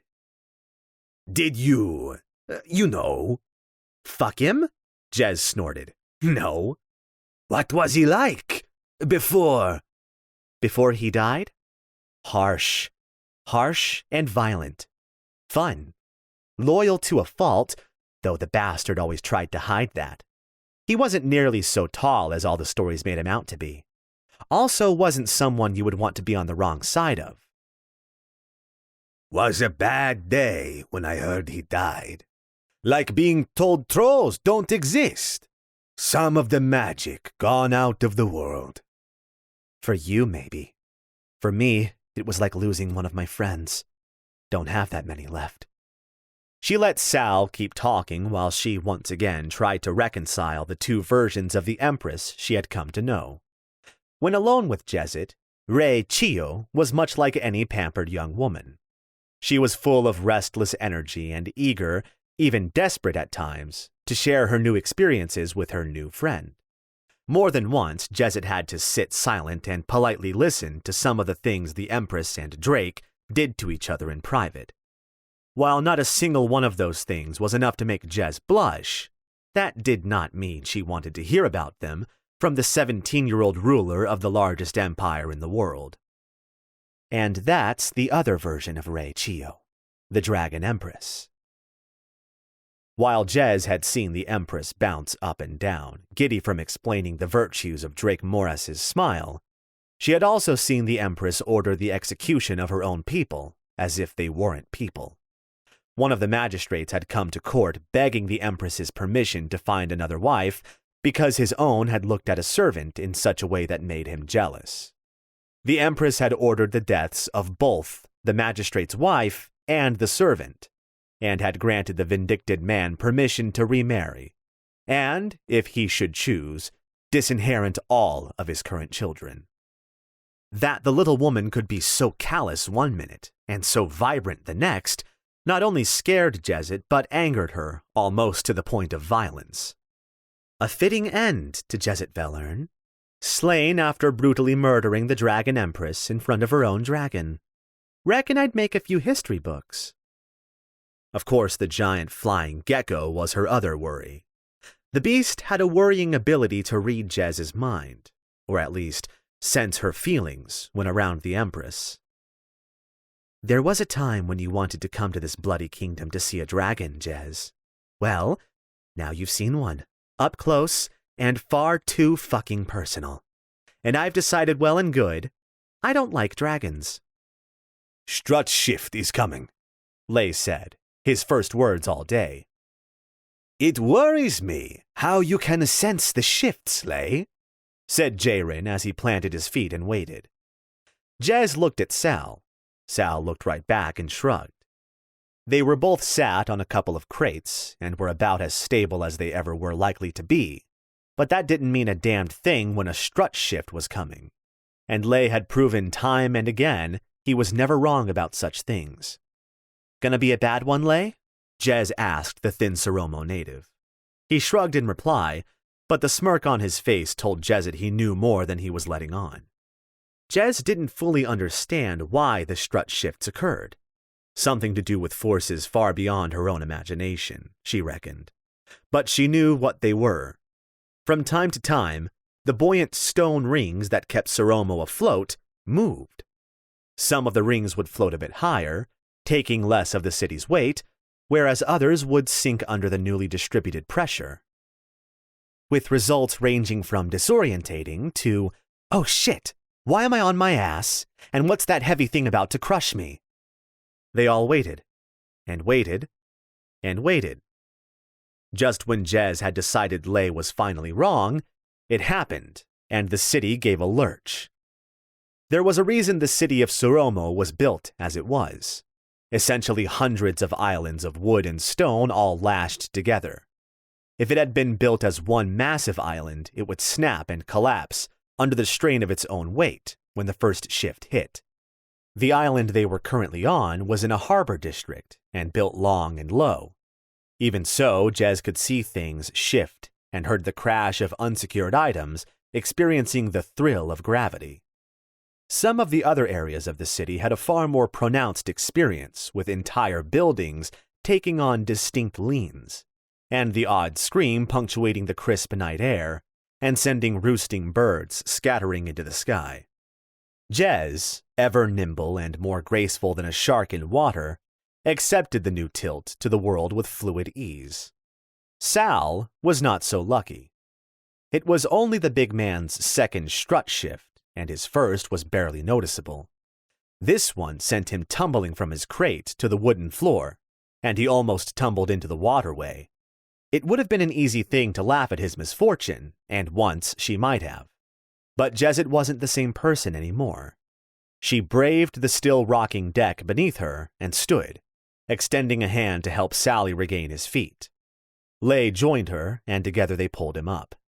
Waves lapped noisily against the side of the harbor as the shift in weight from the city displaced water on an epic scale that Jez didn't even want to think about.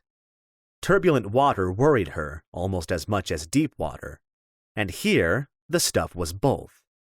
Not that Jez let fear rule her life these days, but that didn't mean she wanted to take unnecessary risks, and deep, turbulent water seemed like the very definition.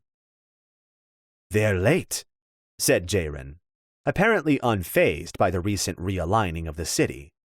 "If they don't deliver, Drake can't blame us, can he?" It took Jez a moment to realize that Jaren was asking her. She shrugged. "They'll be here, Jay. People don't tend to survive pissing off Drake Morass, and not delivering his cargo would be a good way to do just that." Sure. It's good pay. Really good. Maybe even enough to, move up a class. Get my family, get us all out of the breakers." The Breakers was the nickname given to the very outskirts of the city of Suromo. Those districts tended to be newer and poorly maintained. The ravages of the Emerald Sea and its accompanying elements were worst out in the Breakers. And it was not unheard of for people, especially children, to go missing, either from falling into the waters never to be seen again, stolen by one of the beasts that called the sea its home, and only came up from the depths to feed, or even the occasional kidnapping. "Slavery is only illegal if you get caught," Jez mused to herself. "And children fetch a high price. Easier to train to be docile." Jaren had latched onto the idea of working for Drake, dreaming he could secure himself some more permanent work in Suromo, work that would pay better. The man wanted the best for his family, and though Jezet could understand, she was not so certain that working for Drake Morass was the way to achieve his goal. "Is that them?" Sal asked, pointing a finger toward the open water. He looked far from comfortable with the way the city was still rocking. It was a wide boat, low and heavy in the water, and rowed by a number of people. Jez made a quick count of 6 oarsmen and a man with a monoscope standing at the fore of the little boat. He was big and no mistake, but by the color of his skin and the slant of his eyes, he was no doubt a native to the Empire. As the boat pulled closer, Jez could see the cargo shack. A small room no more than 10 feet long and wide sat at the back of the boat. It was an outdated boat design, though not one she was unused to seeing.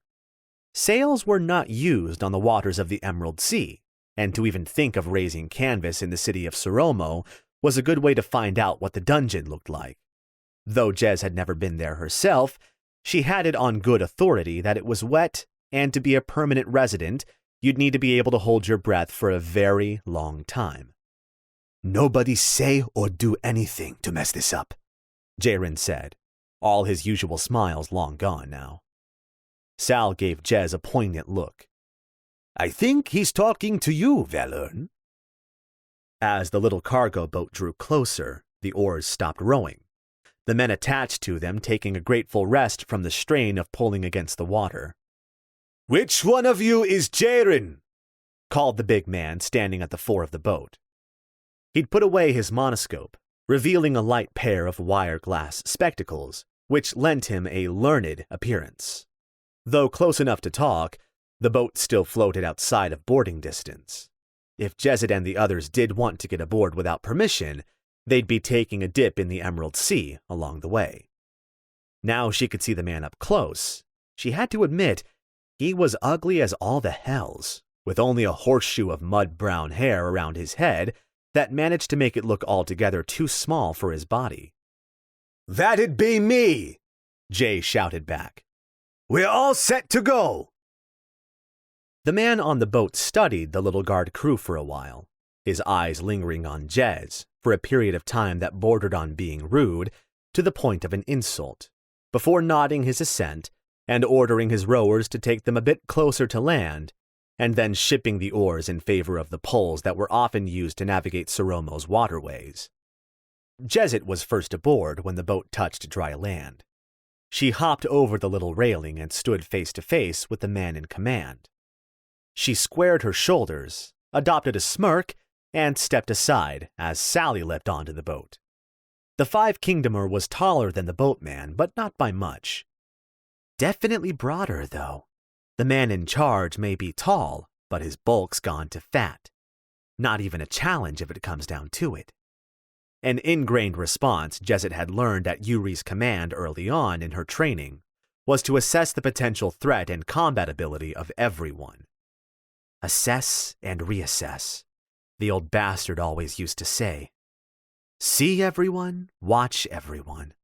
Know which ones you can kill and which ones you can't.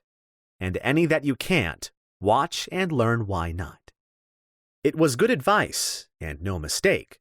It had saved her life on more than one occasion, and Jez would happily put money on it saving her many times again before her time was through.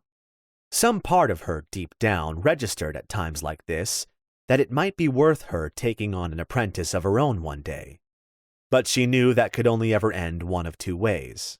Either she'd kill the apprentice for not being good enough, or they would be good enough and would end up killing her. As neither of the two prospects appealed, she had consciously taken the decision to delay the process for somewhere close to forever. Once they were all aboard, Jaren took the boatman aside, and they spent a few minutes arguing in dramatically hushed voices. Jez watched out of earshot. Drake promised a fight. A real fight.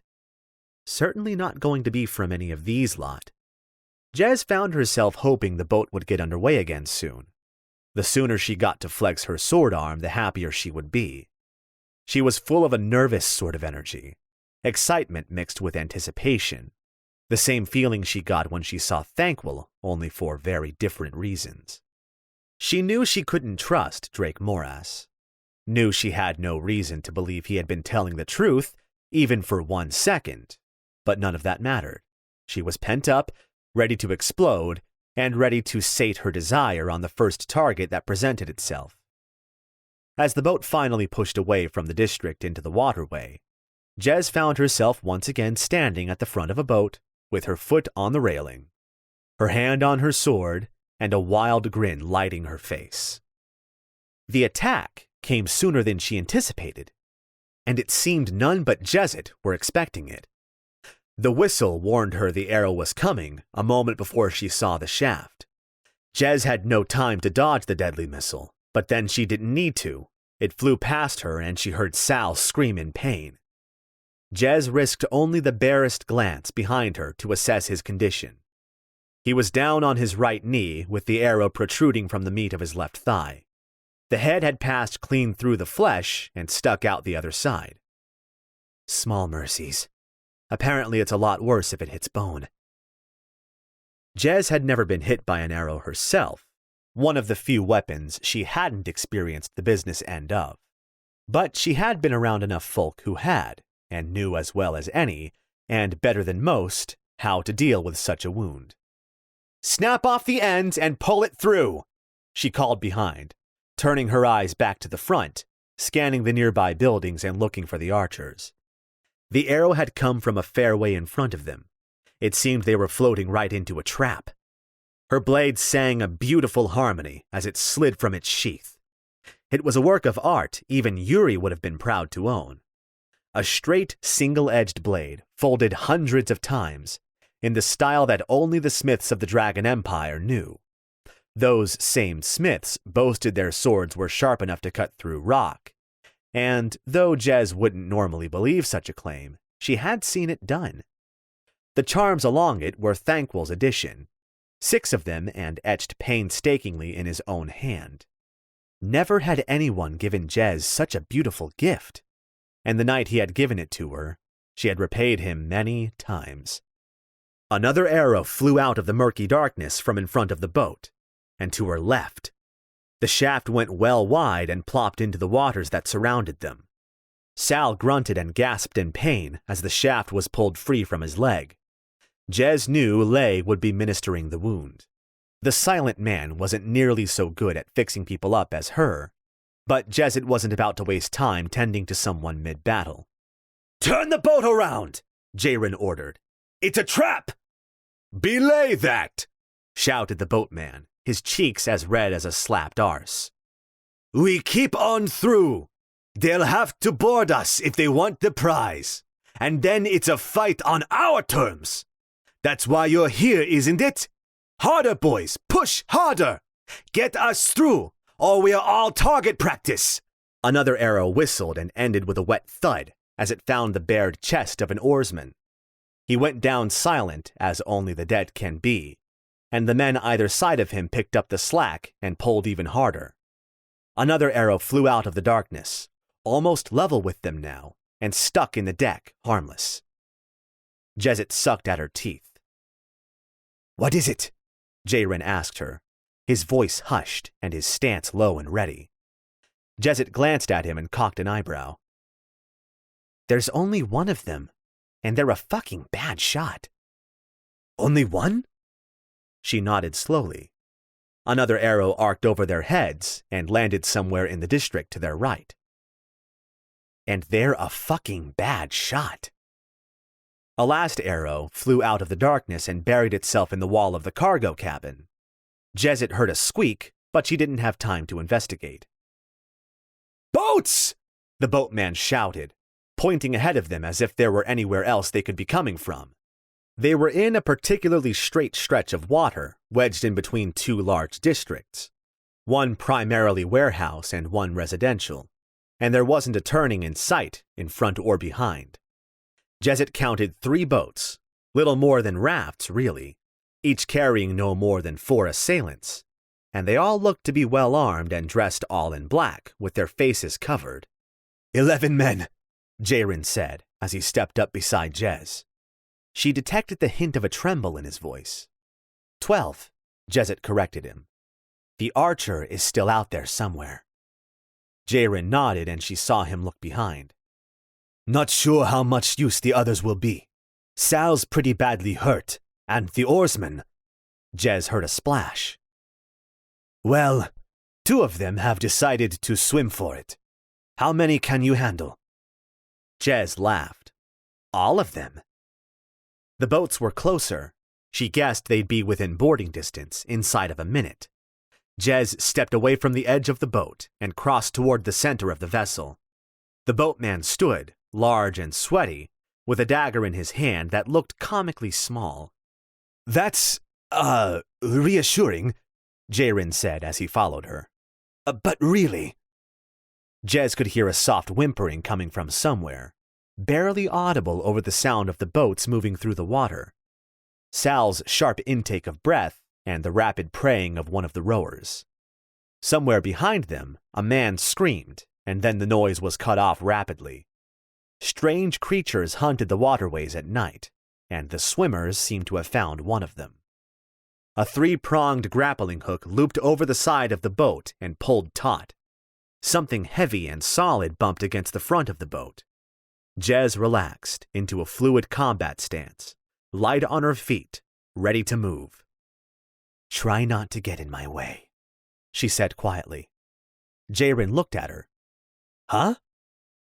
A hand appeared on the railing to her left, and Jez was already moving by the time the man jumped up, pushing himself over the lip onto the deck. The little rafts were lower down in the water, and the attackers would have to open themselves up to attack as they boarded. The first man learned the hard way just how vulnerable boarding made him. There was no point stabbing the man. Jez had hated to do it. But in this situation, it was easier to wound him and allow the things in the water to finish the poor bastard. Her blade flicked out, quick as a lightning flash, and took off his right arm at the elbow. He toppled backwards, staring at but not comprehending the stump at the end of his right arm. Jez had already turned away by the time she heard the splash of the newly maimed hitting the water. 2 more of the masked assailants vaulted onto the boat, and Jez knew more would be following. The closest rushed her, closing the scant feet between them in moments. Jez flowed to her left, moving around the cut of the man's sword, and found herself face to face with another of the attackers. She ducked the second man's wild attack, stepped backward and blocked another thrust from the first. Jez twisted her wrist, locking the man's sword against his chest, and brought her left knee up, striking him in the kidney. The unlucky assailant went down on one knee, and Jez both pushed, spun, and stepped away, all in one easy motion. Her sword cut through the man's throat, as easy as it did the air, and blood sprayed out onto the deck of the little boat. She glimpsed Jaren and Lay backing toward the aft of the little boat, 2 of the black-clad men waving swords at them. A guard crew they may be, but Jez's friends were not used to real fighting. They were little more than hired thugs, and were far less than capable of standing up to trained warriors. An arrow slipped out of the darkness, narrowly missing Lay and burying itself into one of the oarsmen. Jez broke from her opponent into a run that none of them expected. She leapt between Jaren and Lay's attackers, her sword flicking first left, then right, and both went down hard. The first man was dead before he hit the deck, but the second gurgled out a bloody moan before dying. Her own opponents were close behind her, so Jez stepped forward to meet them, putting herself between them and her friends. Her blade was a blur, blocking once right and another left. Both men were taller than her, both had reach to their advantage, but neither was a match for an experienced blade master. Jez feinted right, ducked left, and with a downward slice, took the man's leg off at the ankle. He never had time to scream. Jez's backswing rent a gouge along his face, and her sword met the next man's with a glorious ring of metal on metal. I should remember to thank Drake. The man made a grab for Jez's hair, but the fool underestimated her strength. The moment he took his left hand from the hilt of his sword, Jez pushed, crushing through his defense. She forced his sword down and thrust, twisted, and withdrew. The man continued to spurt blood from his wound long after he was dead, and Jez was left with 5 opponents. Jaren and Lay took the opportunity to step up beside her, sensing the tide was turning in their favor. Lay looked at Jez, his mouth open to speak, and his eyes went wide. He stepped back, giving her some room. She could feel the blood spatter on her face, and the wild grin that tugged at the corners of her mouth.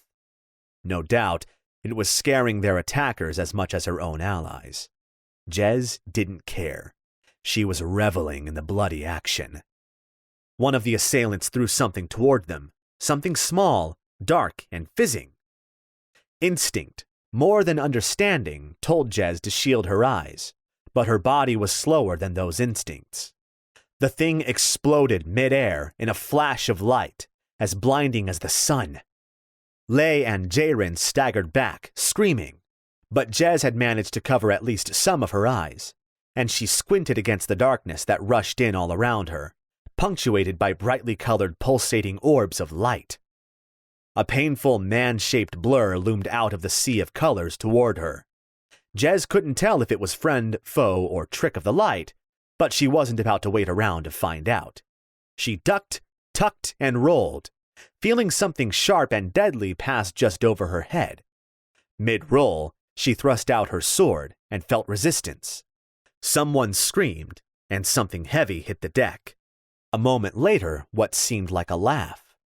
Jez rubbed furiously at her eyes, and some of the spots of light faded.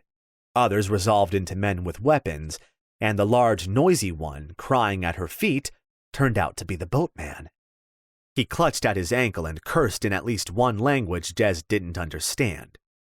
She spared close to a moment's thought to apologizing, but decided against it and turned to face the armed blurs coming toward her again. Too late, she saw another sparkling object hurtling her way. It exploded in a flash of blinding agony, and this time Jez had nothing covering her eyes. "Shit! Jez, you're blind! Run! Run!" She turned and ran, not knowing where to, only knowing what from. Even as good as she was, she couldn't take on 5 armed assailants while blind. Her foot caught on something and she stumbled, her left hand hitting the deck of the boat, covered in something wet and sticky with an earthy, metallic smell. Then she was up and moving again, hearing shouts from behind as though they were very far away. Her leg hit something hard, and there was nowhere else to run. The edge of the boat.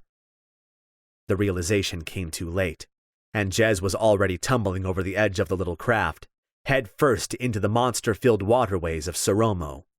Her fingers caught on to the lip of the railing that ran all around the edge of the boat, but she found no purchase. Covered in slick blood as they were, tepid water hit Jez, enveloped her, rushed into her mouth and nose and ears. "Don't panic, Jez." Still blind, she somehow managed to right herself in the water and came up gasping for delicious air. Something brushed against her feet. "Panic, Jez!" Her vision was a mess of dark colors, all merging into one formless quagmire of confusion. But she could see the boat nearby, an imposing mass in front of her, still in the calm waters. Even closer still, lashed to the boat was a smaller strip of brown that Jez hoped was one of the little rafts the assailants had used to board them. She kicked toward it, thanking all the nameless gods Yuri had taught her to swim. As she reached the raft, Jez wasted no time in hauling herself up and onto the construction. It was little more than a number of wooden planks treated and then lashed together, but it would serve to keep the water-bound monsters from chewing on her. Jez rubbed at her eyes, trying to dispel the blobs of colored light that throbbed in and out of her vision. Only then did she realize her sword was gone. She dropped it when she went overboard. That glorious piece of metal, a gift from Thankwell and the most beautiful thing you've ever owned. And now it's lying down at the bottom of the Emerald Sea. To say she was angry didn't even start to cover what Jez was feeling, and she pushed herself to unsteady feet, and with a jump, she mantled the railing and was back on the boat. She could see 4 of the black-clad men left. The other one was gone, and so were all of the oarsmen, dead or fled. Lay and Jaren were back toward the cargo cabin, and Sal was at the fore of the boat, with 2 of the assailants attempting to put a second hole in him. Jez broke into a run, and was on the 2 men fighting Sal. Her right hand found one of the dual short swords sheathed at the small of her back, and the blade flashed out, slicing a long cut along the first man's back before he even knew she was there. He went down alive, but Jez left him for Sal to finish off. Her blade changed directions in her hands and buried itself in the second man's neck before he could react. Jez put her foot on the man's back as he dropped and wrenched her sword free in a spatter of blood and flesh and bone. Turning, she found Lay was down, crawling away, and Jaren had been maneuvered away from the cargo cabin and was still struggling against his own opponent. The other attacker was busy fiddling with the lock on the cabin. Jez wasted not a moment. She ducked, plucking a dagger from the inside of her boot, and launched it at the man attempting to murder Jaren. She heard the scream as the dagger found its target, and paid it no more heed as she launched herself at the last man. He never even turned to face her, too busy attempting to open the lock. Her sword plunged straight through his chest and buried itself an inch into the thick wood of the door. Jezet heard an unmistakable feminine squeak. She looked across just in time to see Jaren, breathing heavily and wild-eyed, kick the corpse of his recently deceased attacker, and sighed it out in prayer for the dead before turning to her. "Damn, Jez," Jaren said, the ghost of a smile returning to his lips. "You really do know how to fight." She nodded, looking past Jaren to the residential district behind him. Lanterns had been lit and people were out, watching and whispering. The screams and metal-on-metal clashes had brought unwanted attention to the scuffle, and she did not doubt the city guard would be far away. "Fuck!" she swore all too loudly. "What?" "I dropped my sword," she admitted to the survivors. Sal was helping the boatman up, and Lay was busy tending to the shallow slash across his ribs, his shirt off and revealing a chest even more hairless than most women's. "Where?" "Overboard." "Oh." "Fuck!" Jez swore again and kicked the door in impotent anger. Again, the frightened squeak from inside the cargo cabin. Jezet looked at the door, then at Jaren, who shrugged. Then she looked over to the boatman as he limped toward them, supported by Sal's massive frame. "Open it," Jez ordered the man on his own boat. "No," the boatman replied, his voice quivering even as his chin stuck out in defiance. "Please?" Jezet put as much menace as she could able into one word. The boatman seemed to shrink away from her. He detached himself from Sal and sat down on the deck, taking his weight off of his leg, off of the ankle that Jez had wounded. "As scary as you are, woman, I am more scared of Captain Moras, and this is his cargo. That door opens when we get to the drop-off point, and not before." Jezet spat and was rewarded by a sharp intake of breath from the boatman. In the wilds, spitting was considered a waste of water and nothing else. Here in Soromo, spitting on a person's property was considered a great insult, one that only violence or recompense could justify. "Sal, the door," Jez said. The big man grunted, limped toward the cargo cabin door, put his shoulder to the wood, and shoved with all his weight and strength. A grunt and a crash later, and the door burst inward, the lock ripping from its housing. Sal took a moment to stare into the cabin, and then stepped aside with a whistle. Jez walked to the doorway and gave her eyes a second to adjust. Inside the cabin were 7 women, and each of them showing the tattooed arms of those either born or promised to one of the noble families. They huddled at the back of the cabin, as eager to distance themselves from their other captives as they were Jezet, standing silhouetted in the doorway. Each of them was short, as was befitting for a woman in Soromo, but not too short. Each one had dark eyes and long hair. Each one was timid and terrified. Jezet backed out of the cargo cabin, shaking her head. "You gotta be fucking joking, Drake. Of all the stupid—" "Close the door, Sal," came Jaren's voice from behind. "You," he pointed at the boatman. "You know where the drop-off point is? You can get us there." Yes," the boatman stammered out, clearly shaken by the entire episode. "But I have nobody to—" "You tell us where we're going, and we'll pull the damn thing," Jaren said. "Sal, close the door now!" Jezet was standing between Sal and the cargo cabin door, and she did not feel particularly inclined to move. The big man looked first at her, then at Jaren, clearly unsure of how to proceed. We're not delivering these women to Drake, she said very loudly and very clearly. I'll not see them sold into slavery to line his pockets. Jaren took a step forward, and Jez noticed his sword was still in his hand. It's our pockets I'm interested in lining, Jezit, he hissed. Moras is paying well for this job. Very well. Enough that I can move my family up a class. We can get out of the breakers.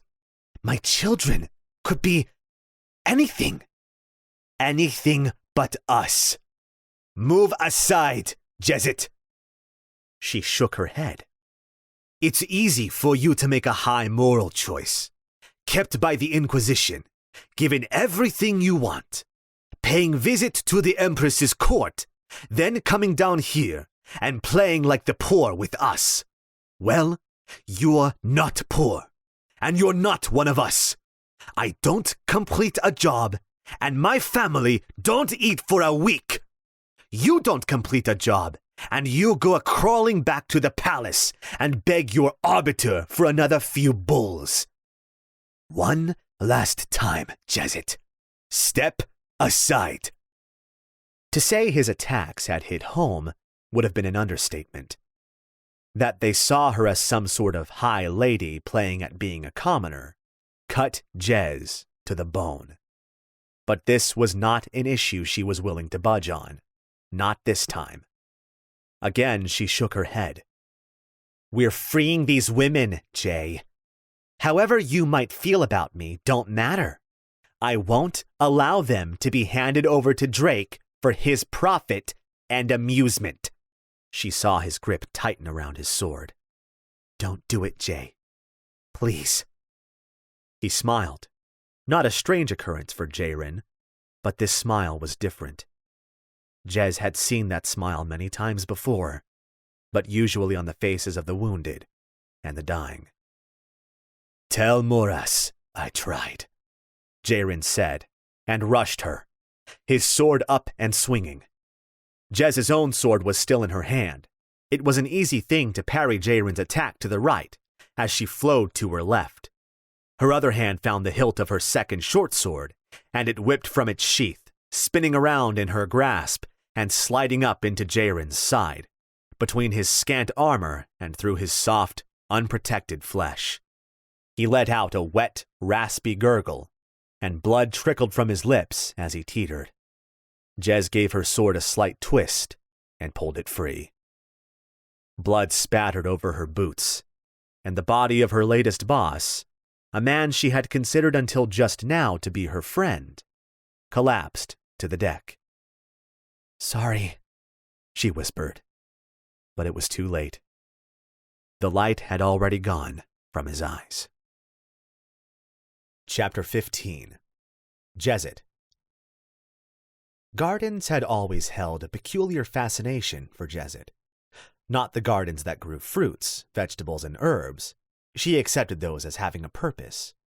But the gardens that were designed purely for the aesthetic. They were the domain and the property of only the excessively wealthy, and were just so in an attempt to put on display how excessively wealthy they were. The gardens known as Dragon's Perch, up on the very top tier of the Imperial Palace grounds, were beyond extravagant in their pure, purposeless existence. They are beautiful, though. The Dragon's Perch Gardens were originally designed only for the Empress, the princes, and their dragons. But the previous Empress, Neris Chio, had all but banished the dragon princes from her court. She had separated them and given them each a little portion of her empire to rule over. The princes fought and warred, but in fighting each other, they left the capital in relative peace. Neris Chio had then opened Dragon's Perch to her dragonless guests, and it was an observance that the current empress had perpetuated. Jezit, despite her usual cynicism over such frivolous wastes of money, was beyond glad.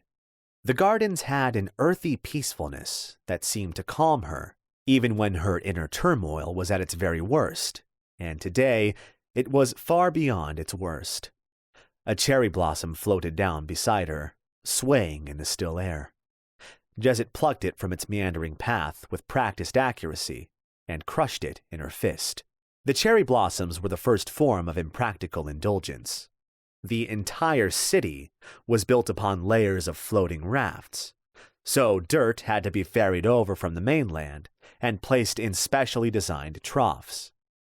The troughs had to be watered and fed nutrients every day, or the trees grew stunted or not at all. It was a remarkable feat of opulence and a remarkable spectacle when all the trees were in bloom. Soft pink petals, the color of a nipple, surrounded her on all sides. She leaned against the railing of the balcony and watched and marveled, feeling a deep peace settle upon her. It didn't last long. Drake found her. The Empress's lover approached Jez wearing a smile that most women would no doubt have found charming. Jez knew better. She knew false affection when she saw it. There was a path of crushed white gravel leading up to the balcony, but Drake Moras ignored it. He walked alongside the path, purposefully treading on the short green grass, as if doing so was some great victory of his. He was armed, a sword buckled by his left hip, and a dagger secured beneath his jacket that he thought she couldn't see. Drake stopped a few good feet from Jez and swept a low, overly formal bow that should have been reserved for royalty. Jezet doubted he ever bowed to anyone like that, even the Empress. There was something mocking in the way he bent so low. He was impeccably dressed, as always, with elegant trousers dyed black with gold trim, high boots reaching almost to his knees. He wore a black shirt, also with gold trim, from a material that looked a lot like silk. His jacket was as fine as any Jez had ever seen, deep royal blue, and cut so well it made him look the very definition of noble. His hair was the color of dark oak, and cut short, but not too short, teasing the bottoms of his ears. A single gold tooth glinted at her from his mouth, catching the light of the sun. "You look radiant in the afternoon light, Jezet Velern," cooed Drake, his voice soft and velvety. The sun was behind Jez and just starting to dip. It bathed the entire balcony in hot, white light, and she doubted it did anything good for her complexion. She stared at him, doing her very best to give him the impression she really didn't care. Drake ignored the hostile look and walked past her, taking up a position leaning against the rail of the balcony and staring back into the garden. He brushed his hair away from his face and watched Jezet. Damn, but the man is pretty. "You failed," he started. You were trading slaves, she interrupted. "What?" Fuck, Drake. You weren't just selling slaves. They were noble, taught from birth to be pliable and pleasing, and you steal them from their families and sell them to... who? Where were you taking them? What the fuck were you thinking? Drake laughed, a loud, throaty laugh, full of mirth, and more honest than anything else about the pirate. When he stopped, he spoke with a hushed voice. "If I was trading slaves, why'd I hire you to protect them? Reckon my own men could have done a fair better job, comes down to it." Jez looked at him skeptically. To keep your name away from the situation? Aye, that'd be the reason I hired you.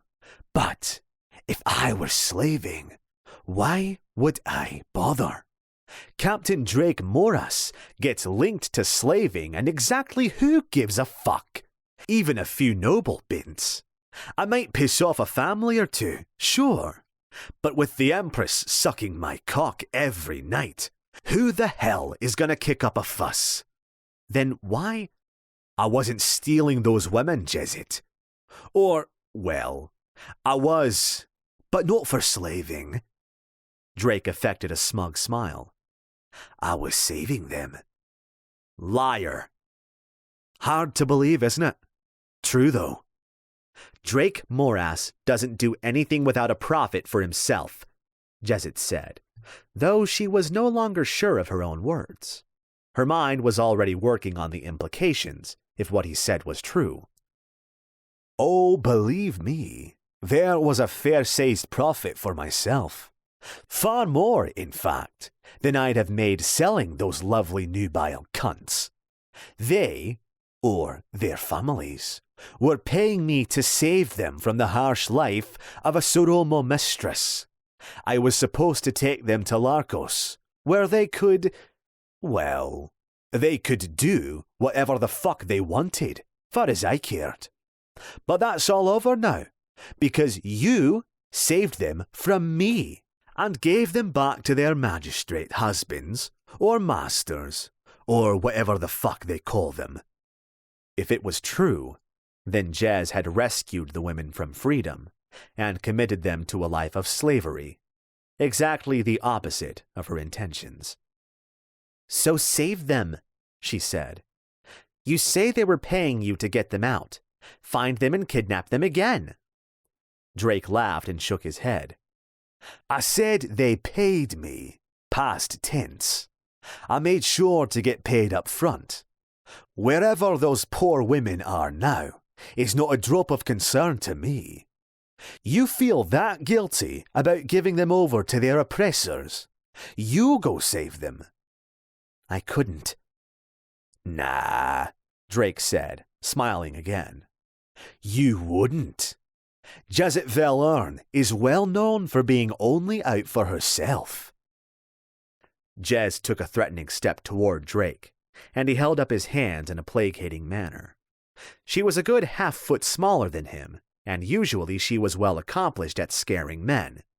But Drake didn't look in the least bit frightened, just amused. I didn't come here to fight, Jez. In fact, I brought a peace offering. Drake's hands went to the hilt of the longsword buckled at his hip. Before it got there, both Jez's swords were out, one held in defense, ready to block, and the other pointing at Drake, ready to kill. Don't try it, Drake, Jez said, though a part of her hoped he would. You think if I wanted you dead, I'd be stupid enough to attack you myself? In single combat? Well, I do hear you're crazy. Aye, I've heard that one too. Also goes that I was birthed by Rin, the sea goddess, and after she squeezed me out, I turned right around and ate her. Jez snorted out a laugh. Can't say I've heard that one. She still held her swords ready, but she got the distinct feeling Drake had no intention of fighting her. Nah, I just made it up. Think I might pass it around a bit, though. Reckon it'll take. Despite the sharp, dangerous blades pointed his way, Drake pulled the longsword at his hip from its scabbard, and Jez felt her jaw drop. You recognize it, then? I bloody well should. It's my sword. I lost it overboard, she said. How the hell did you rescue it? Drake grinned wide, making him seem even more handsome. Spawn of a sea goddess. He reversed his grip on the sword and held it out for her to take hilt first. After a moment's consideration, Jez decided he was unlikely to try anything, and resheathed her short swords before reaching out, desperate to be reunited with her longsword. Just as Jez's hand reached the hilt, Drake flipped it away, the sword flying through the air and clattering to the stone floor of the balcony. At the same time, the pirate reached inside his jacket for his hidden knife.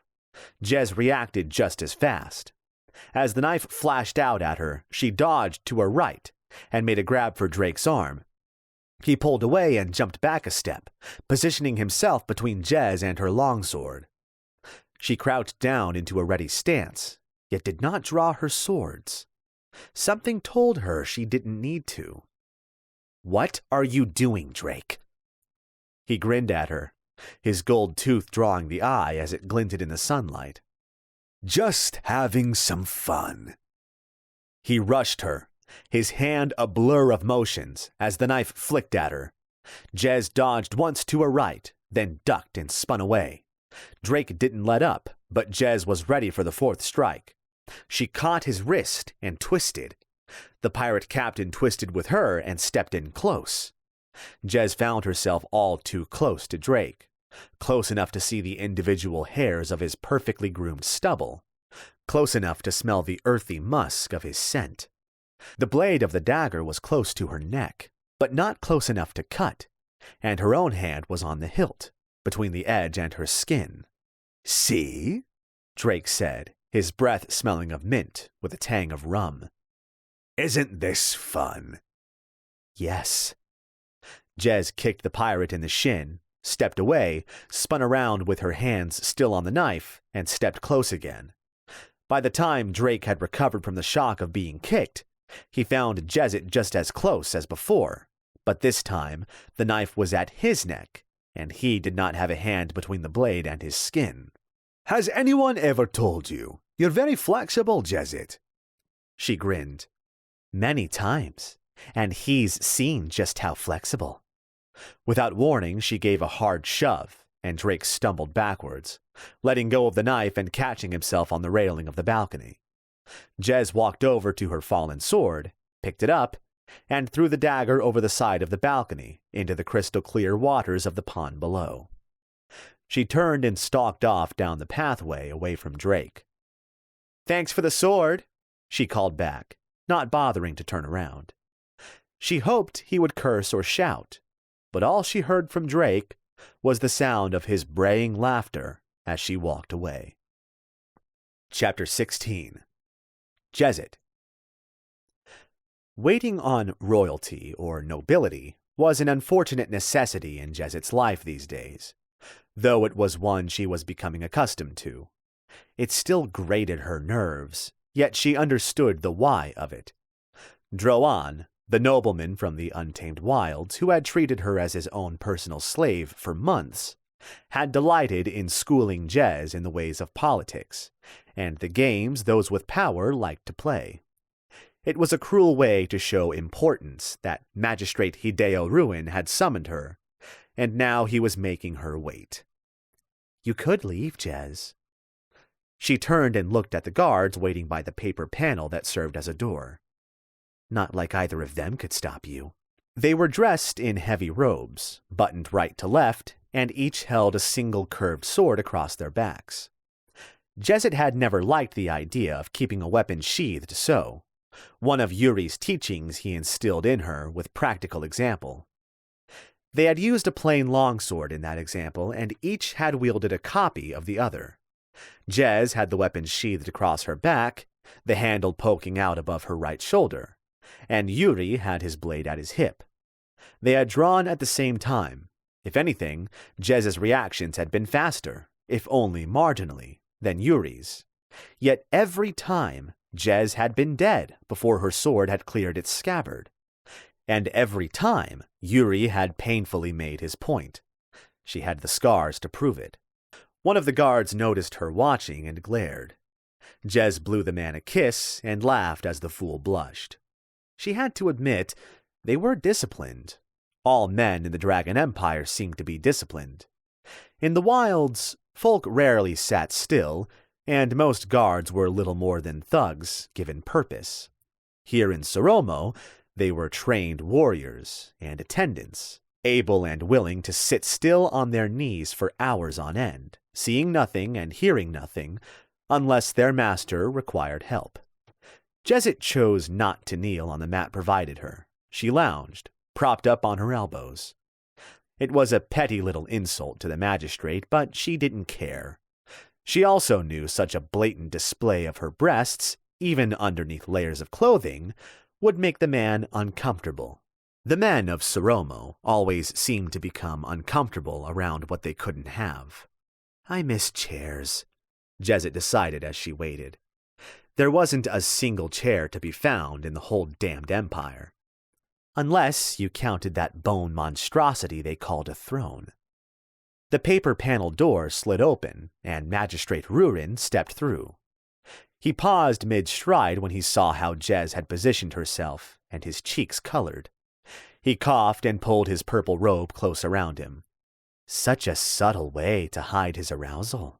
Jez grinned at him. Blade Master Valern, the magistrate said, as he knelt on one of the floor mats and crossed his hands, hiding them inside his robes. Been a long time since anyone's used your full title, Jez. Last time was... never. I feel so appreciated. Call me Jezit, she said, noticing that the man never quite managed to lift his gaze to her eyes. Sorry, were you addressing me or my breasts? Magistrate Rurin's nostrils flared, and behind her, Jez heard one of the guards gasp and the other surge to his feet. The only reason she didn't kill him was he hadn't yet drawn his sword. Father, you cannot allow this woman to talk to you such. You should probably tell Rurin Jr. to sit back down, Jez said, unless you can afford to lose another son. Magistrate Hideo Rurin took a deep breath and then waved at his son. Sit down, Hachi. Blade Master Valern is our honored guest, and will be treated with the utmost respect. Jez doubted anything the man could have said would have made her more suspicious. Hideo Rurin had been one of the most ardent supporters in the Get Rid of Jezit Valern movement from the very beginning, and now she was his honored guest. Careful, Jez. Something doesn't sit right here. When in doubt, meet your enemy head on. Another of Yuri's teachings, both in combat and in life. She was a woman, and not a large one. Men rarely expected her to stand toe-to-toe with them. What's your game, Hideo? First, you want to throw me out of your empire, and now I'm a... Shouldn't the honored guest get snacks? Or at least a drink? You did us a great favor, Blade Master. You brought back our wayward women. Oh, that. The magistrate shifted a little, no doubt uncomfortable at the idea of treating a woman as his equal. I would like to make you an offer, Blade Master Valern. One I believe you will not be able to refuse. Jez almost laughed. Let's hear it. I want you to leave. Tell the Dragon Empress you have enjoyed your stay, but it is time for you to go. Tell her it is time for you to continue your travels, or to see another part of the world, or to go back to whatever backward place it is you call home. This time Jezit did laugh. In return, I offer you life. An interesting offer, considering I could take yours right now. And no. She looked over her shoulder at the two guards. You couldn't stop me. I offer you your life and that of your lovers.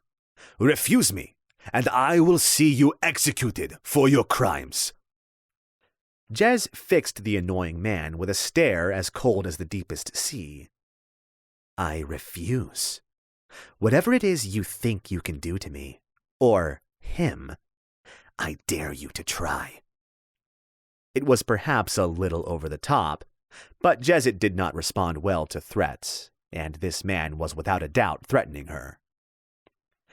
Seems to me the only reason you want me gone so bad is because you're scared. So no, I'm not going anywhere. I offer you one last chance to reconsider, Blade Master Valern. Jezit stood and made her way to the exit. Goodbye, Magistrate. We have a hero in our midst, the Empress of the Dragon Empire declared with a smile. Any of the gods listening? I swear I'll learn and remember your name if you stop this before it happens. The Empress gestured Jez's way. The Blade Master, Jezit Valern.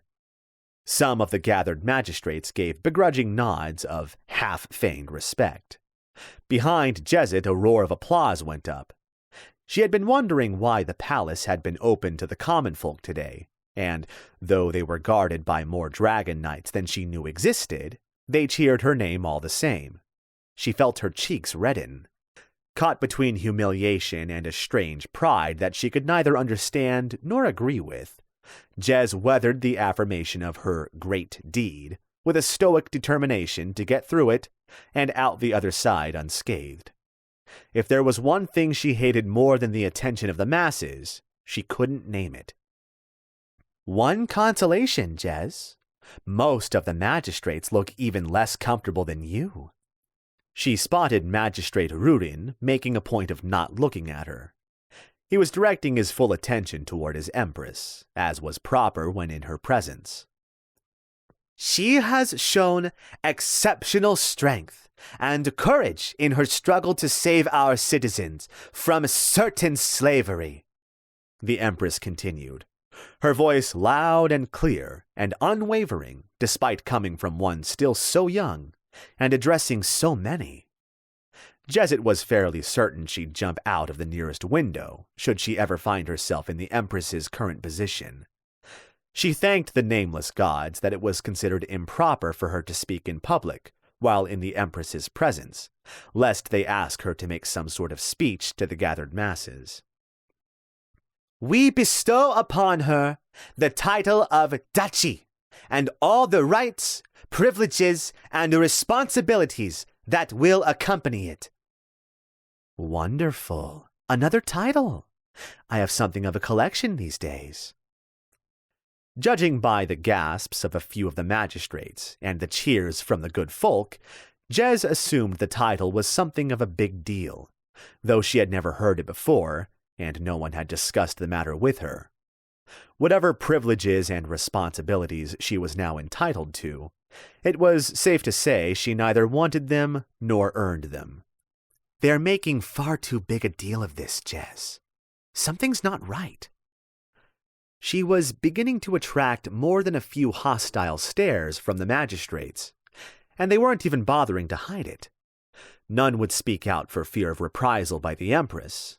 They were in front of the public now, so any that argued with the young ruler were like to find themselves on the pointy end of a dragon-bone sword.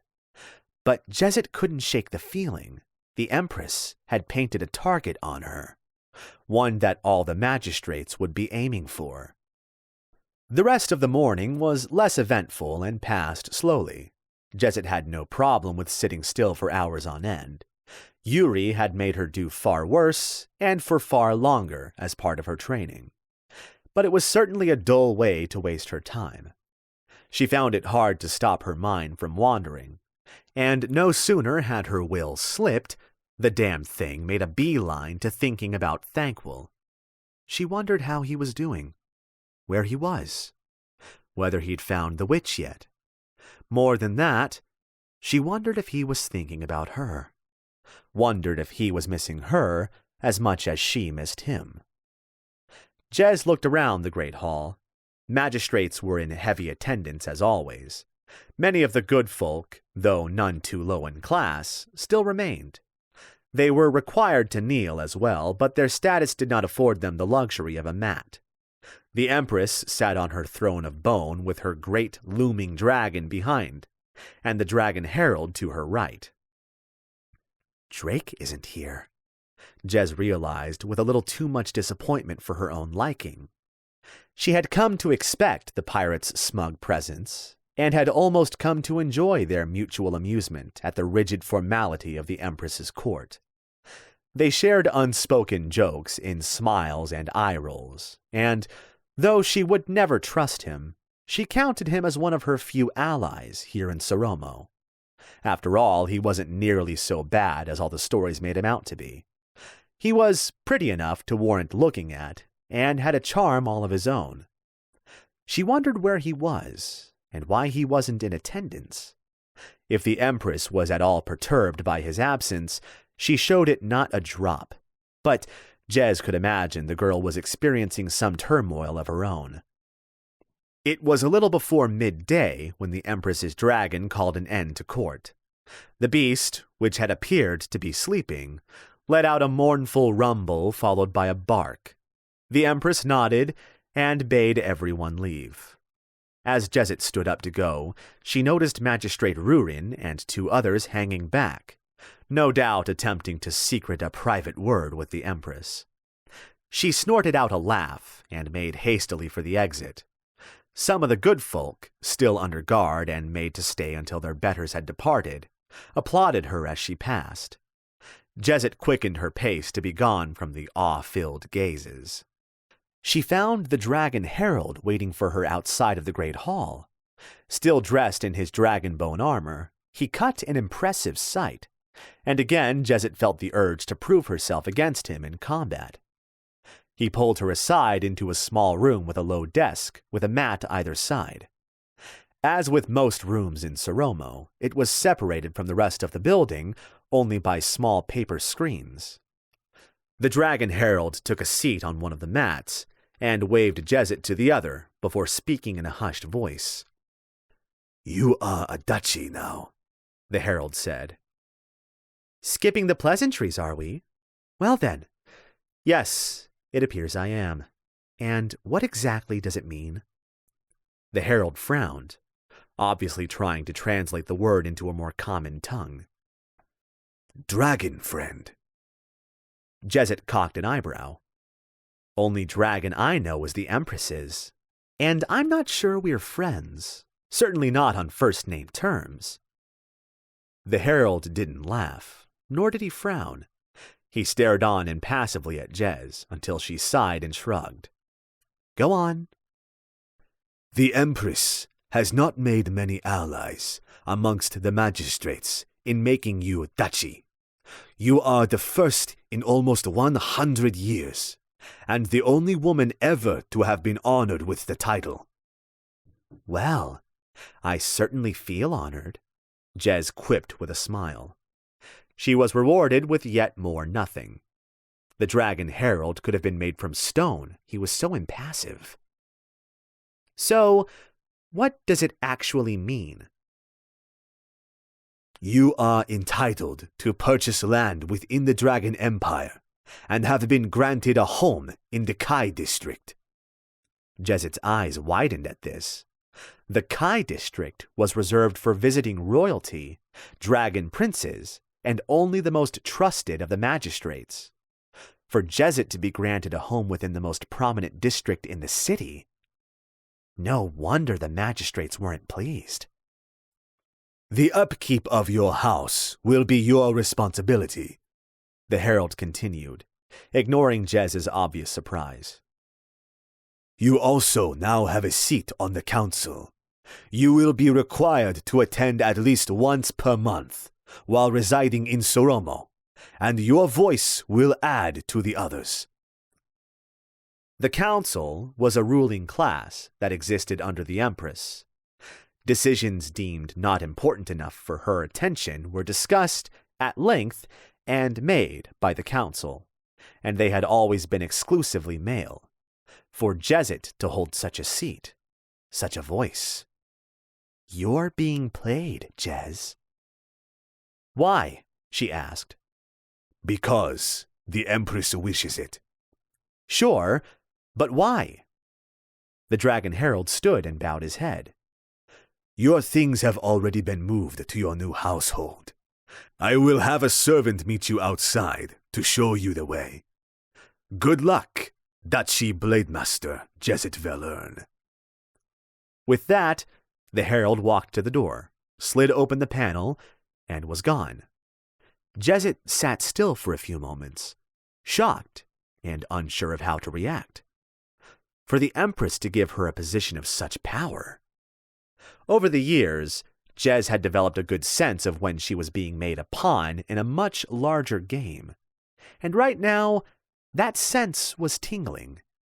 Unfortunately, other than turning tail and running, she could think of no way to extricate herself from the situation. With a frustrated resolve, she determined to go along with the whims of the Empress, at least until Thankwell returned. Then she decided they'd find a pressing need to be elsewhere.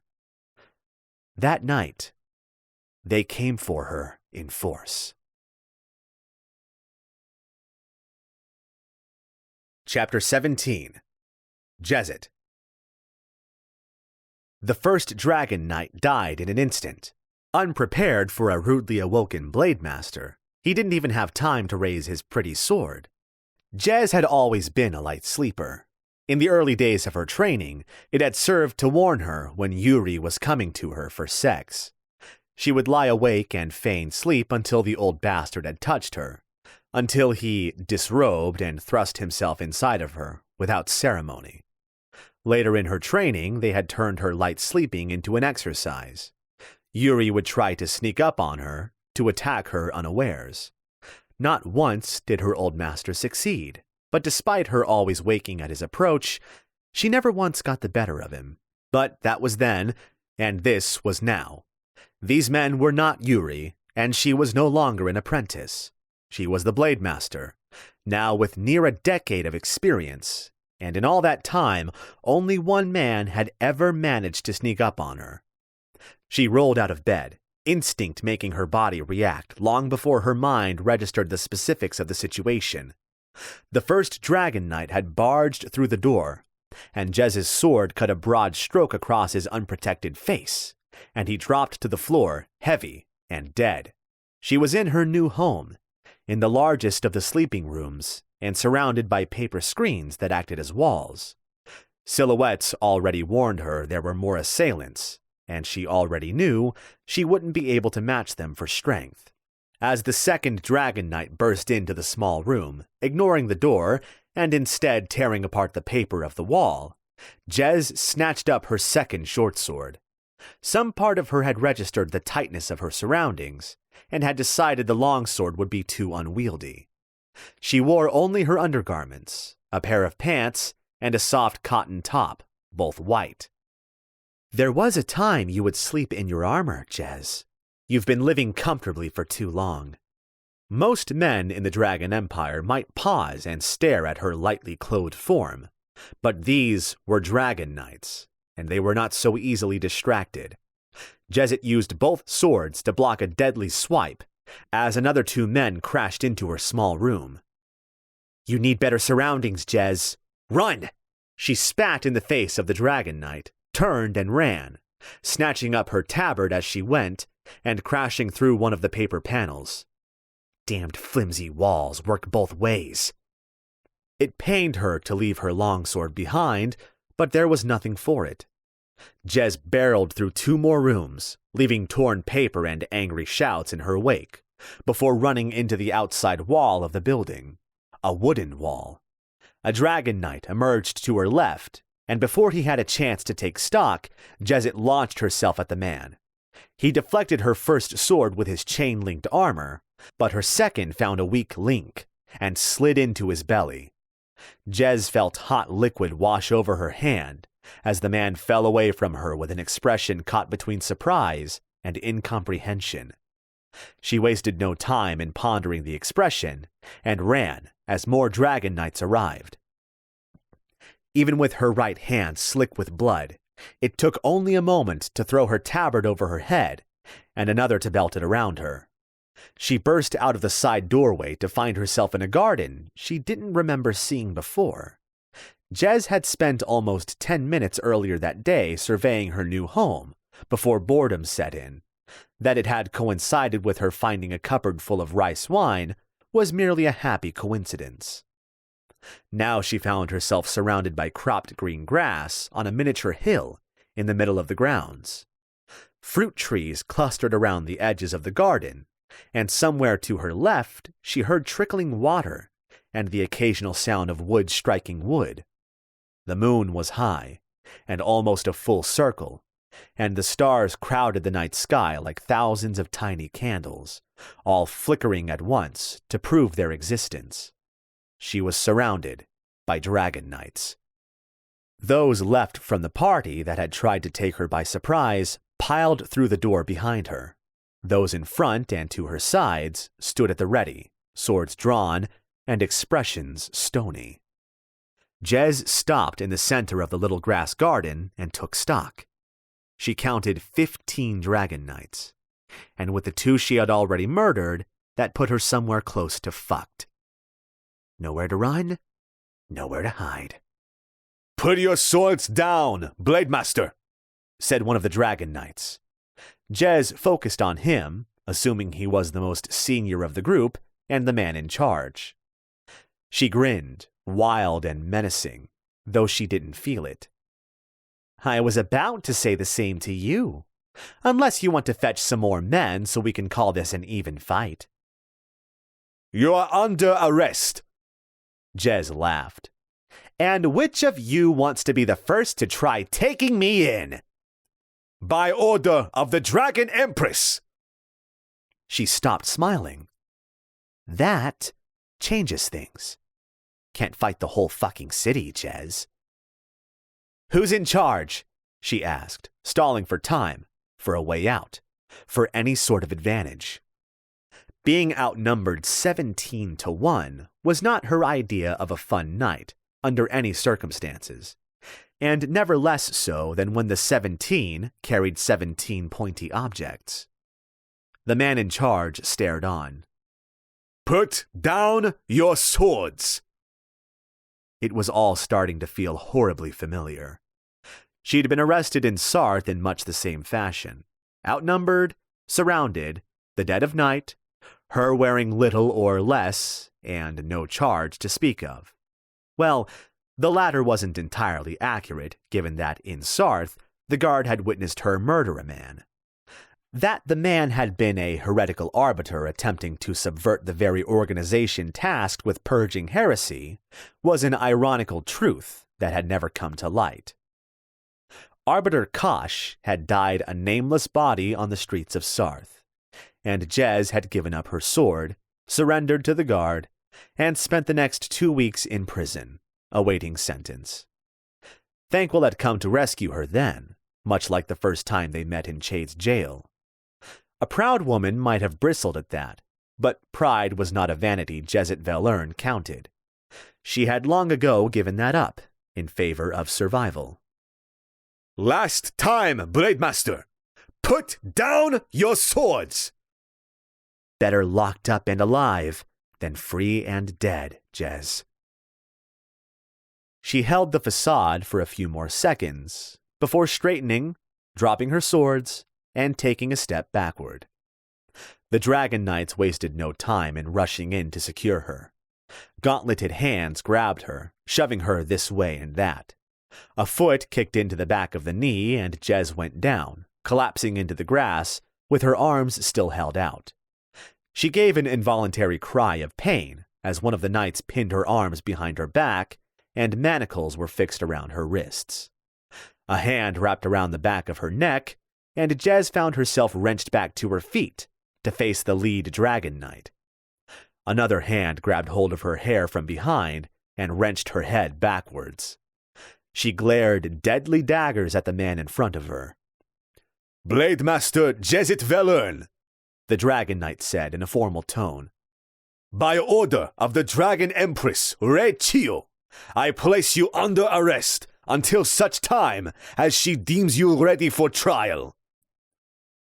The man grabbed Jezet by the chin and stared down into her face. She didn't struggle. She wouldn't give him the satisfaction. You killed 2 of my men. A fist connected with her gut. With such force, Jez felt the lights go dim. The wind was blasted from her, and her body simply couldn't remember how to breathe. She slumped, gasping, and the men holding her let go. She hit the floor and writhed in pain, still trying to draw breath. Nothing permanent, she heard the Dragon Knight say. And nothing visible. When she woke, Jez could honestly say she hurt. The knights had worked her over good and proper after she had lost consciousness. Though her face was blessedly free of swelling, a small mercy, but at times like this, she was willing to jump on any that happened to be going. The rest of her was not. Her entire body felt stiff, and she ached in every limb. Her labored breathing convinced her she had at least one broken rib, and it suddenly dawned on Jezet that she felt wet. Opening her eyes, Jez's spirits sank even further. She felt wet because she was wet. She was lying on the floor in a good inch of stale, reeking, standing water. 3 stone walls surrounded her, and on the 4th side there were steel bars, slick with some sort of green substance. A constant and nauseating dripping sound seemed to permeate her very being and threatened to drive her to despair. Jez let out a loud sigh and ordered her body up. It didn't respond. A horrifying thought occurred to her, and Jezet quickly thrust her hand down her underclothes and felt between her legs. She sighed again in relief. Well, at least they didn't rape you while you were out, Jez. Do you always talk to yourself? Came a familiar voice from somewhere in the gloom. Normally, Jezet would have been up in a shot, ready to face whatever and whoever was there, but her body was sluggish and unresponsive. With more effort than she knew she could muster, Jez pushed herself up onto her knees and then onto her feet. The entire left side of her body was soaked, and her hair was plastered across her face.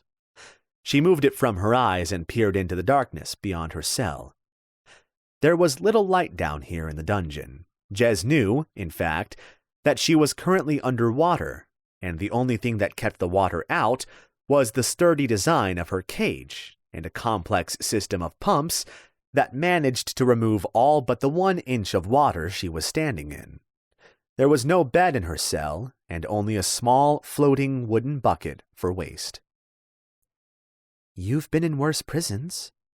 A sentiment she knew was true, but then she'd been in better, too. Looks like you fought back, the voice said again, and Jezet gave a groan as she recognized the owner. I opted not to take a beating. Reckon I came out better off. Past her own bars and a little to the left, Jez could just about make out a figure leaning against the bars of his own. That the bastard clearly had better night vision than her only served to make her more angry. They at least tell you why you're here, Drake? Jezet asked, turning around and leaning her back against her bars with a painful moan. All I got was, you're under arrest, and here, have a free beating. Drake chuckled and let out a sigh. Aye, it seems the Empress is the jealous type, Jezet, and she ain't too fond of our burgeoning relationship. What relationship? Well, she has this idea in her head that me and you are fucking. Jez groaned again. Some of the feeling was starting to slip back into her body, and along with the dull ache came a roaring fire of anger that the crazy little bitch could actually think she'd cheat on Thankwell with Drake. Where the hell did she get such an idea? Hideo Rurin told her, Drake said. Apparently, he had some sort of proof. What proof? Again, Drake chuckled. My confession. Part 3. Part of the Plan. Chapter 18. Thankwell. Thankwell all but fell from the dragon when it touched down with a bump on the upper tier of the palace. He slid from its back and dropped the 6 feet to the ground, where his legs promptly buckled, and he found himself kneeling on the stone landing platform, praying to Volmar he never had cause to ride a dragon ever again. His one and only consolation was at least it was not yet raining, though somewhat fittingly, the storm that he had started back at Fort Talon had followed them all the way to Soromo and was threatening to engulf the city in its violent wet rage. There was a man waiting for them on the landing platform. He was young and skinny, with hands too big for his arms and an unfortunate slant to his face that made him seem permanently spooked by the entire world.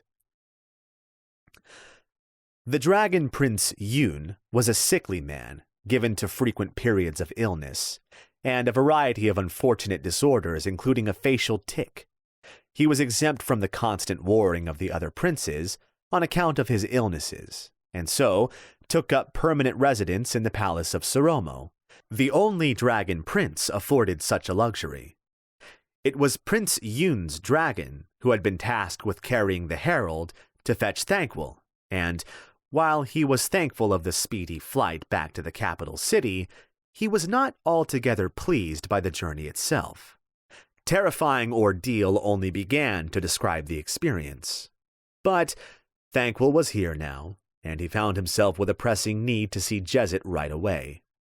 Thank you, Prince Yoon, Thankwol said as he forced himself to his feet and struggled to stop his knees from buckling. The dragon herald Traveen slid down from the dragon's back and moved to stand behind Thankwol. I wonder if it understands me, Thankwol continued, motioning toward the dragon. He is not an it, and he understands you just fine, Yoon said with an affronted tone and a twitch that bordered on looking painful. I apologize, Thankwol said before turning to the dragon. Thank you.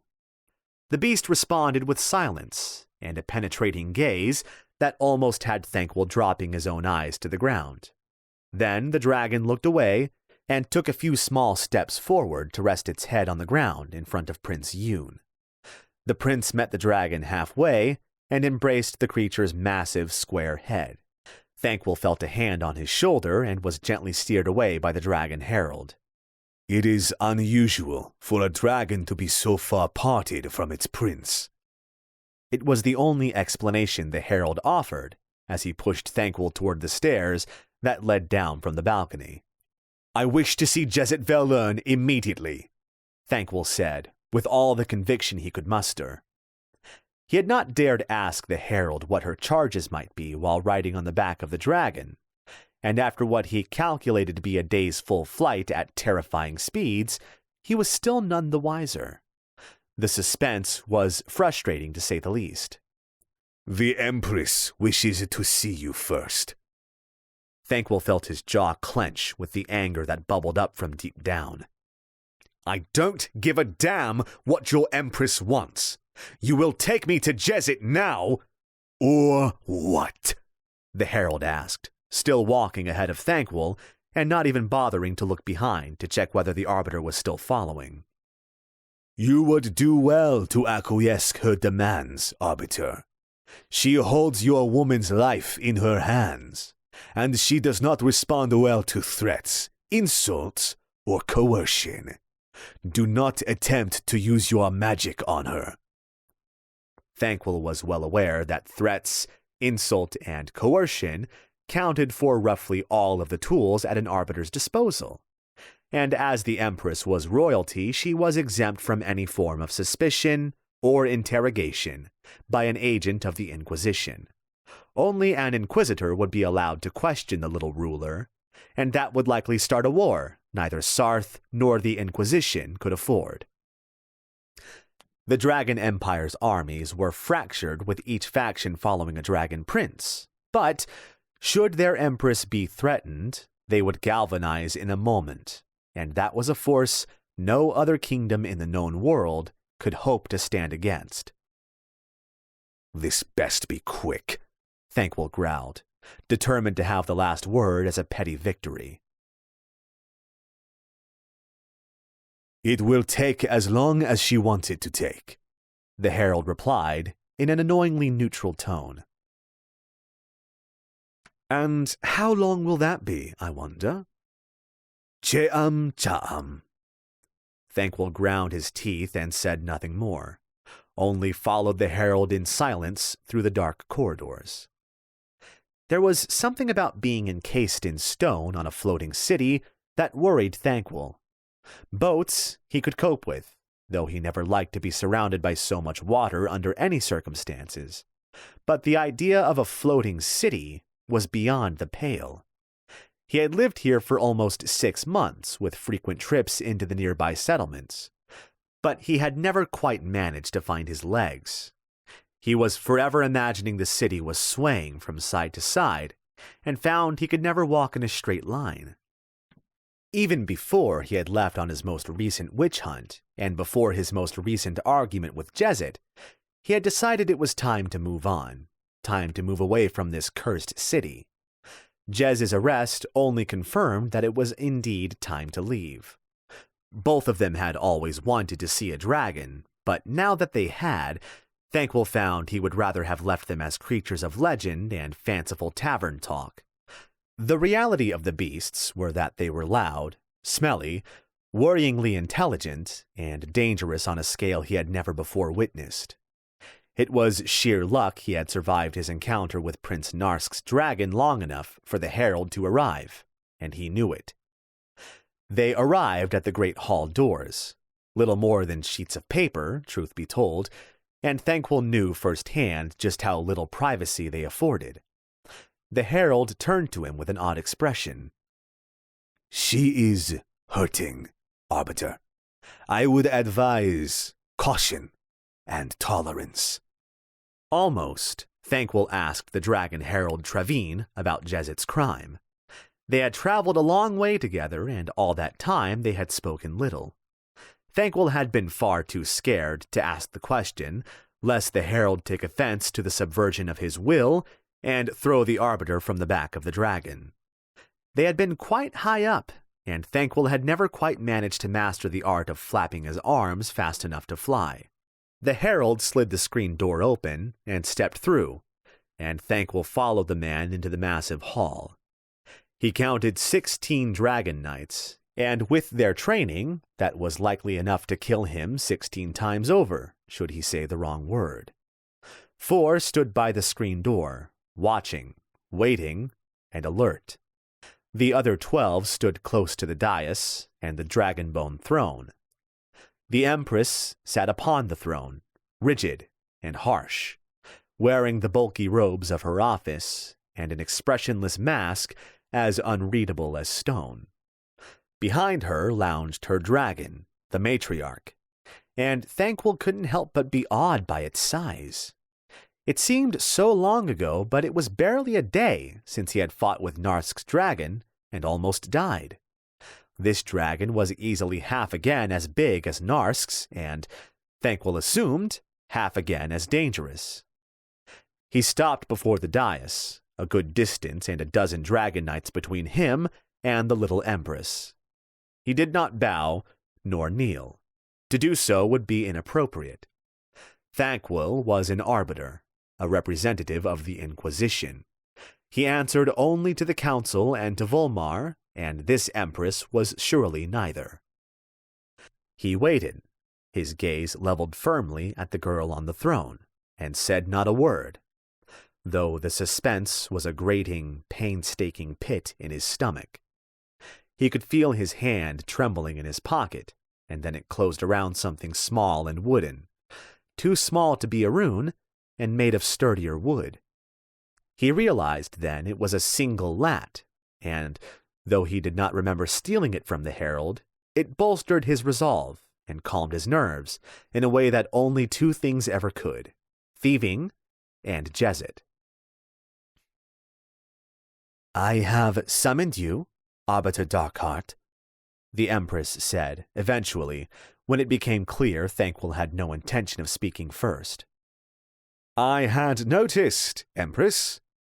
You provided such an excellent escort, though for a herald, he does seem a little laconic."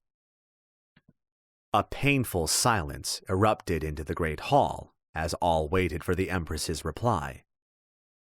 "The Blade Master Jezet Velern has been arrested." Thankwell shook his head.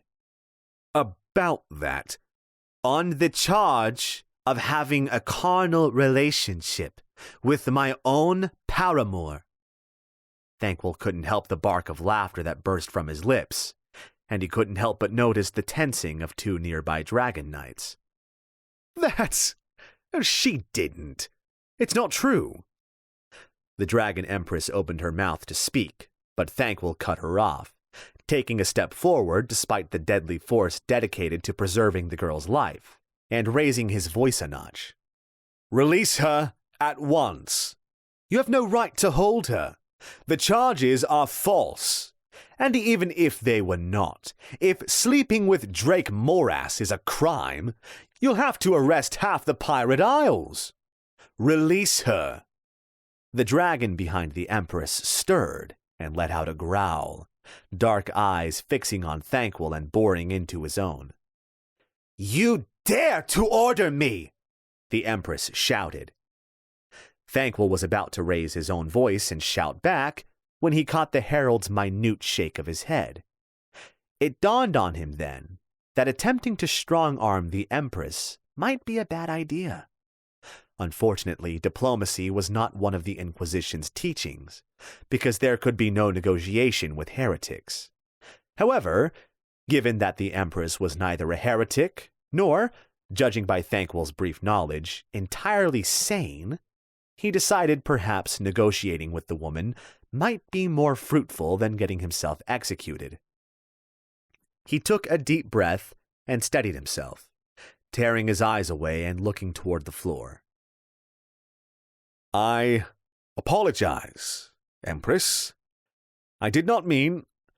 I simply find this accusation hard to believe.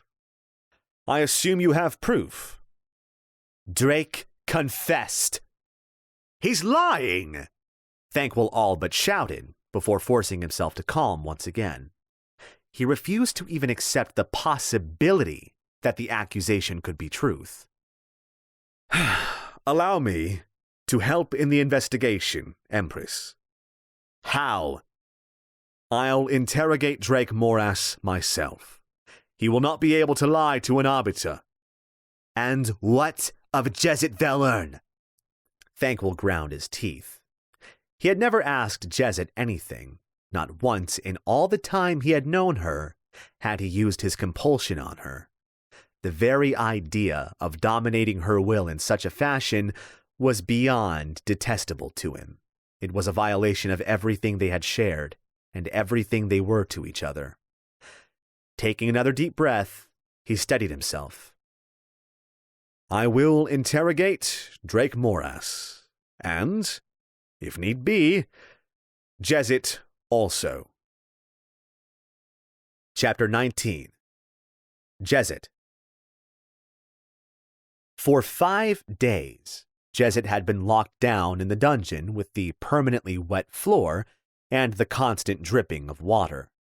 In those 5 days, and apart from the occasional servant bringing them some of the most meager rations she had ever survived on, her only company had come from a small snake, no longer than her forearm, which seemed as comfortable slipping its way through the dank water on the floor as a bird would flapping its way through the sky. And, of course, Drake Morass. Not that he's bad company, easy to talk to and even easier to look at. The pirate captain did not act as though he were locked up in a watery dungeon, awaiting the callous whim of a woman he had scorned. He seemed to enjoy the time, always laughing and happy to relate some of his more colorful stories to Jezet in order to keep them both company. I doubt the little Empress has heard these stories, too brutally truthful for her fragile little ears. Jezet had already decided to place the blame for this little escapade solely on the shoulders of the Dragon Empress, though she was well aware it would more deservedly rest with Drake. He had yet to explain why he had admitted to a crime that had never taken place, and why he had implicated Jez in that same crime. Fucked a lot of men, but fairly certain I'd remember Drake Morass between my legs. Drake both irritated and fascinated Jez. His self-assuredness frustrated her and attracted her in equal measure, and his enthusiastic aloofness made her crave to know more. There were times when Jez caught herself staring at the imprisoned captain and imagining what he might look like without the armor, without the clothing. He's managed to seduce an empress, possibly the most powerful ruler in the known world. He must be good. Jez shook herself and tore her eyes away, lapsing into a brooding sulk. "I got to admit, I'm enjoying this time we're spending together, Jezet. Drake announced into the gloomy wet prison. "You're a little cold at times, but good company all the same. Shame we're in different sails, though." Jez rolled her eyes at him. His implication was worryingly close to her own thoughts, and she had already noticed, much to her annoyance, that Drake had an unerring sense of what she was thinking. "Even when you're sulking, you're right pleasant company," the pirate continued. "Definitely more pleasant than that other one." Jezet waited for him to elaborate. He didn't. Eventually she stood, wincing from the bruising and the possibly broken rib that the Dragon Knights had afflicted upon her even after she had surrendered. She was soaked to the bone from the standing water on the cold stone floor, and miserable to boot, and despite it all, or perhaps because of it, Drake provided the only distraction. "Not to mention, you're curious to know what he's talking about, Jez." "Other one?" she asked, approaching the bars. Drake was leaning with his back against the bars of his own cell, watching her over his shoulder, his single golden tooth catching the dim light and broadcasting his smile. "The other Blade Master." Now Jez's attention was well and truly piqued. In all her life, she had met just 2 other Blade Masters, and one of those was Yuri, and she knew for a fact that he was well and truly dead.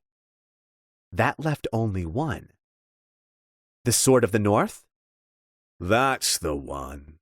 Interesting fellow. Very intense, and not nearly so pretty as yourself." Drake wasn't even looking her way now. He was staring back into his cell. "The bastard thinks he's got you, Jez. Just ignore him." "When did you meet him?" she asked. Jezet had met the Sword of the North just once, and she had never been quite so terrified. The man was like death given form. Jez was good with a sword, with any blade. She was beyond good, and she knew it. The Sword of the North was better. He had challenged her to a fight to determine which of them was the best. Instead of accepting the duel, Jez had declined and fucked him. As soon as it was over, she had fled, jumping on the first ship away from the 5 kingdoms, and praying to all the nameless gods she never had cause to meet the man again. "Very scary man, that one. He has..." Drake paused, as if searching for the right word. "A feeling about him. Makes you think he could kill you any time he wants. And it's only his own restraint that's stopping him. Little bit like yours, truth be told." Jez was damned certain she wasn't anything like the Sword of the North, and she opened her mouth to say so. "This is starting to become something of a habit, Jez." Her heart sped up at the sound of Thanquil's voice, and a flood of emotion swelled through her. Far too many different feelings to make sense of, but she was fairly certain both joy and embarrassment were in there somewhere. Jez rushed up to the bars of her cell, ignoring the pain in her side. Thanquil smiled as he approached, while the Dragon Herald beside him looked as stern as ever. "Every time I leave you alone, you go and get yourself arrested," Thanquil continued, a smile playing on his lips as he squinted at her through the darkness. She reached through the bars and grabbed hold of his coat, pulling him close, and she kissed him. The bars made the reunion awkward, but Jez's fervor was obvious, and Thanquil returned with equal passion. When their lips parted, Jez found herself breathing hard, and she found Thanquil staring at her with moist eyes. "I missed you," she whispered so quietly only he could hear. He nodded, grinning at her. "I can tell." "I didn't do it. I swear I didn't." "I know." Thanquil was gripping the bars with both hands so tight his knuckles were white. Jez put her own hands on top of his. "I know," he said again. "Now this right here is a touching reunion. Wouldn't you say so, Traveen?" Drake said. Jezet didn't bother looking at him, but she could tell he was smiling by the mirth in his voice. Everyone ignored him. Seems I'm forever breaking you out of jail, Thankwell said. I'm high maintenance, she agreed. He kissed her again, quickly before stepping back from the bars and taking a deep breath, letting it out as a labored sigh. The Dragon Empress has granted me access to the prisoners in order to determine the legitimacy of the crime. The compulsion, Jez said. You can force the truth out. Nobody can lie to an arbiter. Thankwell nodded. So ask me. Jez saw him wince, and she knew why. In all their time together, he had never once asked her anything, never used his compulsion on her, and it wasn't just because it was as addictive as a drug. She knew he hated the idea of dominating her will, and she had felt an arbiter inside her head before. It was not something she ever wanted to experience again, not even if it was Thankwell inside of her, but she was willing to allow it to prove her innocence to him. Thankwell turned away from her. I'll start by interrogating Drake Morass. The pirate chuckled. This should be fun. Never been interrogated by the Inquisition before. So, Arbiter Darkheart, where do we start? You want to break a finger? Or do you prefer just to beat on your prisoners till they talk? Jez watched as Thankwell approached the cell holding Drake Morass. She saw the Dragon Herald tense, and she could feel the change in the atmosphere, almost as though Thankwell's anger was actually poisoning the air around him. Nothing so crass, Drake, Thankwell said with real menace, and Jez saw the grin slip from the pirate's face. All I need is a single question. Did you have sex with Jezet Verlern? Jez watched as Drake's face contorted into a mask of confusion. Sweat sprung instantly from his forehead, and he winced as Thankwell's will dominated his own and forced the truth from his lips, forced him to admit to his lie. Yes. The world around them seemed to freeze. The Dragon Herald remained impassive.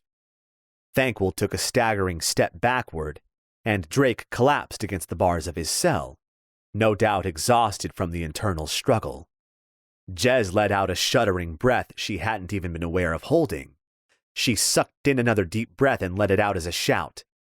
He's lying! No, Thankwell said quietly. He glanced Jez's way once, and then looked away. But in that moment, she saw the confusion written plainly on his face. He isn't lying. Thankwell, please, Jez pleaded, pushing herself up against the bars. He's lying. I didn't fuck him. Ask me. Ask me. He didn't. Thankwell didn't even look at her again. He stuck his shaking hands in his pocket and stormed toward the exit of the dungeon, with the Dragon Herald following close behind, leaving Jez once again locked up in her prison. I didn't fuck Drake Morass! She screamed after them. If Thankwell heard, he made no reply. Jez dropped onto the floor of her cell with a wet splash and felt despair take hold. How could he not believe me? From the cell across from her, she heard Drake Morass start to chuckle. Chapter 20. Jezet. Both prisoners were quiet for a long time. Drake disappeared into the back of his cell, occasionally splashing about, but otherwise noiseless.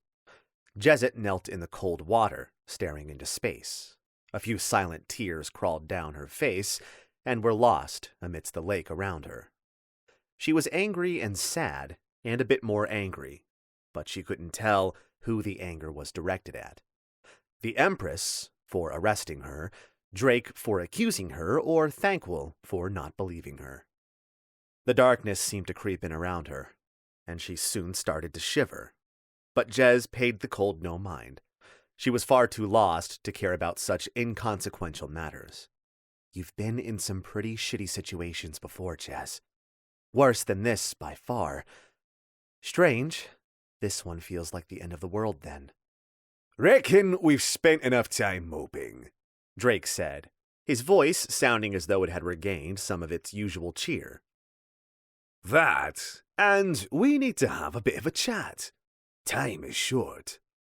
Jez didn't reply. You want to get out of here? Drake asked. How did you lie to him? Jez asked sullenly.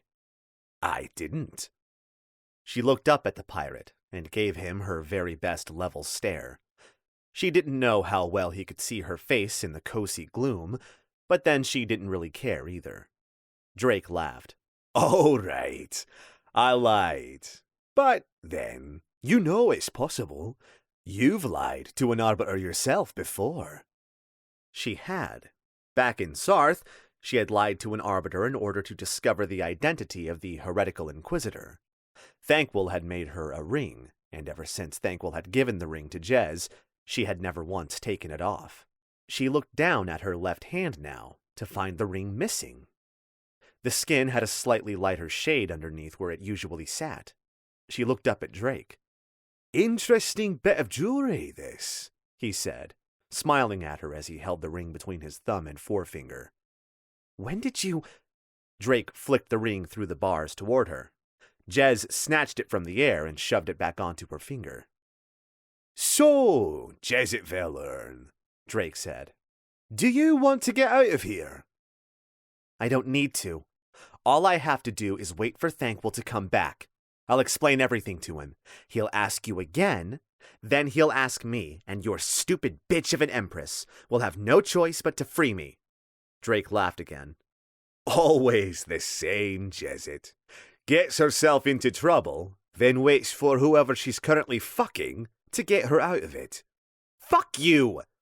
Poor choice of words, given my current proposition, Drake said. Besides, I see two problems with your plan of wait to be rescued. I ain't gonna be here when your arbiter comes back, so there'll be no more questioning of Captain Drake Morris, and given that it'll be your word against mine, I reckon my bitch of an empress will choose to see you dead. You know, just in case it's true. How are you going to escape? She asked. First things first. You coming with me? Or staying here to face Rei Chio's wrath? I expect she'll feed you to her dragon. Better alive and hunted than dead and... dead. I'm sure your arbiter will come after you. Give you a chance to explain when he catches up. By then, we'll be far enough away from Rei's influence that not even her bloody dragons will be able to reach us.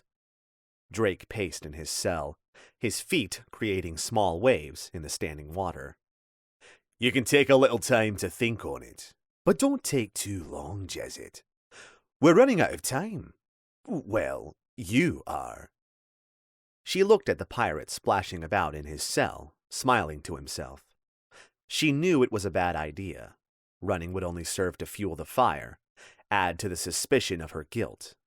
But if Drake was right, and he had an unnerving way of being just that, then staying here would likely end in her untimely demise anyway. One of Yuri's old sayings rang out in her head. When people expect you to do the unexpected, surprise them and do what they expect. The splashing had stopped, and Drake was pressed up against the bars of his cell, studying her with fierce intensity that would have made most women blush. Jezit was certainly not most women. How are we getting out of here? She asked. The pirate grinned. We wait. For what? Chaos.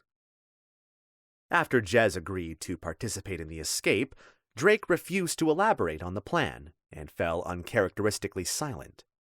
Frustrating was the only word Jez could think of to describe it, but it was a word that did not do her feelings justice. It'll be a fucking miracle if you don't end up killing that man, Jez, she thought to herself, yet she knew she wouldn't. Right now, she needed him. But even more than that, she needed to know his motives. He had implicated her in a crime that would sentence them both to death, despite it never having taken place, and now he intended to free her from prison so they could run away and be forever banished from the Dragon Empire.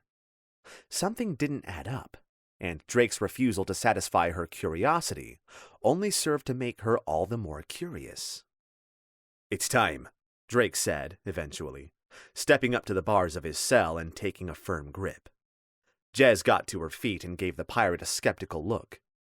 "You going to bend the bars? The cast iron bars?" Drake gave her a look with a grave expression. "You might want to hold on to something." "Why?"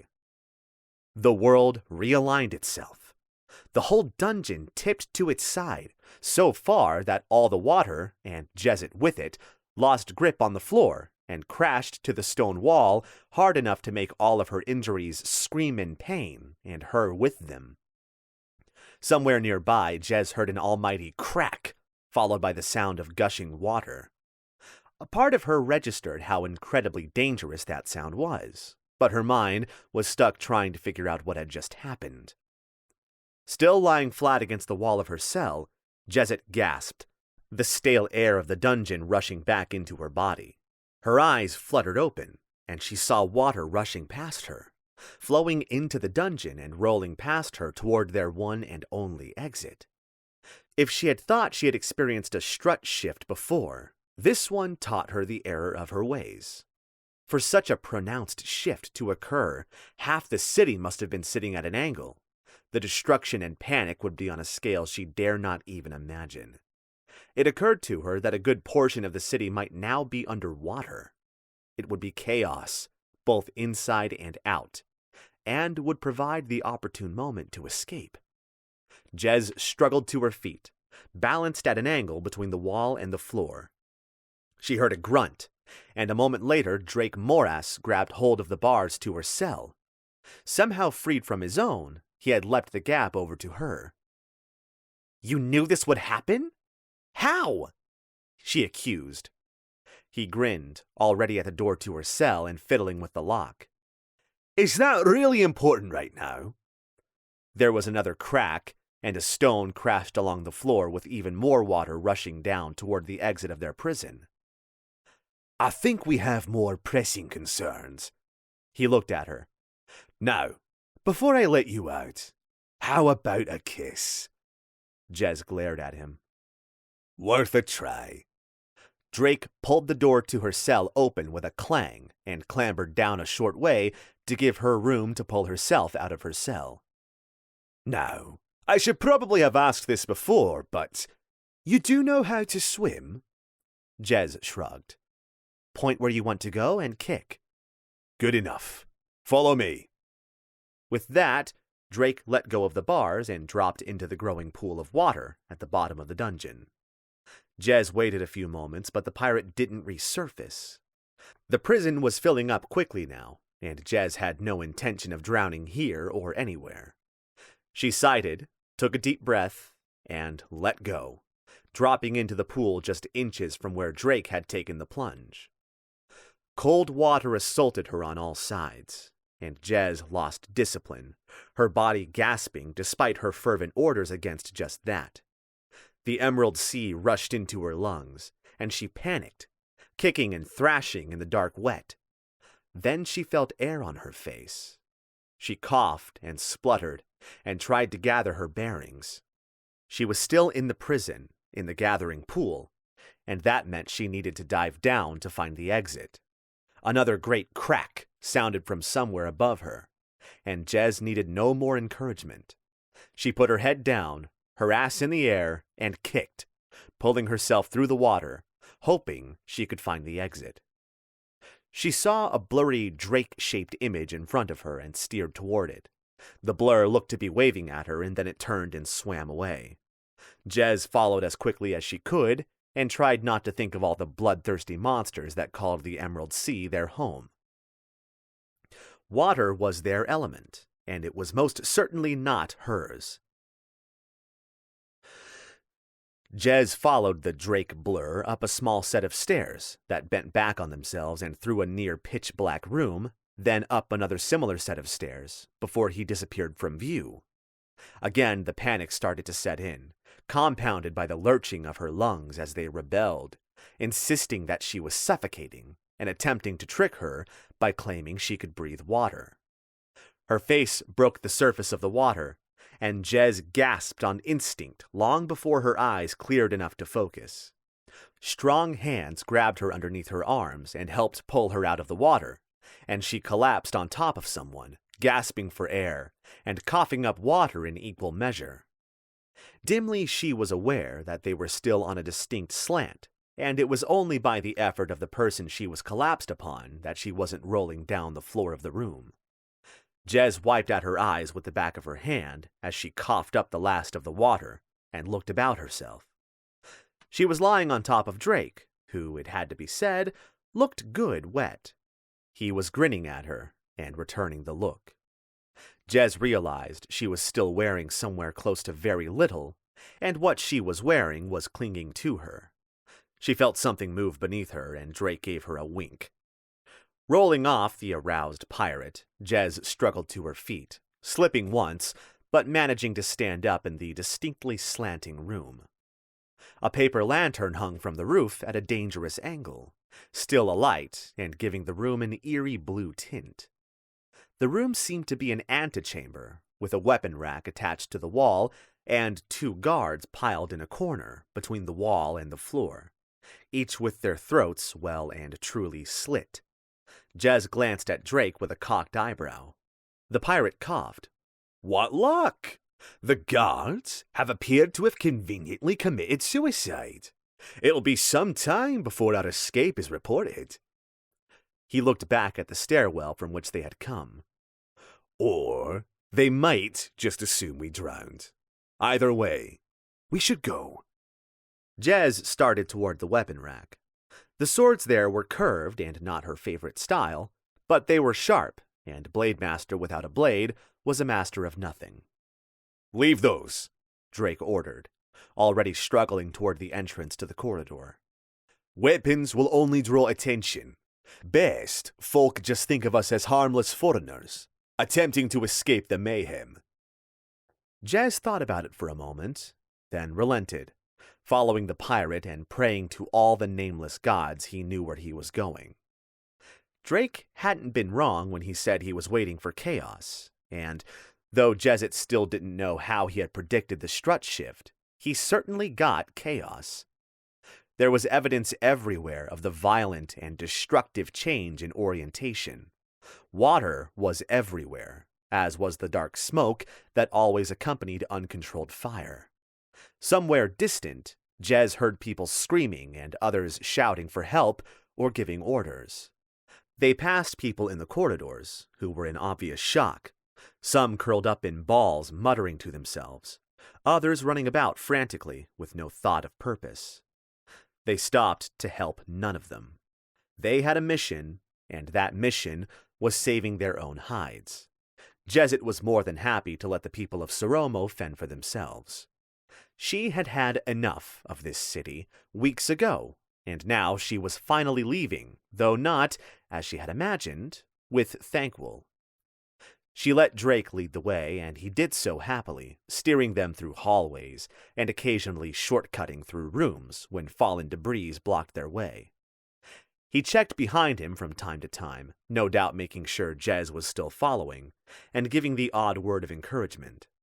Jezit labored on in silence. Wet and miserable pretty much encompassed how she felt, and no amount of forced cheer from her accuser and savior was likely to lift the sullen mood she found herself in. Eventually, Drake battered down a wooden door, now sitting slanted in its frame, and they were outside. Crisp air, dark and heavy, with a spitting rain, greeted them with invigorated gusto, and it sent Jez to shivering, which in turn set all of her aches and pains to aching and causing pain. Drake took a deep, overly dramatic breath and let it out with a happy sigh. "Told ya I'd get us out." Jez considered leaving the pirate and running off, finding Thankwell and begging him to believe her, to run with her. But she couldn't be sure he would. Couldn't be certain he wouldn't turn her back into the Empress's custody. The idea that she no longer knew whether she could trust him hurt more than any of her physical wounds, and she wagered it did little to make her engaging company. But Drake showed no signs of disappointment. Even from their low vantage point, with the water of the Emerald Sea lapping up onto the covered walkways, and the nearby garden completely submerged, Jez could see the city was a mess. Some sections leaned at awkward and unreal angles, so much so that she couldn't see how the buildings remained standing. Other sections seemed to be almost unaffected. It was as if half the struts in the city had shifted and the other half had remained as before. It was almost like looking at the whole city sideways. Fires were raging in many parts of the city. Entire buildings had gone up in flames, and black smoke belched into the dark sky in giant plumes. People were everywhere. Soldiers, commoners, merchants, thieves, and nobility, all forgetting their rigid class structure and pitching in to put out the fires, clear debris, and save loved ones. All of them were laboring to bring order back to their beloved city. Even the women were helping in whatever ways they could, though they kept the voluminous clothing wrapped tightly about themselves. Boats were out in force, everything from the small skiffs and rafts to the giant pleasure barges and cargo haulers. They ferried the wounded to safer areas, brought more people to help, and evacuated folk from sections that seemed all but lost. The Emerald Sea is swallowing the city. Has Drake doomed everyone just to free himself? And me? A small boat, no more than 20 feet long, and pulled by a man in a dark coat with a hood pulled up so his face was invisible, bumped onto the wooden walkway nearby. It was crewed by 3 more men, all similarly dressed to the Pullman. Drake strode over to greet them. Perfect timing, he said with his usual golden grin. To the minute, Captain, said the Pullman. He was a thin man with wiry muscle and long, dirty blonde hair that hung in wet clumps around his hooded face. Brought your coat and hat. Drake took the coat and swept it over his shoulders, buttoning the royal blue greatcoat in a swift motion. Then he took the well-used tricorn hat, gave it a courtesy dusting, and affixed it atop his head. For the first time since Jez had met Drake, he actually looked like the legendary pirate everyone thought him to be. And it suits him well. Thank you, Princess, Drake said to the Pullman with a wink. Jez snorted out a laugh. Both men gave her a curious look.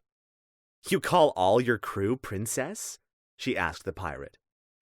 Only the ones whose name it is, Drake replied with a straight face. Your name is Princess?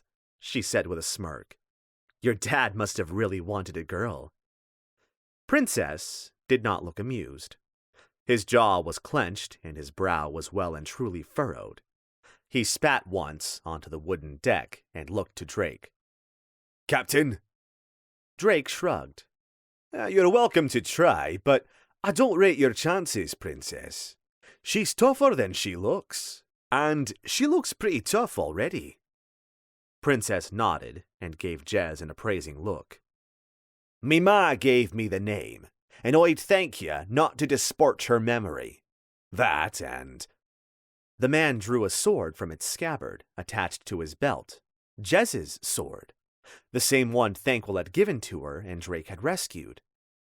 If you take the piss again, you'll not get this fancy bit of metal back. Worth being civil to get it back, Jez. Best sword you've ever owned. Not to mention... You're right, she said. I'm sorry. Princess held the sword for a moment longer before resheathing it and handing it to her. Jezit took it gladly and only wished she had a belt upon which to attach it. She might have lost Thankwell, but she'd be damned before she'd lose the sword he gave her again. Excellent. Glad we're all being civil about this, Drake said, looking up at the sky. I'd say we have about 2 hours. Less, said Princess. Storm's moving fast. And we really don't want to be here when it hits, Drake concluded. Storms like this come along once every decade or so. Fair to say, Soromo has not seen the last of its sorrow this night. Princess, take the pole. Boys, unship those oars. You too, Jezit. She looked at him incredulous. I don't care how much you pout, even if it does make you stunning. Nobody gets a free ride on any of my boats, no matter how small they might be. You either row or you swim. Jez gave him a dark look, but relented. Clambering on to the little skiff, she sat down next to one of the pirates and picked up an oar. How hard can it be? Drake climbed aboard last. He took up position at the front of the boat, standing with one leg on the side, looking ahead. It was a striking pose, and one Jez liked to use herself, though she doubted she looked quite so good doing it. Right then, boys. And Jezit, put your backs into it and fucking row! That night, Jezit learned the hard way just how painful it was to row a boat while suffering from a broken rib. Her Blade Master training had made her strong, far stronger than most women her size, and had shown her how to best use the muscles she built. In the years since she had completed her training and become a Blade Master by dueling and killing Yuri, she had perhaps lost some of that strength, but she kept herself in passing good shape. Before 10 minutes were out, her arms were aching, and her back felt as though it was on fire. It was almost 2 hours before they finally reached the shore of the Emerald Sea, and she was somewhere beyond exhausted and wanted nothing more than to curl up in a ball and rest under Thanquol's watchful, often sleepless eye. Unfortunately, she had neither the arbiter nor the time for such luxury. "Will it be all right?" she asked as they pulled the skiff up onto the shore. "Soromo, I mean." The city had suffered greatly at the hands of the strut shift. That much had become clear as they gained some distance and perspective. Many districts were affected, and not all were leaning the same way. Chaos, as the pirate captain had called it, would only begin to describe what was happening. The screaming and the panic and the scale of the destruction had followed them long after they left the city limits and made for dry land. They were still on the outskirts of the storm then, and for the first time, Jez witnessed a glimpse of the true danger of the Emerald Sea. The water was a churning mass of black waves and cold spray. Some of the waves were easily twice the size of the tallest man she'd ever seen, and it was only by Drake's confident orders and Princess's expert steering that they made it ashore without capsizing. More than once, Jez caught a fleeting sight of something unfathomably large swimming beneath the surface, but she refused to let her mind linger on the danger. It won't sink, Drake said. But that city is in for a rough time of it. The pirate captain looked tired. His hair was plastered to his face in the rain, and his eyes had a weary look to them, yet he still smiled. You look like shit, Jezit. "How did you shift the struts?" she accused. "Careful, Jez. You're surrounded and in no condition to fight 5 armed men." Drake showed no sign of offense. He laughed, loud and full of unfeigned mirth. I'm just a man, Jezit Velern.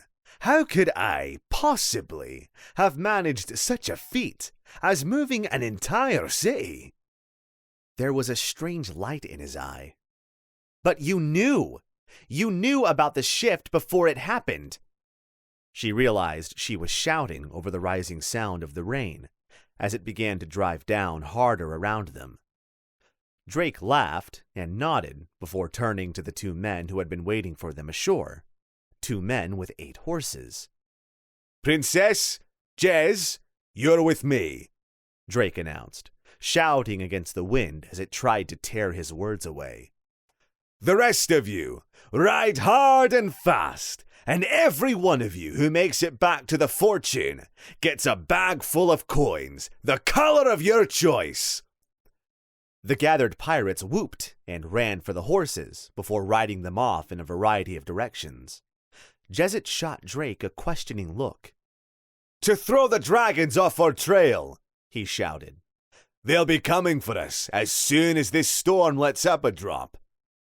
"Pretty generous giving them gold to lead the dragons away," Jez shouted back. Drake laughed, though Jezzet couldn't hear it over the wind. He leaned in and shouted so close she could feel his breath hot and heavy against her ear. "None of them are gonna make it back. Dragons'll see to that." "And what about us?" she screamed over the wind as Drake led them to the 3 panicking horses that waited for them. "Don't worry," he shouted back as he swung up onto a horse. "This ain't the first time I've given that crazy bitch's dragons the slip. Now stop fucking talking and ride!" The pirate captain put his heels to the horse, and the beast needed no more encouragement. It trotted away into the waiting darkness. Princess gave her a grin, pulled his hood up, and followed. Jez turned in her saddle to look back at Soromo, but the city was too far away and hidden by the dark and the storm, and Thankwell was hidden with it. With a heavy sigh, she put her own heels to the horse and followed Drake Morass into the night. Chapter 21. Thankwell. There was a certain poetic irony to Thankwell's current situation. That the storm he had unleashed back at Fort Talon had decided to follow him all the way to Soromo before finally venting its full force directly overhead might have made him laugh, had the whole incident not been preceded by the worst strut shift the city had ever experienced. To compound the issue, Thankwell found himself right in the very worst of it. He'd been in one of the more colorful parts of the city, and he'd gone there angry and confused, unsure of what he felt, and even more unsure of what he should do about it. He had felt his will lock on to Drake's and force the truth to bubble up out of the man. He had felt the thrill of pleasure, so much like a drug, as he dominated the other man. Drake Morass hadn't lied, and that meant Jezzet had. They had coupled, rutted, slept together, fucked, made love. Hundreds of thoughts and images floated around in Thankwell's head, all vying for attention, and he wanted to think of none of them, see none of them. So he had gone to one of the roughest areas of Soromo looking for a drink, looking for companionship. But most of all, he had gone there looking for a fight. Instead, he got chaos, panic, and more than a little goodwill. "We commend you for your part in helping Soromo through this, Arbiter Darkheart," the Dragon Empress said with a distinctly imperial air. Despite all that had happened, the strut shift, the storm, the fact that her entire meeting hall was currently sitting at a pronounced slant, the Empress had not a hair out of place. The city might have been hit by its worst disaster in living or dead memory, yet its ruler carried on, as though all were normal. Thankwell, on the other hand, looked anything but normal. His hair hung in lank, greasy strands, framing a soot-smudged, weary face. He had not rested in days now, and the only thing keeping him upright was the sleepless charm affixed to his left arm. He could feel the hazy fog of sleep at the edge of his mind, but the charm kept it at bay. His colorful district had been one of the worst hit by the strut shift. Buildings were wrecked, fires burst to life from the devastation, despite the heavy rain, and everywhere the injured and the dying cried for attention. Far from the murderous, human-sacrificing zealot most people seemed to believe he was, Thankwell had proven to the people of the district that having a man who can increase his strength twofold, or dull someone's senses to take away the pain, was entirely useful. He had spent most of a day, even during the very worst of the storm, clearing wreckage, putting out fires, dragging survivors to safety and tending to the wounded. The people had rallied around him, helped him, and he had found himself wrapped up in the appreciation. It had done wonders to keep his mind occupied, and now sheer exhaustion was doing much the same job. "I only wish I had better news to share with you," the Dragon Empress continued. Though the Throne of Bones had survived the catastrophe, she did not sit it, but preferred to stand, her dragon resting behind her as always, a giant reptilian mound of teeth, wings, and bad temperament. Dragon Knights still crowded into the meeting room, despite the fact that they could be of more use out there in the city, helping the helpless. A few of the surviving magistrates were in attendance.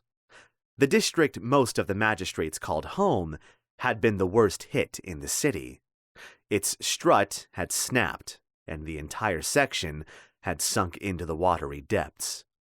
In one monumental tragedy, the Dragon Empire's government had been crippled, leaving the Empress with more power than ever before. "The pirate Drake Moras and the Blade Master Jezit Valern are dead," the Empress announced. Thankwell felt as though someone had punched him in the gut. He found it hard to breathe, hard to think. His limbs were heavy all of a sudden, and his words caught in his throat. The Dragon Empress did not spare him even a moment to come to terms with the news. "The dungeon was flooded during the storm. They both drowned." "But I don't..." The Empress frowned at him and kept talking. Clearly, she was not used to being interrupted. "The people of Suromo need never know of her crimes. Perhaps the whore can restore in death some of the honor she threw away in life." It was all too much for Thankwell. He looked up, his eyes meeting the Empress's cool green gaze. "How dare you?" The words were out of his mouth before he realized what he was doing, and by then, it was too late to take it back. The Empress stumbled, reeling as Thankwell's will smothered her own, but he never heard her answer. The Empress's dragon was the first to react, launching up from its dormant spot and lumbering forward, covering the Empress from view with a wing, and then letting loose a roar of pure fury and malevolence that echoed around the meeting hall. The Dragon Knights responded a moment later, unsure of what exactly had happened, yet they still knew it was his fault, and they came toward him, weapons drawn. Thankwell stumbled backward, still shocked at what he had just done and what it would mean.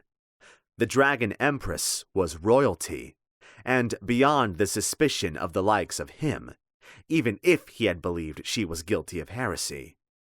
For him to use his compulsion on the Empress was a crime punishable by death, and not even his status as an arbiter would be able to protect him. Panic clear on his face, Thankwell stopped backing away and drew his sword into his right hand and his pistol into his left.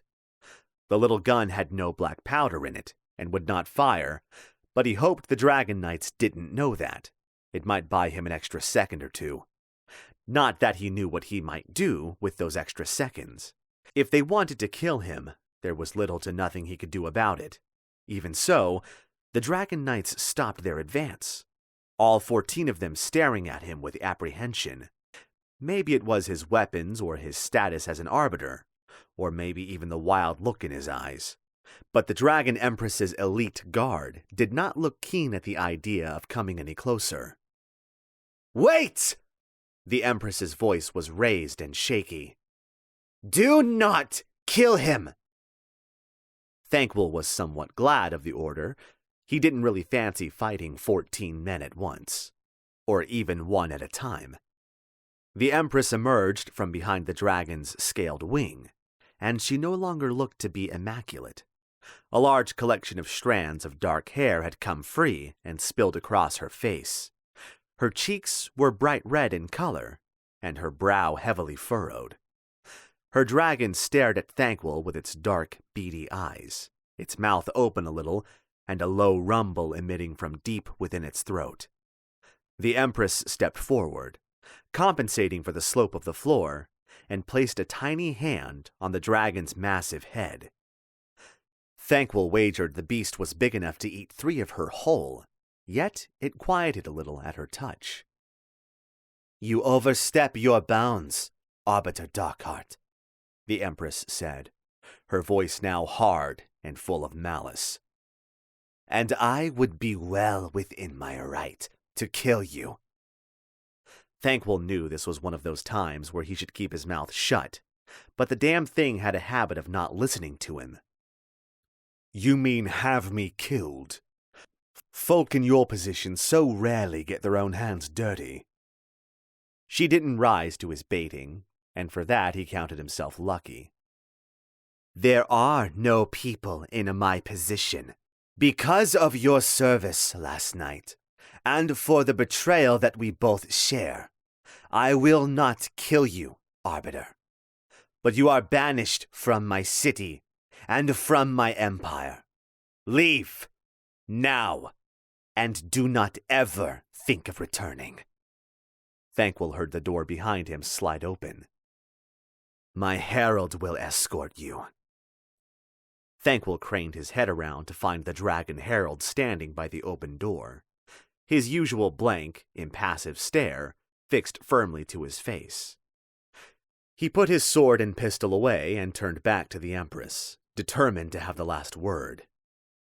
"I've had more than enough of your damned empire." With that, he turned on his heel and strode from the meeting hall, the low rumbling of the dragon still echoing around the cavernous space behind him. Thankful didn't stop until he was out of the palace. The sun was just starting its daily decline, and there wasn't a cloud in the sky. The storm had quite literally expended itself. Yet the world seemed a dull, dim, lifeless place, and Thankful felt a cold hand squeezing the heart within his chest. "She's not dead," said the herald.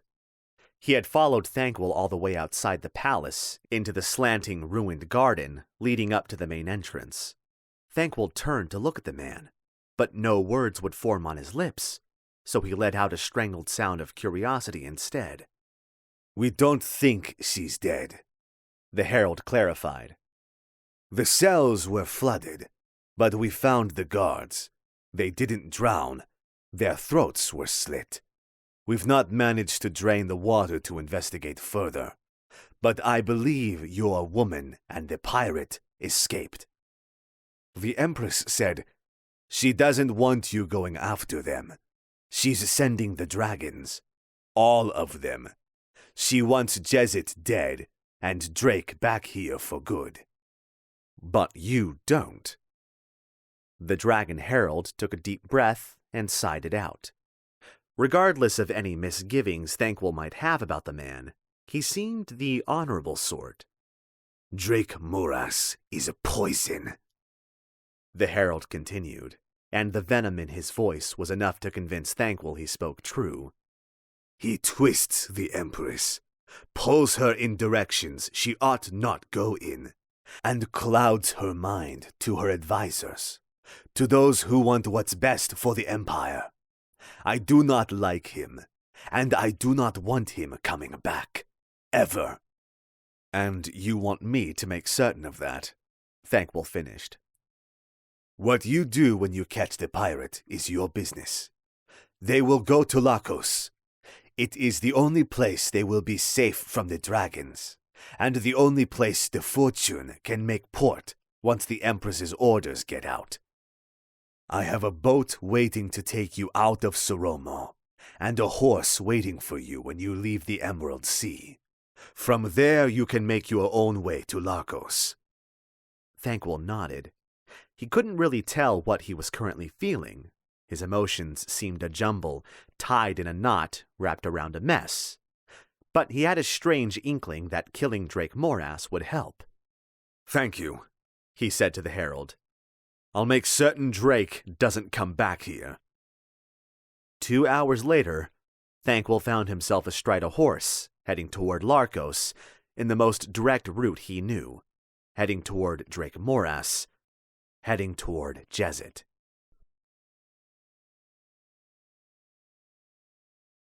Chapter 22. Jezet.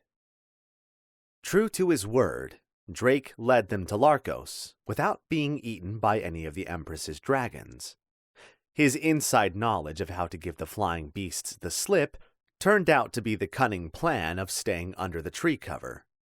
It was a plan Jez wagered she could have figured out on her own, but then at least the pirate was pleasant enough company that she could cope with his wild boast. Both Drake and Princess turned out to be more than serviceable companions for the trip. The pirate captain, apart from his dashing good looks, had a wildly mysterious way of talking that Jez found drawn to, and was determined to dig deeper into the man's past and his vague motives. His subordinate, on the other hand, had a stoic camaraderie and a near permanently cheery disposition, so long as no one made fun of his name. They rode their first horses near to death, streaking through the night and the rain in a flight as terrifying as the storm chasing them. Jez counted it a miracle none of their mounts slipped, breaking legs and throwing the riders to certain death. They changed those horses for new ones, with Drake generously footing the bill at the first town they came across, and at every small village and large city in between. By the time they arrived at Larkos, each of them had ridden no less than 4 different horses, and Drake had ridden 5 after one had turned up lame only a mile from the shoddy town from which they had bought it. The ride up to the great gate of Larkos was nerve-wracking. Jezet almost expected to see dragons perched upon the battlements waiting for them, but it was nothing but foolish fancy. The free city did not allow dragons within its limits, and they had the weaponry to enforce that rule. Ballistae, repeaters, catapults, and scorpions all sat atop the walls of Larkos, and all were well maintained and regularly tested. No soldiers in the known world were as accurate a shot, nor so quick to aim, for no other soldiers in the known world lived under the constant threat of dragon attack. Jez looked up at the great gate as they approached. Really is a fitting name. It wasn't the first time she had seen it, yet no matter how many times she did, it never failed to awe her. Standing somewhere close to 100 feet high and almost the same wide, it was without a doubt the biggest gate she had ever seen. It closed in times of war, and the mechanisms that closed it also barred it in 1,000 different places. It was just one of the tourist attractions of Larkos, and understandably so. Never in all its history had the Great Gate ever been breached. Armies had tried in the past, and most gave it up for a bad idea, and decided climbing the walls to be a more likely and less costly avenue of attack. Upon each side of the gate were carved 13 symbols, one for each of the companies that both ran and protected Larkos. The city was split into 12 public districts and 1 central private district.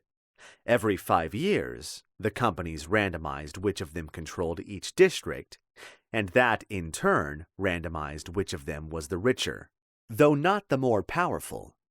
Each of the 13 had equal say in the running and ruling of the city, and though they occasionally squabbled, they were always united in the cause of Larkos. There's a reason the Dragon Empire has failed to take this city, no matter how many times it tries. Jezet liked Larkos. It was a city she would happily have named home if it weren't for the rigid adherence to the law and the company's brutal and unmerciful upholding of that law. Some were known to be worse than others, but none were known to be particularly kind to criminals, and Jez had a habit of falling into that category. Drake was smiling at her. The pirate didn't even bother to hide his bold-faced leering. "Don't worry, Jez," he said with his golden grin. "Long as you're here with me, you're safe." "Is anyone safe when they're with you?" she shot back, earning a snort of laughter from Princess. "I got an accord with those that run this city. Protection and a certain amount of discretion. All for a hefty annual sum, of course, but then I count it as full worth the cost. I get free port, pick of the litter when it comes to birth, good prices so long as I sell to the companies, and not direct to the merchants. And I get to conduct my own business, even when it's not entirely, legal. I also get to hide from the Empire and its Empress, should the need ever arise. And right now, there's a definite rising. As they queued to enter through the great gate, waiting with all the merchants, commoners, and tourists, a hooded man detached himself from the side of the road and approached. Alarm bells sounded in Jez's head. She knew a thief when she saw one. But it was clear Drake had seen the man too, and he didn't appear alarmed. "Captain," the man said, with a voice like grating rock. He stank of stale castor weed. "What's the word?" Drake asked. "Envoy from the Empire arrived just yesterday. Queen of Blades is putting them up and keeping them well and truly companied. Plenty of time for us to get gone." Drake nodded. Jezet watched him with more than a mild suspicion. "What about the Fortune?" the pirate captain asked. "Ready to sail. Soon as you are, Captain. She coming?" He jerked his head toward Jez. "Aye, that she is," replied Drake. "Am not," Jez thought. For some reason she kept silent. "Skip ahead, and tell the boys we'll be sailing come sundown," Drake said. "Best we slip away under the cover of night, and no lights above deck. We'll be along soon enough." "The Oracle?" asked Princess. "Best we say hello," Drake said with a nod. "Him and the scarred man, both." The hooded man turned and darted away, quickly disappearing into the crowd. Jez waited a few moments before turning to Drake. "I'm going with you?" "If you're hoping to survive this bloody empire, you are. Her dragons might not be allowed within sight of the walls, but you're fooling yourself if you reckon she ain't got agents inside the city." Jez snorted. "Let them come. I'd happily have something to hit." "Oh, aye. You'd be a real terror to them if they came at you straight with swords a-swinging. But I don't reckon that's too likely. They'll wait until you think you're right. Few days from now, you'll be sitting down with a beer or chewing a strip of beef, and your throat will start to itch. Little bit at first, but it'll grow. Soon you'll find yourself coughing, but no matter how much, you can't seem to shift it. Then it gets hard to breathe as your airway starts to close and the wheezing begins. You claw at your throat, neck swelling, and face turning all sorts of purple. And then, well, then you die." Jez couldn't help but rub at her neck, imagining it itching already. She glared at Drake. "You sound like you're speaking from experience." Drake grinned, his gold tooth glinting. "You don't get to be Drake Morris without living through a poisoning or two. Fortune sets sail tonight, Jezet. You want on it, and the space is yours. I'll deliver you back home to the wilds, well out of her reach, and from there, your life is yours again. Do with it what you will. You don't want on it, and I reckon you can count your remaining days on one hand. Again, your choice." "Not much of a choice at all. Flee to the wilds, Jez. Get word to Thankwell and convince him it was all a lie." She looked up to find Drake regarding her through cool green eyes. "Bastard's responsible for you being here in the first place. But he's also the only chance you've got at surviving the whole fucking mess. Fine, Jez spat with a grin. But if I'm sailing for you, Drake, I best get paid. Princess burst into laughter, and Drake nodded with a bemused half-smile. I reckon we'll make a pirate out of you yet, Jesset Velern. Chapter 23. Thankwell. Thankwell glared at the young boy, and the young boy glared right back. His very first mission since graduating to the status of arbiter was not going exactly as he had planned. Thankwell had imagined folk would be cowed by his presence, gazing on him with awe and respect. He was half right in that regard. They were most certainly cowed, though instead of awe and respect, there was fear and barely concealed hatred. He had imagined he would stride into the small village with his head held high, and, using a combination of the skills he had been mastering for the past 20 years, he would determine the identity of the heretic, should there be one, and subsequently fight a short but heroic battle against the forces of darkness. Instead, he had stolen into the village in the dead of night and slept most of the following day away in the local inn. Upon waking, he had discovered, far from the epic battle, much of his calling seemed to entail a series of lengthy interrogations and the continued use of his compulsion. While the process was not without its own sense of enormous pleasure, the compulsion being a joy to use and left him with a heady feeling of power, it was also a very dull process. The boy bit his lips and swung his feet. The chair was too tall for him. Thankwell scratched at his day-old stubble and decided he would need to shave soon. He couldn't imagine ever living with anything resembling a beard. The boy mimicked his action. Thankwell dropped his hand back down to his side and tilted his head a little to the left. The boy also dropped his hand, but tilted his own head to the right. Thankwell grinned in triumph. The boy grinned with him. "Stop that," he ordered the child. "I need to ask you a few questions. Do you understand?" He felt the pleasure surge through him and saw the boy frown with concentration as his will was dominated and he was forced to speak the truth. A simple question and a simple answer, but the boy still resisted. Thankwell had to admit, though only ever to himself, it was more fun when they resisted.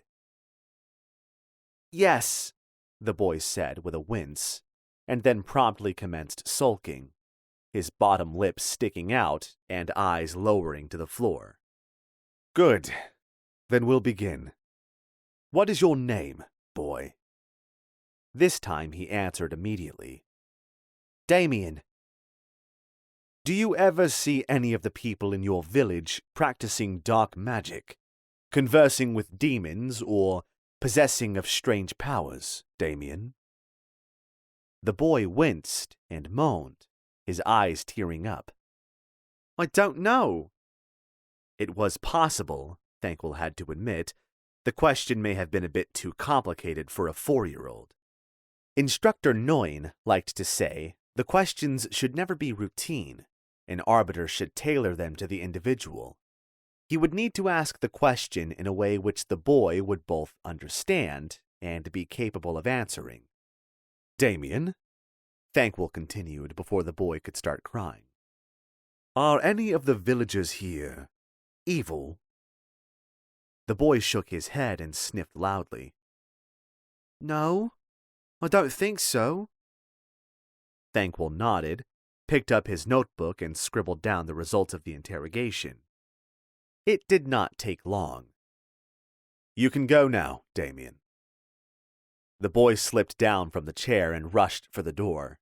He spent a few moments attempting to reach for the handle before giving up and kicking the door twice. A moment later it opened, and the boy rushed out. A thin man of advancing years and more hair in his nose than on his head stepped through into the little room and looked around in distaste. Thankwell had painted the symbol of Volmar on the wall in dark black ink, and had cleared the room of all but 2 chairs. The thin man obviously did not well appreciate the use of his office in the town hall.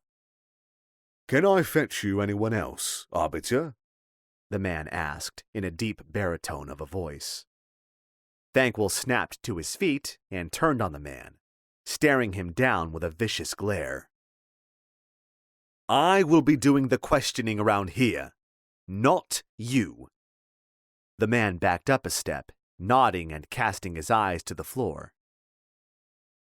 "Is that a no or a yes?" Thankwell suppressed a sigh and stepped close to the man. "No. That will be all for now. Leave, quickly." The man sketched a hasty bow and turned and fled, almost tripping over his own feet as he went. Thankwell closed the door behind him, and only then allowed himself a grin. There were most certainly some perks to the job, and the ability to make folk uncomfortable certainly seemed like one of them. There was also the fact that no one would suspect it was he behind the recent spree of pickpocketing. He reached into his pocket and pulled out a small wooden toy, roughly half the size of his fist. It was conical in shape and had a thin protrusion on the top. He had seen the boy playing with it the day before, spinning it on the floor and seeing how long it could remain upright. The opportunity had presented itself earlier, so Thankwell had taken the toy. He stowed it quickly down in the bottom of his pack and decided to review his notes. It did not take long. He had interrogated almost every citizen in town and was quickly coming to the conclusion that there were no heretics here. Tinfield was as peaceful and sleepy a place as it appeared to be. Thankwell was beginning to wonder whether the council had sent him here knowing this. The polar opposite to a baptism of fire. They sent him to a town filled with citizens living normal lives, and knowing little to nothing of the heresy he had come here hunting. In a way, it made sense. The Inquisition sending arbiters on their first mission to a place where no action would be required. He doubted any of the new graduates were sent to deal with heretics straight away. He could still, of course, accuse one of the townsfolk, execute them under suspicion of heresy, to set an example for all the others. It was well within the bounds of his authority, but Thankwell did not feel like murdering an innocent for little more than no reason at all. He placed his notebook back inside one of the many pockets of his coat. The long brown duster was so new it still had the smell of cured leather about it, and that smell was enough to make Thankwell smile. His coat was proof that he had endured his arbiter training and graduated. Proof that he was a full agent of the Inquisition, and wielded the authority of such a powerful and prestigious organization. Now he needed to check in with that organization, send word to the council, and receive any orders they might have sent to him. He would have to steal out into the nearby forest and summon a demon. If he said the thought of summoning one of the creatures didn't excite him, he'd be lying. Ever since that first time, he had been fascinated by the demons of the void, and subsequent summonings did little to extinguish that curiosity. Inquisitor Poole himself had observed one of Thankwell's demon summonings, and the entire council admitted that strange occurrences were almost the norm when it came to Thankwell. Every time he summoned one of the beasts, he had to wonder what would happen. His only disappointment was that not once had the first encounter ever been repeated. Not once had he seen a demon attempt to manifest itself properly, to such an extent that it was able to interact with this world. Sneaking out wasn't a problem for Thankwell. Even if he hadn't been as stealthy as a cat in the dark, he was an arbiter now, and people purposefully tried not to notice him, and would happily let him go about his business. Even so, it was far more exciting edging out through the first-floor window, pulling himself onto the rooftop, and creeping along the tiles, as silent as a breeze, until he reached the backside of the building. There he shimmied down to the ground, looked to make sure there was no one about to see him, and sprinted for the tree line. It was near total darkness in the woods. the only light coming from the occasional moonbeam striking the forest floor between gaps in the canopy, creating strange swirling eddies of moonlit dust in the dark. It was impossible to be silent here. Twigs snapped underfoot and leaves rustled in his wake. But there was no one around to hear him other than animals, and there were none in Sarth dangerous enough to cause him damage. He moved a fair distance from the town, judging a mile or so to be sufficient. Thankwell was always mindful that the demons sometimes made a lot of noise, and he also knew the judgment he would have to administer to anyone who was unfortunate enough to witness what he was about to do.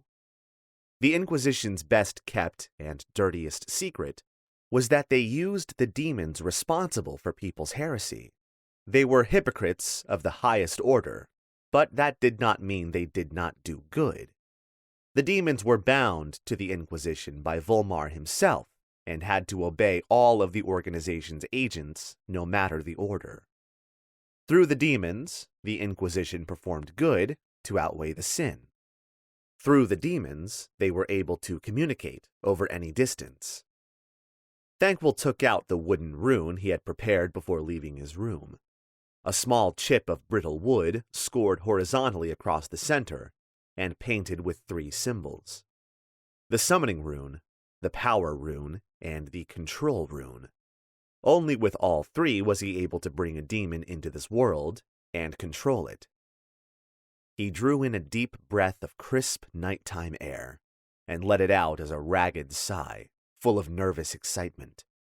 Then he snapped the rune and dropped it to the ground. The world grew somehow darker and colder.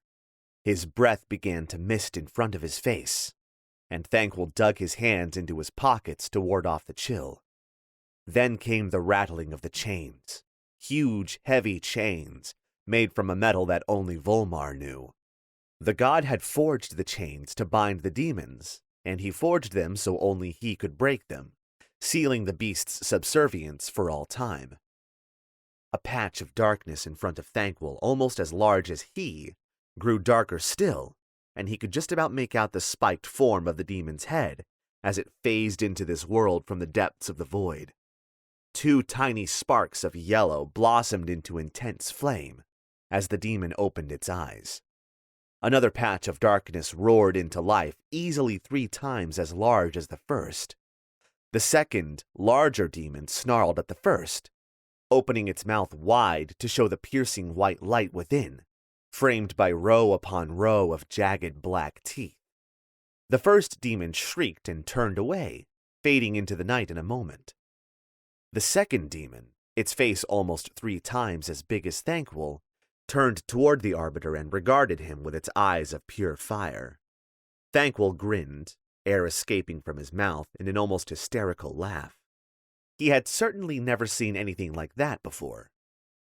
The demon's face moved closer to Thankwell, and he again heard the rattling of chains. Arbiter, dark heart. Thankwell came awake instantly, and was instantly aware of the sharp pain in his back and general ache in his entire body. Sleeping on a bunch of felled tree trunks as they were carted toward their destination was apparently a very painful idea, but at least he'd snatched a few hours of sleep. Though with his current trend of dreams, he was starting to wish he hadn't. The reason for his waking was clear. The cart had stopped. Thankwell rolled off his makeshift bed and onto his feet, struggling to stand from the stiffness. He had apparently ended up sleeping with the sharp stump of a decapitated branch poking into his back, just above his kidney, and he had the agonizing pain to prove it. With a weary sigh born from weeks of sleep deprivation, Thankwell shouldered his pack and walked to the back of the cart, leaping to the ground just as the driver rounded to the side of the big wooden log hauler. The man's eyes went wide, and he stumbled back a step as Thankwell's feet hit the ground. Evidently, he had not realized there was a slumbering arbiter in the back of his cart. Even through a long, drooping mustache, and with his face shadowed by the wide-rimmed hat, Thankwell could see instant anger on the man's face. He opened his mouth, clearly about to admonish the stowaway, before his eyes fell on Thanquil's coat. The cart driver's mouth snapped shut, and he bowed his head quickly. Thanquil smiled and nodded at the man before turning and striding away around the side of the cart. He saw the walls of Larkos looming up in front of him, and the great gate standing as firm and impenetrable as ever.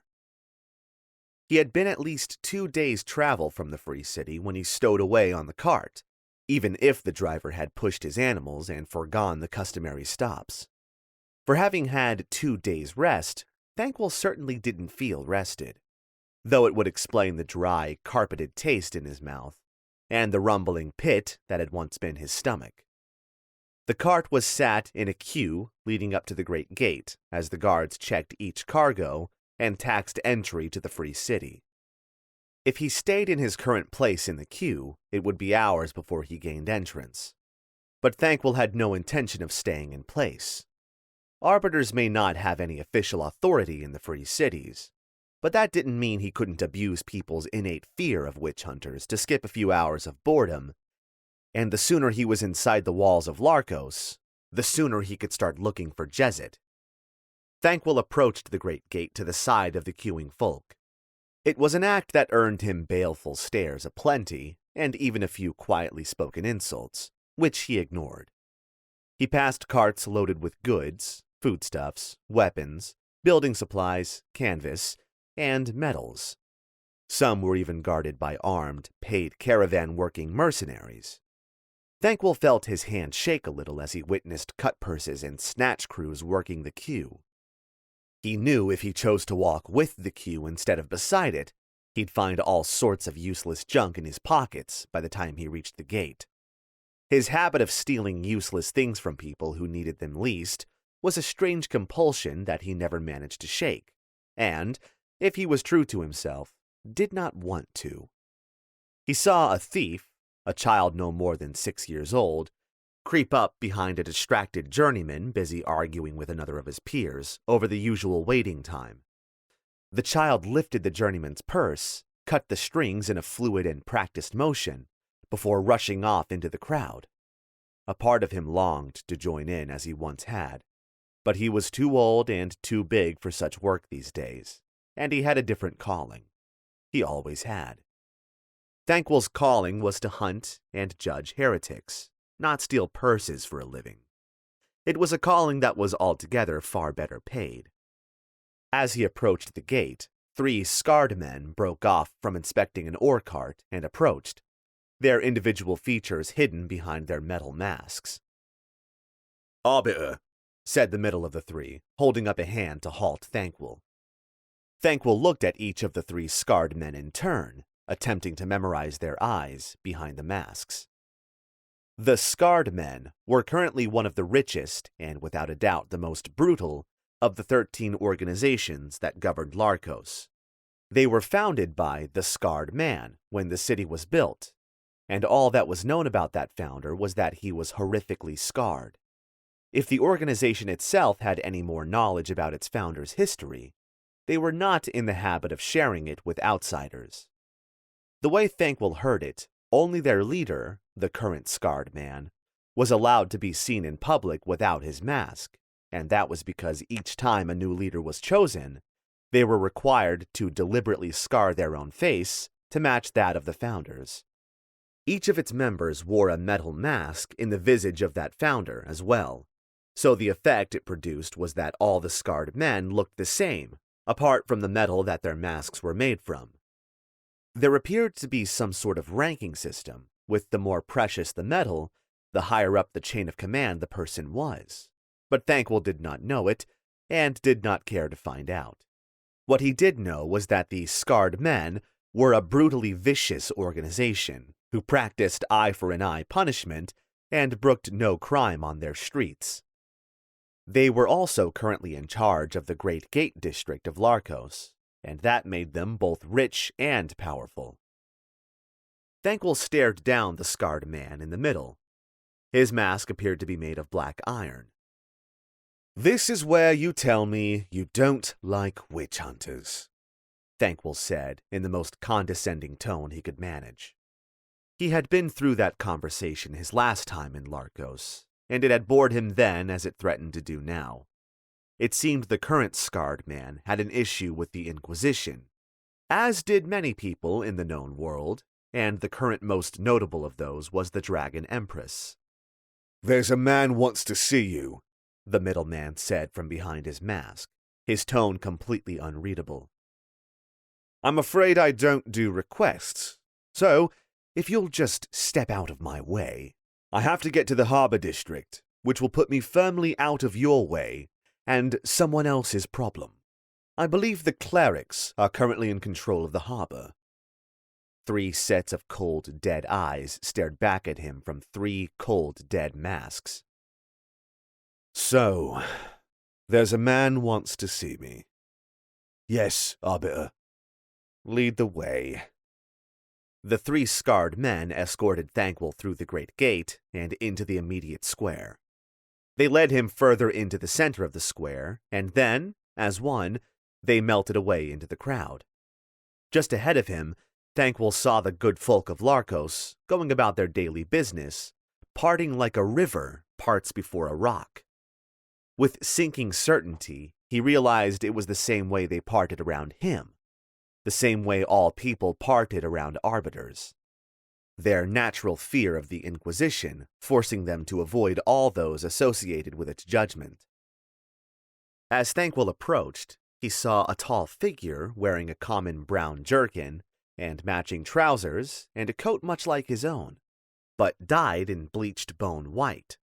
His first reaction was much the same as that of the good folk: part, walk around, hope the Inquisitor wouldn't notice him. But it was already too late for that. Unnerving yellow eyes, the color of desert sand, had already locked onto him. He stopped in front of the Inquisitor and had to force himself to meet the man's gaze. "Hello, Inquisitive Vance. You know, at this rate of promotion, you'll be the God Emperor in only a few months." Inquisitor Hieronymus Vance ignored the jab. "Arbiter Darkheart, it's been some time. I believe you were being tried for heresy last time I saw you." Thanquol almost laughed, but he managed to stop himself. "I remember." "And I believe it was my suggestion that saved your life." "I remember." "We should go somewhere we can talk more privately." Thanquol sucked at his teeth as loudly as possible. "You know, I'd love to, but I have somewhere to be." "Not a request, Arbiter. Follow me." Inquisitor Vance turned and walked away. Thanquol followed meekly. He had no choice. The Dusty Tome was a dirty inn inside one of the residential districts, and it had a distinct thiefy feel about it, not least of all because it was deserted. The name at least suited Thanquol's companion. Hieronymus Vance had always struck him as a bookish sort, the most dangerous librarian one was ever likely to meet. The Inquisitor wiped a layer of dust from a table and waved away the barman before sitting down on a rickety chair. Thanquol pulled another chair from the side wall and sat down opposite. "This feels a lot more like a safe house than an inn," Thanquol commented. "It is," said Vance. "It's owned by a friend. We're safe to talk." "Wonderful," Thanquol started. Inquisitor Vance unattached something from his belt and laid it across the table. It was long, between 2 and 3 feet, and covered in thin strips of paper, the same type of paper arbiters use to make most charms. There was something else about the package, though, something he couldn't quite place. Thanquol felt his eyes drawn to it, and old aches and pains he thought gone flared to life. "Must be nice to have friends," he heard himself say, his eyes locked on the item. "All mine are either dead or missing." "Your companion, the Blade Master?" Vance asked. "Jezit Velern. She's missing. Missing with Drake Moras. That's where I'm going. To find her. To find them." The package on the table was distracting him. Thanquol thought he heard someone whisper his name and decided it was his imagination. Missing with Drake Moras, Inquisitor Vance repeated. I'm sorry. Thankwell had experienced many comfortable silences in his life. With Jezzet, with Arbiter Kosh, even with the Blackthorn, a murderous sellsword, renowned for using his murderous skills to murder arbiters. The silence that descended between him and Inquisitor Vance was anything but comfortable. Eventually he could take it no more. Why are you here, Inquisitor? Officially, I'm here to see the Queen of Blades. I have a previous relationship with her from my time stationed here as an arbiter, and the Council wanted me to talk to her. Thankwell snorted and tore his eyes from the package on the table to look at the Inquisitor. We treat with Drur these days? I thought the standing orders were to, kill them all. The Inquisitor scratched his chin. Thankwell couldn't help but notice he had an extremely symmetrical face, with long brown hair that framed his cheekbones and drew attention to his unnerving yellow eyes. The Queen of Blades is granted special dispensation on account of the Inquisition being loath to start a war it likely cannot win. Oh. Thankwell had to admit it was somewhat refreshing for an Inquisitor to speak so candidly. My true reason for coming to Larkos, however, was to find you and give you this. He waved a hand at the package on the table. Thankwell refused to look down, refused to ask what it was. Whatever it is, Vance, I can't do it. I have to find Jezzet. I have to find Drake and beat the truth out of him. That can wait. It damn well cannot wait.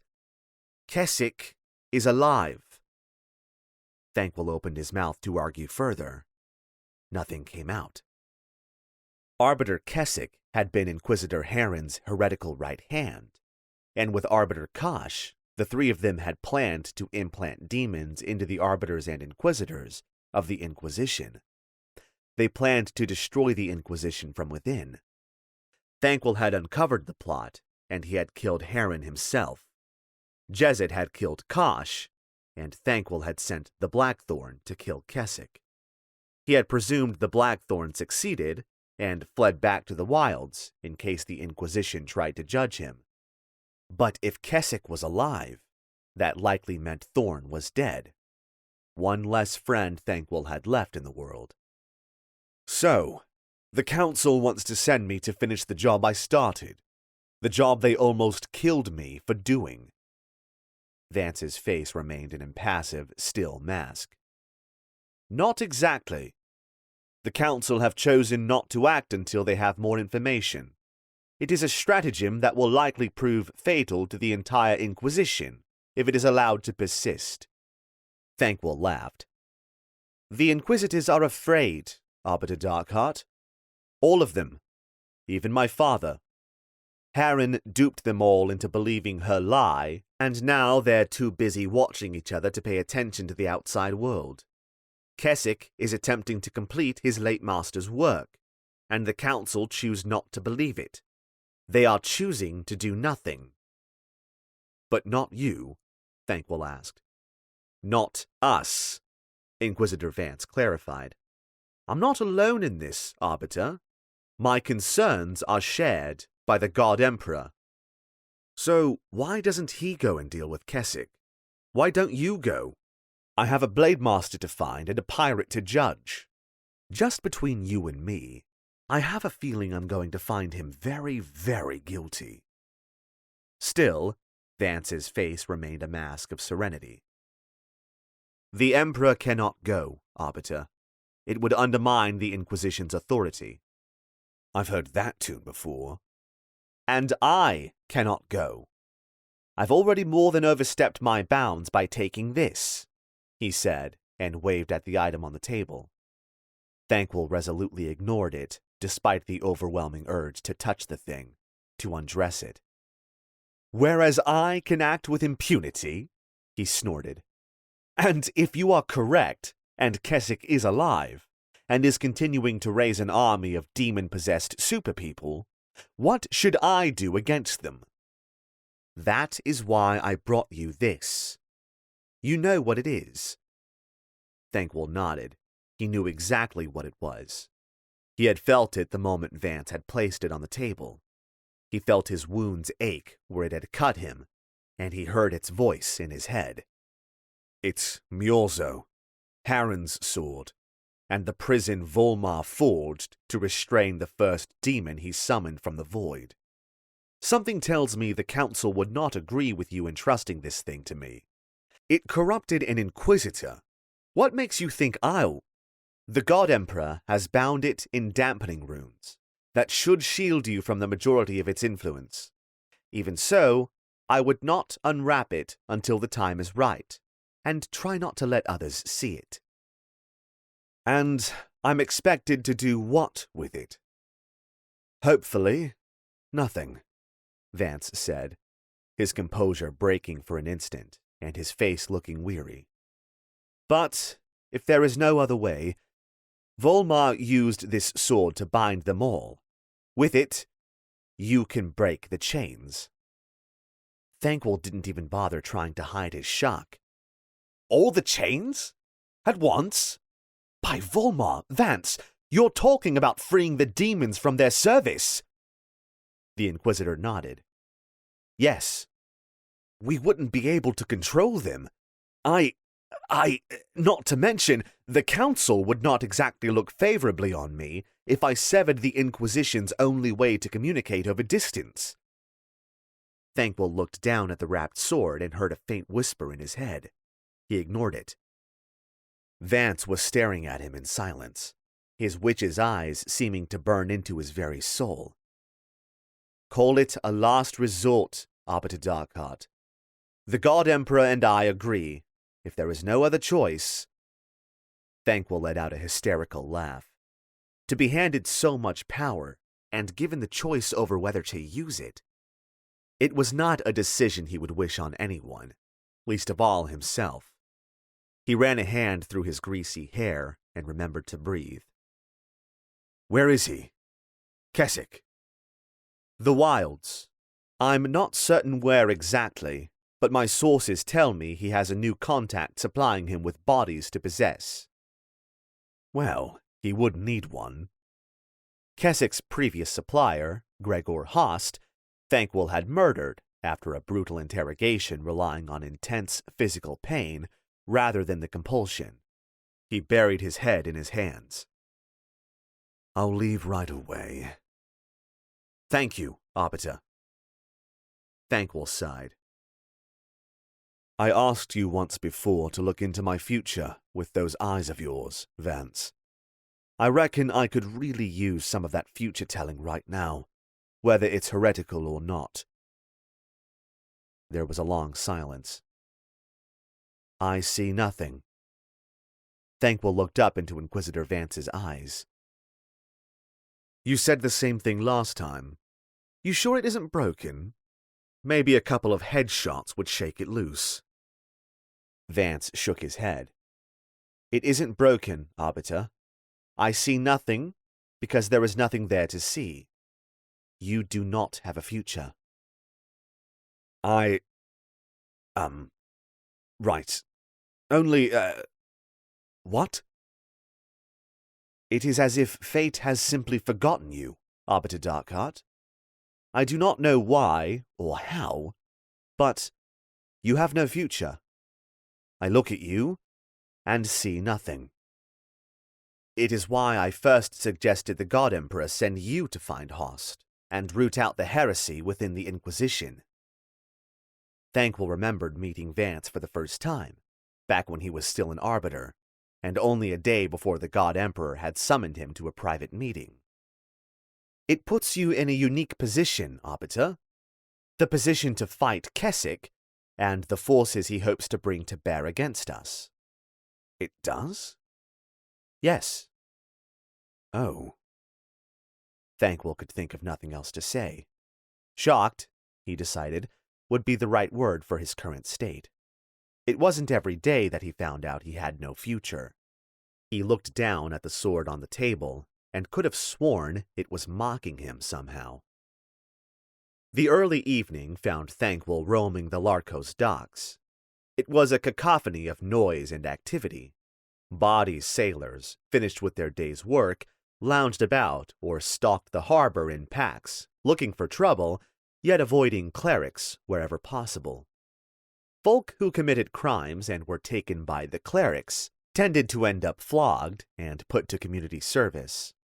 For a sailor, that would likely mean missing their departure, and that would put them out of a job.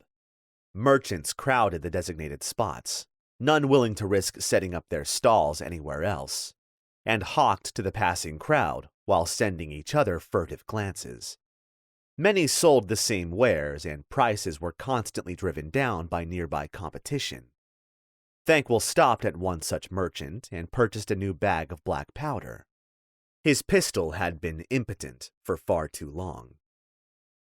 Slaves and their overseers were in abundance, marching to or from low, wallowing ferry ships. No self-respecting pirate would bother taking a slaver, as there was nothing there for them to take, so the ships could afford to be slow and fat and ugly. Larkos was well known for its slave trading. An empire founded by the independent merchant Rios had blossomed into a business so profitable he had flat-out purchased one of the 13 companies that ruled Larkos. These days, the Bleeders worked for Rios, and they alone, ran the slaving business in the Free City. All attempts at competition had apparently met with quick and bloody ends. Rats were everywhere, huge beady-eyed monstrosities of teeth and fur and quite possibly disease. They gathered sometimes in large hordes, and other times in solitary, but they were ever present in the docks of Larkos, as were the cats that preyed upon them. Never had Thankwell seen so many cats, and none looked to be going hungry. They crowded rooftops, stalked alleyways, and even managed to intimidate many a passer-by. The cats of Larkos were notorious for their lack of fear, and it had been rumored once or twice that they were not above attacking people. He had added another layer of protection to Myorzo by wrapping it in a thick woolen blanket and had it slung across his back. Even so, he could feel the occasional stare his way from those affected by its influence. Thankwell wasn't certain whether the demon inside the blade had stopped whispering to him, or whether it had become so pervasive that he no longer noticed it. Either way seemed a terrifying prospect. He found what he was searching for floating languidly on one of the less well-traveled and less well-maintained jetties.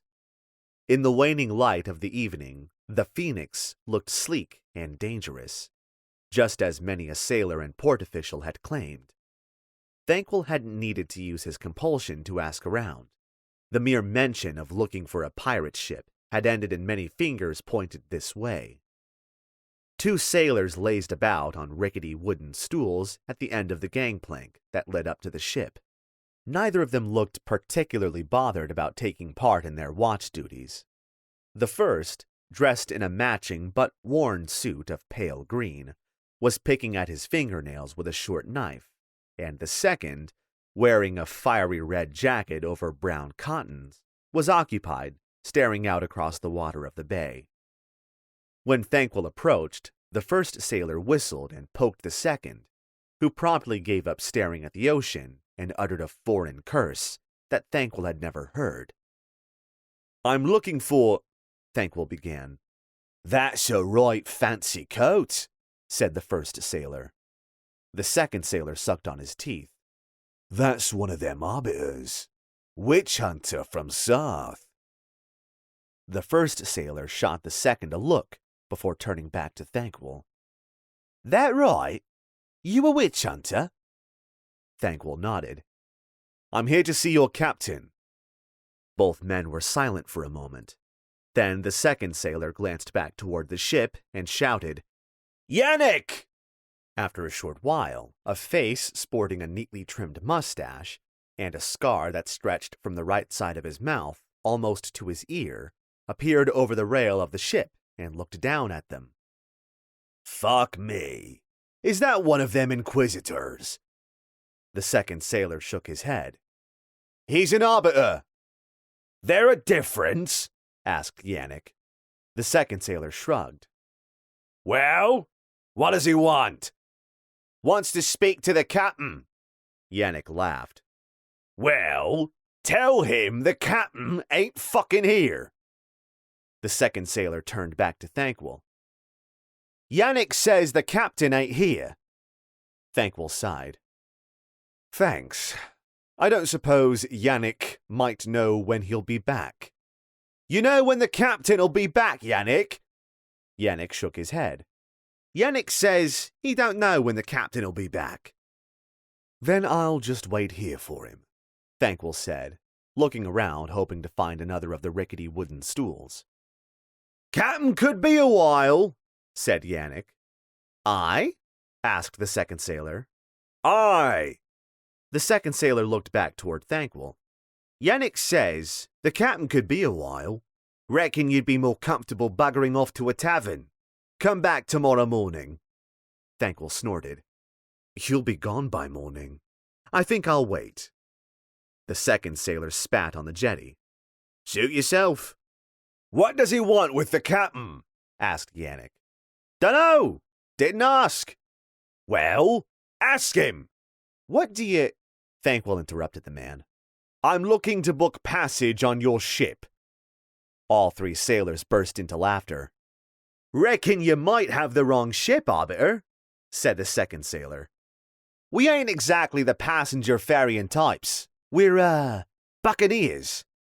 You're pirates, Thankwell said. Same thing, really, replied Yannick.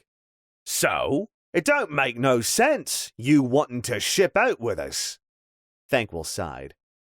I need a ship fast enough and a captain crazy enough to go after the fortune. So, I think I'll wait right here until your captain returns. Yannick looked down at the second pirate. The second pirate shrugged and stood, running a hand down his jacket, then proffering it to Thankwell. Captain Keelan Stillwater. Thankwell opened his mouth to reply, but nothing came out, so instead, he took the pirate's hand and shook. First thing, Arbiter, you don't have a hope in all the hells of catching up with the fortune, even aboard the Phoenix, and even if all the guards line up and take it in turns farting into her sails. Drake left port 3 days back, Captain, called Yannick. And there isn't a ship built can catch the fortune in open water. That being said, I do happen to know many of the places Drake frequents, and I reckon I know where he's most like to be. So, Captain Stillwater grinned wide. Let's talk about your fare.